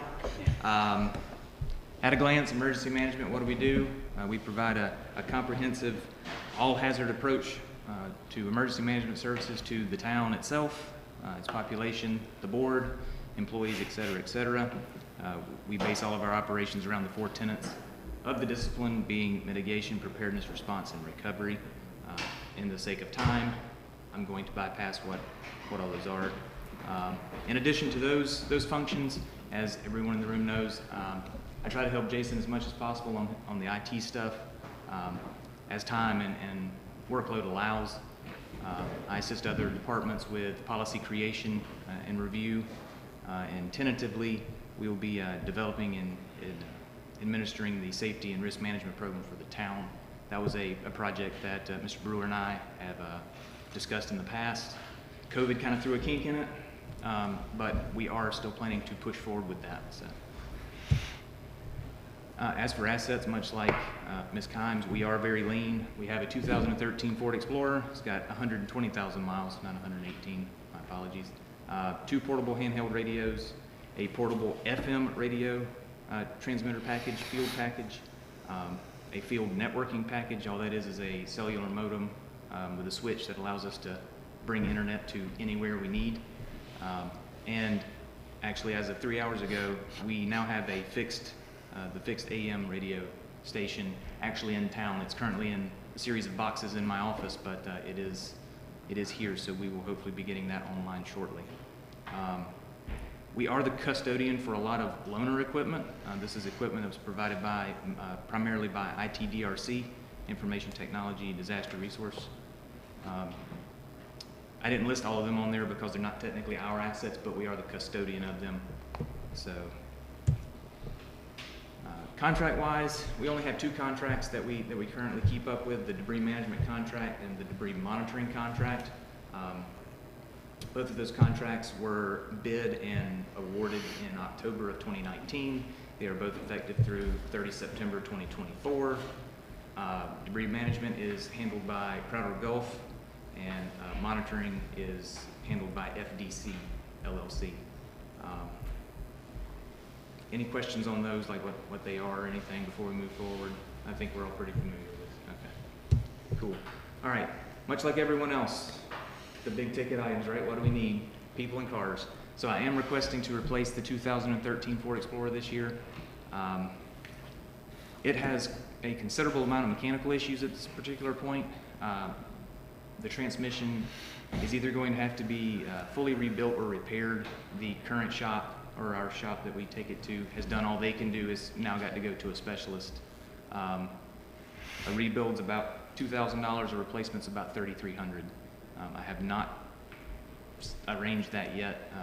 I'll wait for the outcome of the budget proposal. So, in addition to that, it's got a top end oil leak that'll require a complete rebuild of the top end. It also has this funny little leak that if it rains a certain way, I get about 6 to 10 inches of water in the spare tire cavity. So I've had to pop a hole in there to keep from holding water inside the vehicle. So that's kind of cool. This is why I buy Chevys. You're not wrong, sir. I don't buy Fords for this dang reason right there. Just letting you know. It also likes to cut off when you put it in reverse. That's a safety feature apparently. Most of you in the room have ridden with me on the beach post tropical events, so you know that it's all-wheel drive. It's not four-wheel drive, as we have learned. So it does fall short on mission capability. Moving forward, this year we're asking for some community contingency supplies. So very briefly on the top on this: 3 pallets of MREs and 3 pallets of water to keep on hand all the time. Historically speaking, these were all resources that we would request from the state pre-incident. However, the rules have changed on resource allocation and delivery. So now NCEM has taken the stance of the first 72 is on you. So what that means is you need to be able to sustain yourself for 72 hours until state and federal assets and resources can get to you. With that being said, they are still doing some pre-deployment of these types of resources into the hazard area, all right? But it consists of 6 pallets of water, 6 pallets of MREs, and 6 pallets of tarps for the county proper, not individual municipalities. So I talked with Mr. Brewer, and after much arm twisting, it's in the budget now. So I hit those numbers based on the 12.8% poverty rate or food insecure rate for Surf City. That's standard operation for how you calculate how much to keep on hand. Gotta keep a check on it, if Stephanie's around, she gets in there. She will. I saw her eating some London broil the other day. London broil. And also, I got proof of who ate that London broil. That sounds fancy. Also, there is some concern, and rightly so, in the fact that this is perishable items. It has depending on which manufacturer you go with, you're looking at a 8-year to 12-year shelf life, if kept in optimal conditions. We do possess the ability to maintain that optimal condition for these items. So it's not like they're gonna go bad in 3 years, or 4 years, or 5 years. I'm not saying you might wanna eat that London broil, 10 years from now, but it's probably okay.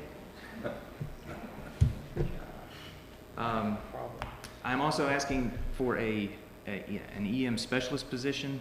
High level point talking points here. As we talked in the, not the workshop, what is it, the retreat, Mr. Torres pointed out that I was the single point of failure, and that has resonated with me since that day. So having this additional position would add some depth to the staffing within the department. That'll allow for a little better distribution of the workload. And also it's going to give me somebody that I can work with and bounce ideas off of and try to project and plan out into the future on things that are really EM specific. I don't know if you guys have ever tried to get an EM person on the phone, but it's very difficult. Everyone's busy. So reaching out takes some time, to other agencies. The second benefit to this particular position would be we would have a dedicated set of hands in addition to my own for when EOC is activated or when we're doing other emergency operations. Generally speaking, if I'm having to reach out into other departments to try to get additional people, chances are very high that those departments already have those people tasked.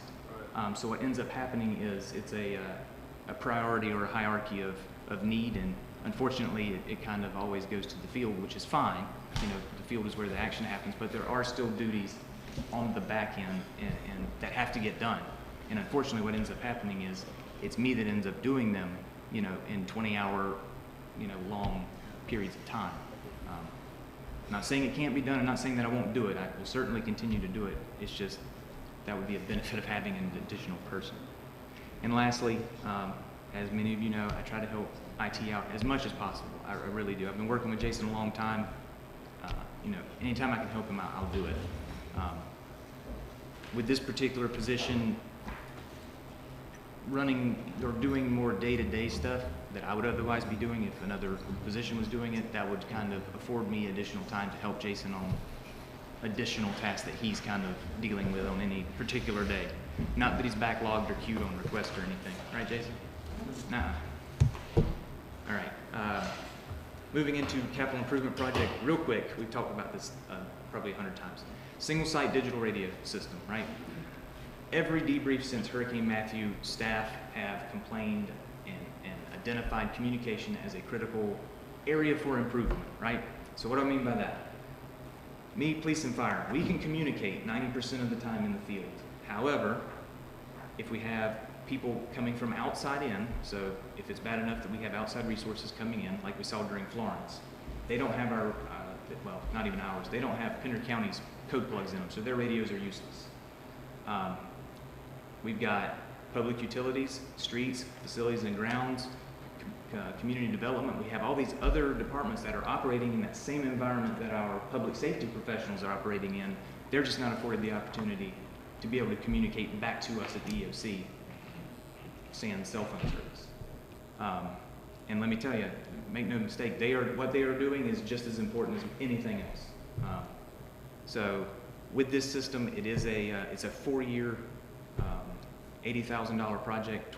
It is a what is it called, lease own option, I think. So this would be a full turnkey solution, all the equipment, installation, and maintenance to cover throughout the entire contractual period.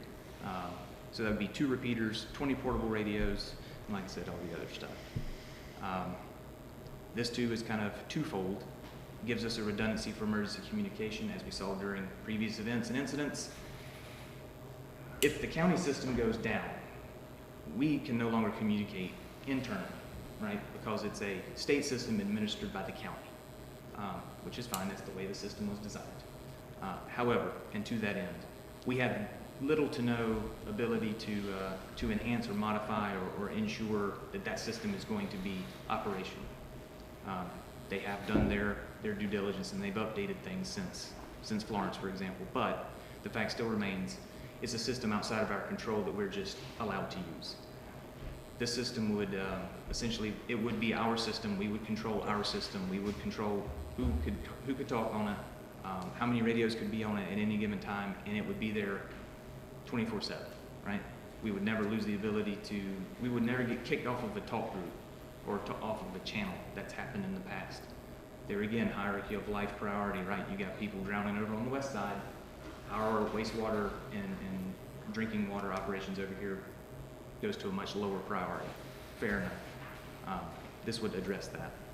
In addition to providing a blue sky day opportunity for our utility crews and streets crews, facilities and grounds crews, to have a radio system that they could utilize on a day-to-day basis, so that there's interdepartmental communication at any given time. That's something that Mr. Price and I have talked about quite frequently in the past as being something he would really like to see come online too. That sounds like a good grant possibility. Yes, Mayor, it is. I've submitted 2 grants on this, and each time Leland beat us out on one. They have this exact setup, and I don't remember the other municipality, but someone else got the other one. I continue to try, and like what Mr. Merritt said, you know, you do that 4 or 5 days worth of work on a 600-page document, and they're like, "Yeah, it sounds good. You know, maybe next time," which is fine. But you're right, it is. This is some of you don't know, but this is something that is required also by NIMS.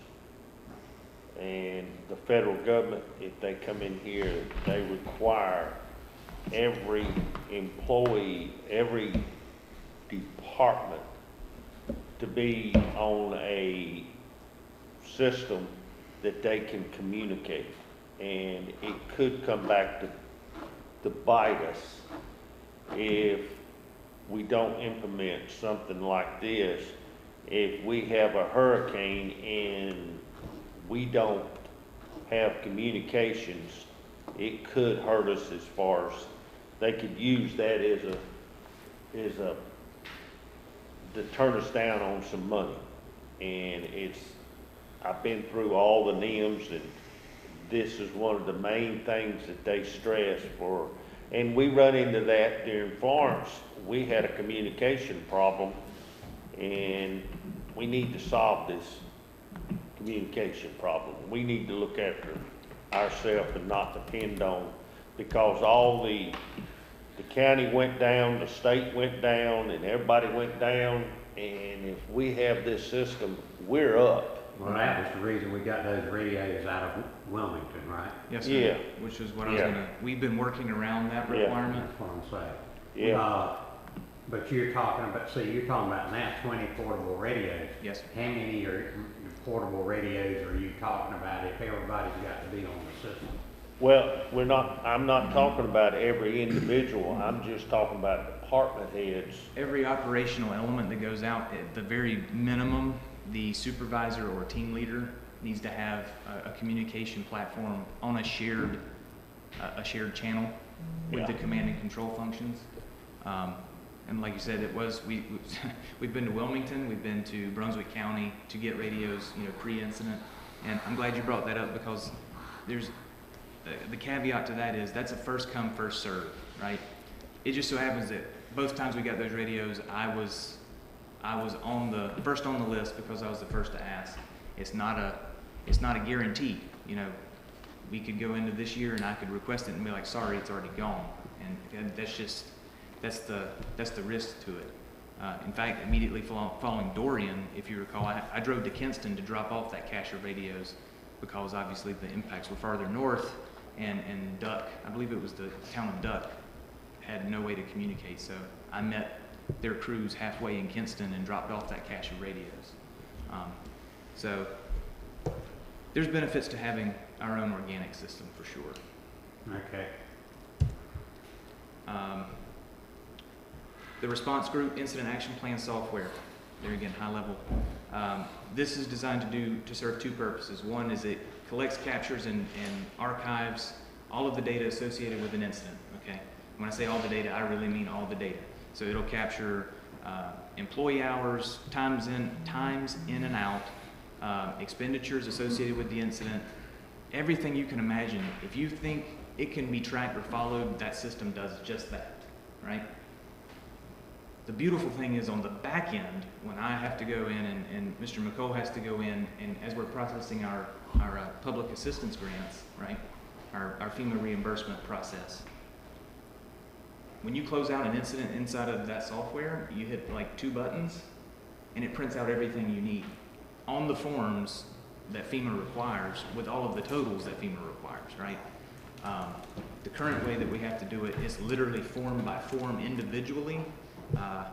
So even Isaias, as small of, and I don't mean to belittle it, but as small of a project as it was, it still took almost 2 months worth of time between Mr. McCole and myself to punch it through, right? So I'm afraid what's going to happen is as FEMA continues to draw down and refine their requirements for these projects, and the reporting burden goes up, some of the smaller projects just aren't going to be tenable no longer. Because if I have to spend 3 months collecting and reconciling and doing all this stuff with the data, I mean, is it really worth that on a $30,000 project, for example? I mean, I don't know. Maybe it is, maybe it isn't. But it is something to think about. I've worked with these folks in the past. They're great people to work with. We tried using them during Florence. Unfortunately, that was just too much to deal with at the time. They were actually going to fly 2 of their people up here to try to help us out, but they ended up getting moved away. But it's a good group. I love this software, and I really think it would be absolutely 100% beneficial. No hands down. All right. Like I spoke about earlier, I know I'm running short on time. I'm going to speed it up. The additional task or responsibility, if you want to call it that, in the safety and risk management program side of things. The reason why it's kind of been tabled is, you know, training got held down temporarily during COVID. This particular item, the Manager of Environmental Safety and Health Program, is a certification it's a collaboration between North Carolina Safety and Health Council, NC State University, and Department of Labor. It's a 100-hour formal training course. It's a high-level training course with 30 hours specific to the public sector, i.e. local government, right? You know, you have 5 years to do it, so if that gives you any idea of the depth of it, you know. As for the, you know, very briefly, identify, reduce, and eliminate workplace hazards, reduce liability, increase efficiency. That's the goals of that program. OSHA compliance, NIOSH compliance, things of that nature. And the travel line, of course, with this particular program, there is a mandatory week at one of the training sites that all candidates or applicants have to go to before they can receive their official certification in that as a manager of environmental safety and health. That program too would also, I need to say, would be in collaboration with human resources as well, because there are 2 different components, the reporting and that side, and then there's also the compliance and investigation side. So Ms. King and I would be working very closely in bringing all of the full program to bear. How'd I do? Good on time? Thank you. I'll be happy to try to. Thank you, sir. Anybody got any questions for James? Anything for me? No. No? Good? All right. Only thing I'm gonna say, I'm in agreement with Jeremy. We don't need to buy 4 vehicles. Every time somebody comes in and wants a vehicle, it's always a 4. Huh?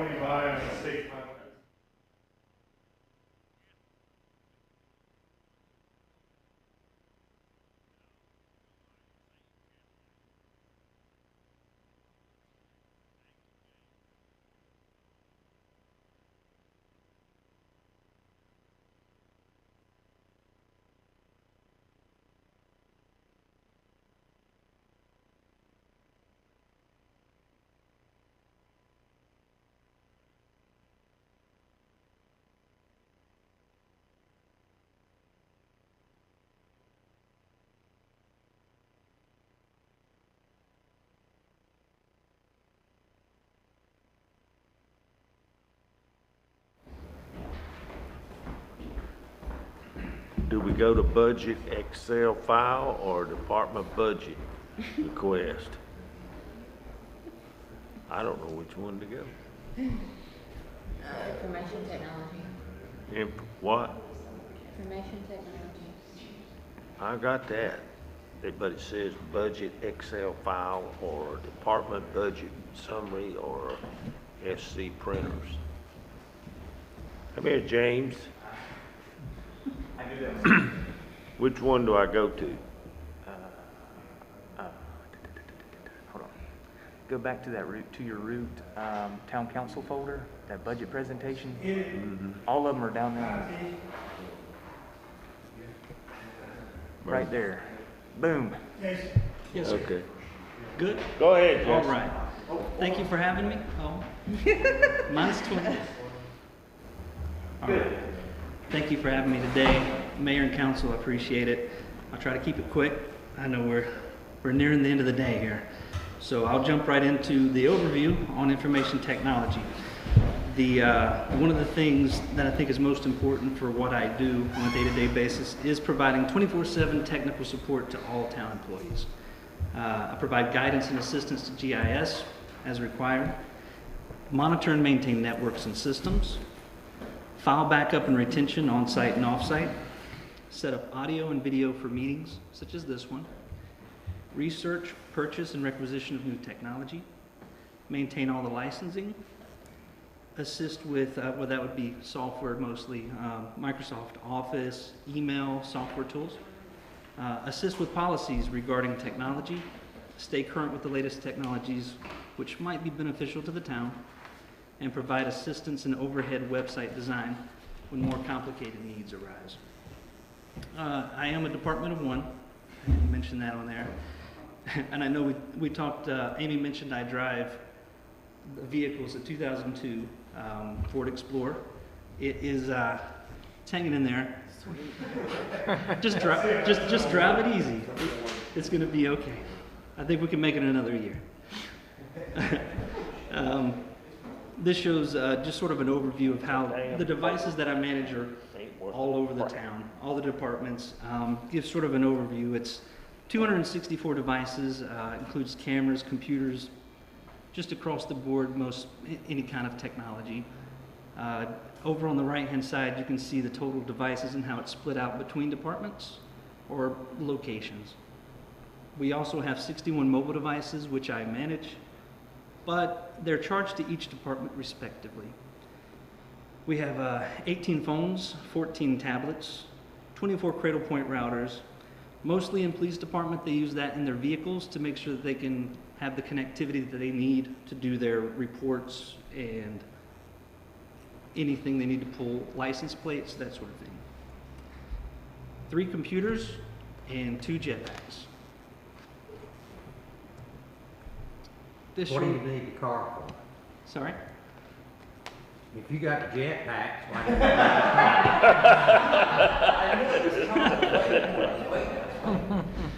Yeah, they don't use those often enough, huh? This shows sort of the overview of just the technology across my budget. Mostly persists of hardware. It's kind of standard with technology that the majority of the budget, I'd say 70 to 80%, usually is just maintaining status quo, keeping everything going. And this kind of shows that as well. The hardware itself is mostly computer replacement, which I'll go into in just a little bit. The 5-year replacement schedule that we have and how it's staggered. The licensing, subscription, networking, we have all that. If you want to go through each line item, I just thought I'd summarize. That's fine. Okay.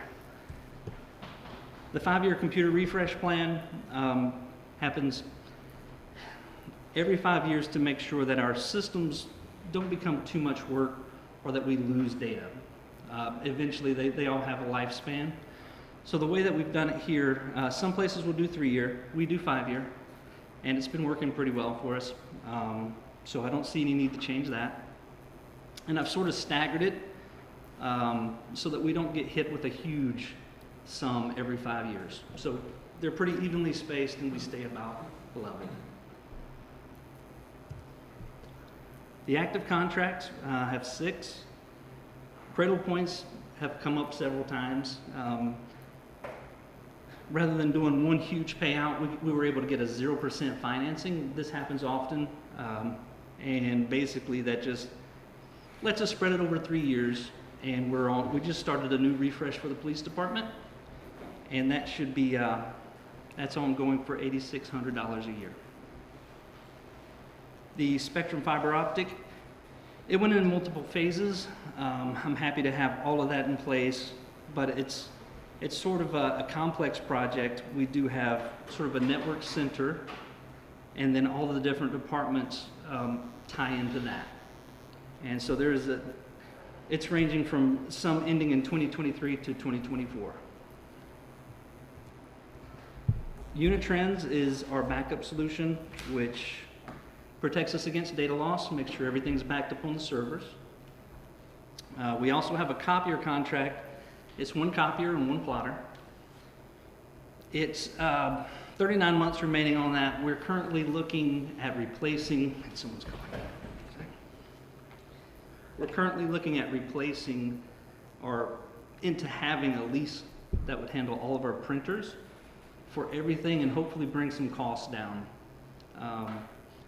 We're meeting with them next week, so I don't have numbers on that, but essentially it should be less than what we're paying now, so we could work it into our current budget. The Civic Plus website hosting, social media archiving, unfortunately that's something we have to do is archive everything. You know, the North Carolina Public Records Law requires us to archive any interactions with the public. So that's what covers that. I did just switch over to a new vendor, which has cut that in half. So we're at $2,500 versus $4,000. Yeah, a little, almost half. And that's it. If you have anything in particular you want to look at within the line, I'm happy to talk about it. One thing to note, traditionally IT was, Jason's budget was lumped into the admin budget as well as HR. So this year, I'm moving them into their own departments so we can track operational expenditures a lot easier. It's just, even though they're both departments of one, he can manage his own budget and does. So it's hard to keep up with. Now, have you got pretty much what you're gonna need for the new building over there now? Yes, sir. We're able to purchase most of it out of this year's. I'm able to move some stuff into next year that I had planned on. Plus, we had a little contingency that we're able to pay for the stuff that we need. So we're in good shape. We have everything in place that helps keeps us from getting hijacked. Yes, yes. I always hear that. I scare you. Yeah, Someone's going to hijack. The antivirus and the routers, that's our protection layer. With the fiber optic, that's allowed me to have a centralized location for backup routers. Those have all the bells and whistles that are protecting what's coming in and what's going out. On top of that, we also have the antivirus, which gives me insight from one page, everything that's going on. If anyone's interacted with something that could be bad for the town, we can take care of it. How do you stand on all the system over to new town hall? Good. Wednesday, we'll actually be doing a move to move the servers over to the new location, and we've got everything timed. Hopefully get some help from some folks, because it's really heavy hardware. But I've talked to Price about that. He's willing to help. So you'll be able to be up and running Thursday or Friday, or is that too quick? Yes. So we'll have some switches that I have in place now. I've got some new switches coming in Thursday, but we'll be up and going. It's probably 4 o'clock to 7 o'clock on Wednesday. We should have everything up and going for networking.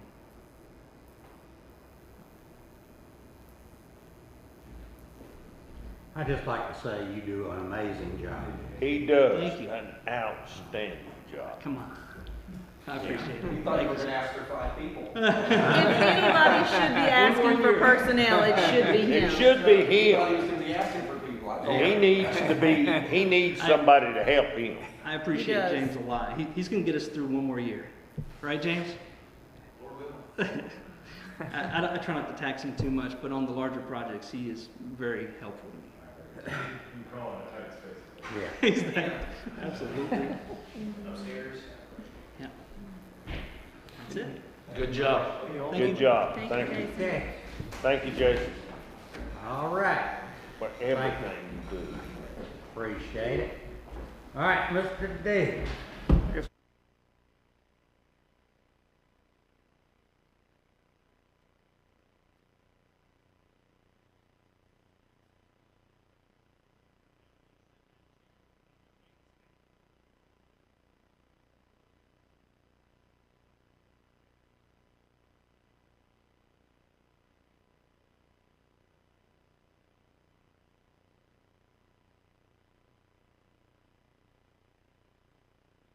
Council. First of all, to touch on, including myself, we're a staff of 4. And I just want to give kudos to the staff I have. I've been in the position for a little over 6 months, and they've made it a pleasant transition to come to Surf City, and I'm really blessed to have them. So I want to say that first about them. You probably know all the staff. You guys come in and visit quite often. We get to see Winnie quite a bit. It's always a joy to have you guys come in. First of all, I'll start with Wendy Davis. She's the Deputy Finance Director. She also serves as a tax collector and also handles payroll. And she will take overflow calls on utility questions and also sanitation. And now we're getting some parking questions too on that, but typically that's not going to be one of our functions. Then we also have Donna Reese. She is a Deputy Tax Collector. She handles accounts payable. She's also an overflow calls that we get on utilities, on accounts. She handles a variety of questions. She handles, I think I said accounts payable already. And her and Wendy are a wealth of knowledge. They have a lot of historical knowledge that they've really helped me with that historical knowledge. It's great to be able to lean on them and be able to, somebody will come in department-wise and ask a question, and I maybe don't know the total background or history, and then Donna, just listening, will, as after the person leaves, she'll just mention to me, I think this is what happened 10, 15 years ago. So again, they've been a huge asset. And then also we have Jeannie King. She's the finance utility specialist. She does the collections of the utility bills. She handles the sanitation collection. She takes phone calls. We also get emails through that they'll have questions on. She works very closely with community development and also utility department in terms of adding meters to the system, and it's been quite a robust time period, even the 6 months I've been here with the development we're having. So that's our staff, and again, we've had a little bit of help being in the Community Development Center with Lori. She's helped take some of the phone calls on the utility side, so we've had a little bit of help there, so I want to say thank you to her also. From there, I'd like to just dive into our budget. Also, I'd like to just touch on one of the other things that finance is handling, and Price has a very robust capital plan going on. And he's very bright, he covers things, things are constantly changing and in flux. We're handling, working with utilities on their financing side. You approved some financing documents today that are vital for us to be able to get the projects done for Price. So I want to just throw in, that's one of the functions of finance is handling. And also working with the Beach for Nourishment, how to borrow the money and what. That's another one of the functions of finance. But from there, I'd like to go over our budget. I don't know if you have it up there, right, Kyle? Okay, contracted services.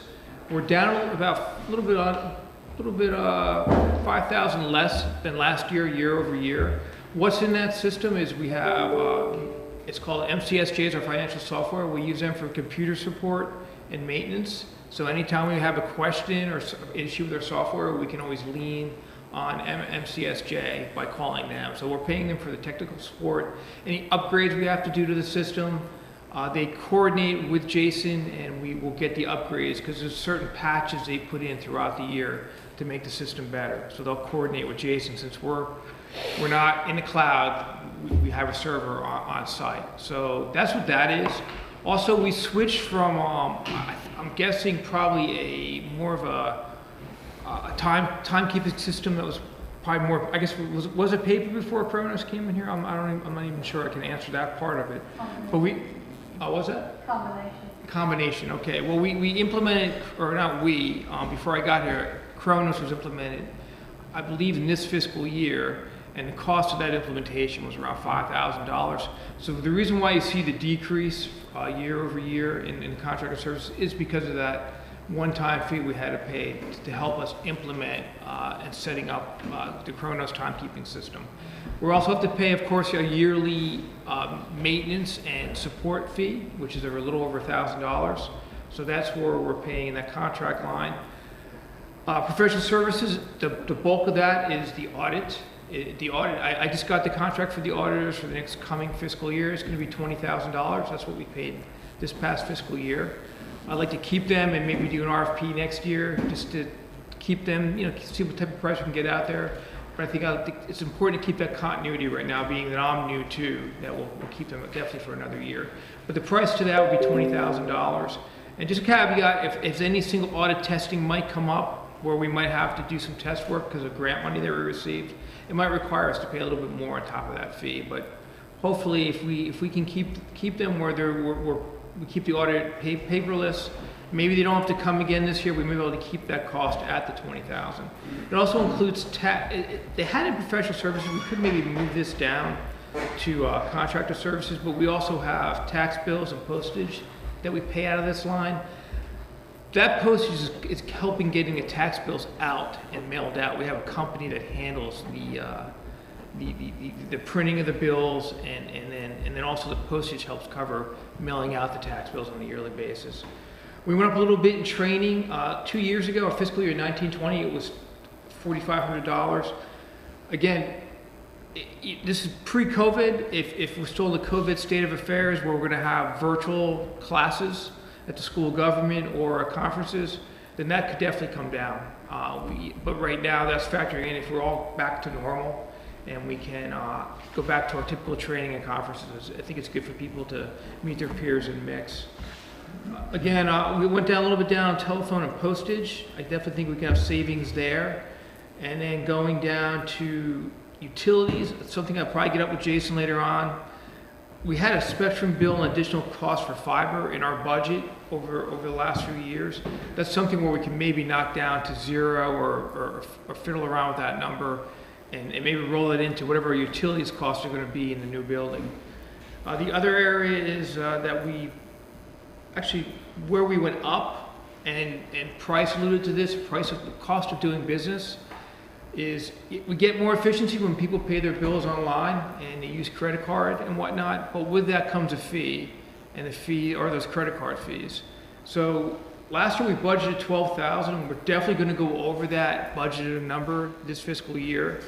So I bumped it up by another $10,000. I budgeted $22,000 for this upcoming year. I think it's vital that we do that because the more and more people are paying things online and using credit cards, it's going to continue to go up. I'd like to take a look at the agreement that we have with the company that's handling our credit card machines, and maybe we can negotiate when I get a little more time into my schedule, and maybe we can get that to come down a little bit with how they structure their fees.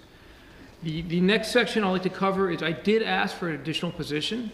It would be a utility I'm looking at it more as a utility specialist manager. That's the title that I assigned to it.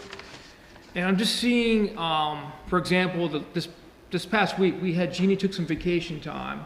I'm just using this as an example.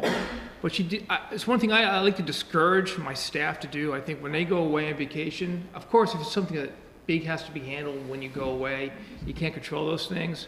I think it's important for them to take the time and just get away, not have to be worrying about what's happening in the office in case they fall behind. But she did work about 5 or 6 hours this past week on her vacation. It's something, it's nothing that wrong that she did, but she had to take the time because she is pretty much one person handling the collections and payment of bills. When she is out, we do have Donna and Wendy that they fall back and take a lot of those phone calls and emails and questions, but a lot of things do build up after a week of being out. When she comes back in on Monday, you're kind of behind in a sense. I just want to give you an idea. Part of the reason why I think we could justify the position is back in 2005, we had 1,200 customers in utilities. Through February this year, we're close to 3,900. I've been talking to Jeannie this past, before she went away on vacation. I think we've added 500 customers over the last 6 months just because of the development that's going on. We're also implementing a meter system. We have Daphne helping out with the implementation of AMI, but Jeannie is still playing a role in that. So it's, that's going to go away once that system's put into place, but it's still, she has to play a role in that. And just talking to Price, 15 years ago, our average gallons per day usage was around 400,000. We're now at $1.1 million of gallons per day of usage. So it's I think he said it was a 60% increase over that time. So typical call volume, we just tried to look at a few days of how many, and Jason helped us out with this too. How many calls is Jeannie maybe taking in a day? And this fluctuates, and there's an ebb and flow throughout the monthly process of collecting and billing out utilities. But roughly a typical day might be 109 calls. And it could be, a 10-minute call, might be a couple-minute call. But it does take time out of her schedule because there's other duties she's doing outside of just taking phone calls and payments. So it'd be about 109 calls a day, and then any overflow when she's on the phone will go to Donna Reese, who also has other responsibilities. So she's taking her time from that to handle those questions. Or it might go to Lori too, but when we go into the new building, we're going to lose the ability to utilize some of Lori's time once we move over to the town hall. And then we looked at December, how many emails is she getting in on a monthly basis? And if you average that out in December, she receives around 36 emails per day with questions on her bills, questions on the utility bills and whatnot. So, I talked to Price, and something maybe we could work out over time. It is we are performing job duty that goes towards utilities. Jeannie is in our budget at 100% general fund. So, from an accounting perspective, you could probably allocate, so I know Price probably wouldn't want to have that time being charged to utilities, but it is something that we are serving utility function. And this position could also help out if we were lucky to be able to have this position allocated to us. They could help out in some of the accounting functions too. Price has quite a robust CIP plan. I think it's going to be going on for the next few years. And there's a lot of ebb and flow and changes that he has. He's got a lot of great ideas, and he comes with a lot of energy. And just having somebody maybe I could work with to help track some of the things that he comes with different ideas and whatnot. So with that said, that's my presentation. I tried to keep it as quick as possible and as brief as possible. Any questions you have for me, I'll be more than happy to answer them. Or if you want to give me a call, shoot me an email, whatever, I'll be more than happy to answer your questions concerning our department. Nobody got any questions for you? All right. No, but you're right. I thought Jeannie was born with a phone in her ear. And I gotta tell you, she's got I've sit in the office, and it's amazing how many calls she takes. There's an ebb and flow to it, but keeps a great personality. And she's got a good person. But every time I walk by, she does. So she does a tremendous job, and any help we could get her, that'd be great. Yeah. Thank you. Thank you. You're doing a good job. Thank you, sitting in a David. room with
Okay. Okay, I don't have a presentation because mine's a little short. As Kyle had said, and Mr. Brewer had said, he moved me out into my own department, so we don't have any comparative data from anything from last year. The department overview of what I do in human resources is I work with all of the departments and all of the department heads and every single employee in this town. Very much like Jason, except he does IT and I handle the people side. I help with the recruiting, the onboarding, disciplinary actions, offboarding, training, not in that particular order, but all of those things happen. Also with working on employee policies and reviewing them, which we've been doing with the employee handbook and revising that. And I'm available to all of the employees for insurance, policy and procedures, benefits, EAPs, workers' comp. And I also keep up with all of the employment law changes and how they apply to the town policies and the benefits. That's my basically what I do as far as the overhead goes. My assets are software. That's all I have for assets, and currently the one that we have, which is in a current contract, is with NeoGov. We moved there, we started that one this fiscal year for the recruiting on Insight and government jobs, which has been, that's an amazing project that we put together, having to build that and now being able to use that for recruiting. And all these departments that keep asking for more people, Stephanie was not the only one that was tallying that. I was too, because that means we have to make job descriptions and we have to do the recruiting and the onboarding for all of those people as well. So our current into contracts, there's 3 pieces in contract services for my budget. The one piece is the current contract we have, which is with NeoGov and Insight and government jobs. And I am asking for add-ons for onboarding and e-forms, which is within NeoGov, to help streamline the process of the onboarding for all of the new hire paperwork, all of some of the training requirements, certificates, being able to house those for the new employees and current employees. And I'm also asking in that line item for the pay study.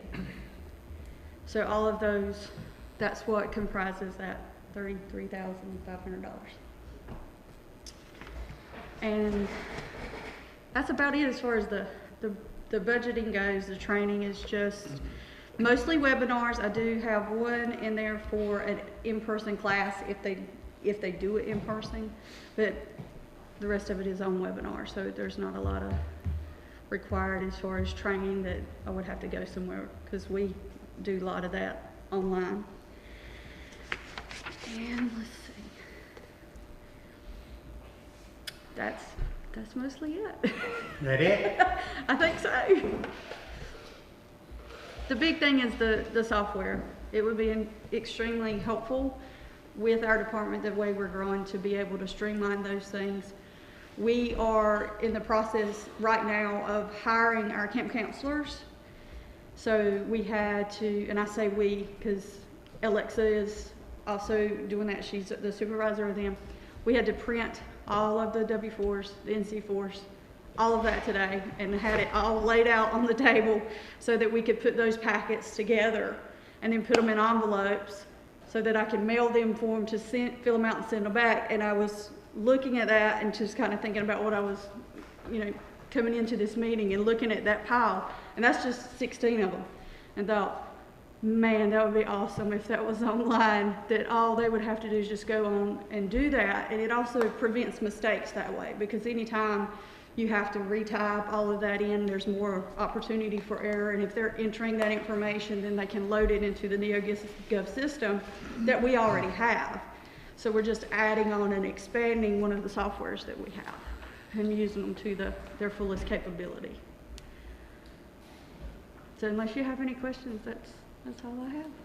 I just have a question for Kyle. So like on the different departments that we're getting, like Most of them have like where it says salaries and wages, and then it breaks down the FICA, the retirement, 401, and then some don't. They're using last year's numbers. I told them to not put salaries in because we don't know what those costs are going to be. Like insurance is one of them. So it was not, in my opinion, relevant to include all those numbers. Okay. You'll see those at the next rendition of salaries. And you'll also, if my numbers, we just used them because this is a new department, so I get a new number. Thank you. Thank you. Thank you. Thank you. Thank you. Do you plan on staying there, or are you moving to town hall?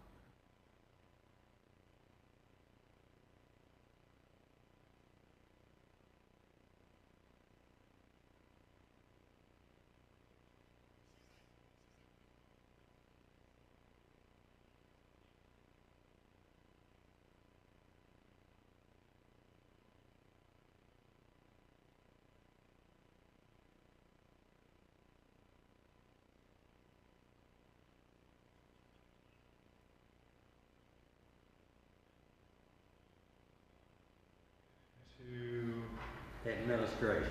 admin, pull up my stuff.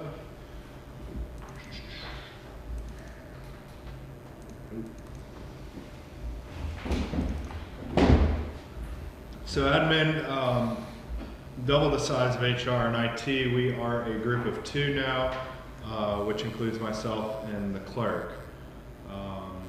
Current fiscal year and years previous, as I mentioned, IT and HR was within our department in regards to budgeting purposes, but I had noted due to expanding responsibilities and the ability to track operational expenditures, they've been separated out in their own department for budgeting actual function. Generally, we provide the primary point of contact for the governing body, carry out townwide programs and functions. The department serves as a liaison to other departments, prepares agenda packages, interacts with the town attorney and various other agencies and stakeholders, amongst many other things that are happening within the quote-unquote administrative department. Our general operating expenses are fairly mundane, to include certain travel and training that are mostly necessary for us to maintain certain certifications through the clerk as well as through my professional organizations. We do have slight increases, and I'll go through that based on a new employee request. But essentially, you know, we're handling just day-to-day operations. No major assets for our department, other than the MFP printer that Jason had noted, and our computers. We have no vehicles, we have no tractors or anything of that nature. The current contract that we have is with the clerk software, which we are going to abandon. I think we have internally been able to develop online needs and electronic needs that we just don't really see the need to continue that contract, so we will abandon that. Moving forward, I have some money in here for maintenance and repair of equipment, and then again, everything else is going to be related to general office supplies, dues and subscriptions for professional organizations, a uniform allowance. We operate on $100 a person, I think, which is similar to council and some other departments. So the two primary things that I have put into this budget include the money for potential contracted services if we want to move forward with the town app, which, you know, if approved in the budget, we will move forward with and trying to solicit somebody to help us with that. Again, I don't want to tax IT and trying to develop that, even though I know his skills in-house would help us with that. So I used kind of that number we had looked at before at about $1,000 a month on that potential contract, and then added a couple $100 just in case. just in case. The employee in which I'm requesting is going to be in the form of a communications coordinator. This position would seek to build positive community relations through interaction via face-to-face or through social media, print media, and website communications. Position would have the ability to implement strategic communication direction and counsel to town management and elected officials on any program or project that we are working on. The position would report directly to the town manager. So I just, I think that as we continue to tackle additional outward-facing programs and projects and interactions with the community, this will be extremely helpful for me, and I think for Stephanie as well, as we also serve as kind of special projects, going on, and to really sit back and think about how we're communicating messages, working with community stakeholders, et cetera. I think it could be an asset for the town. Also assuming those roles and responsibilities of PIO, because we have joint responsibilities with some tourism and event coordination and rental facilities. So that's my request. Our request, I guess, for administration and some of those ancillary costs have been built in for any potential training opportunities, printing, travel allowance, etc. So that's my pitch. Again, I don't have a whole lot other than just working on the functions of the town. So. And you the last one, ain't you? I know. Hey, Todd. Yes, sir. Where you gonna put this person? Not only for the communication coordinator, but Yes, for the sir. other employees. I know we have some brief summaries up there, but are there any formal position descriptions that have been? I have a folder of several that I have pulled from other locations, the town of Duck, town of Nags Head, town of Oak Island, that have various kind of duties that aren't not all applicable. So my next round is to put a formal sort of job description together. Yeah, can we get that not only on yours, but on the others? Yeah, so yeah, I'm just saying, absolutely. just all around the day, there were several. Yes. I would just like to see those. Yeah, so what we'll do is, post this meeting was just our wish list essentially. Dave and I will be looking at revenue projections, and I'll be making the tough decisions for recommended cuts.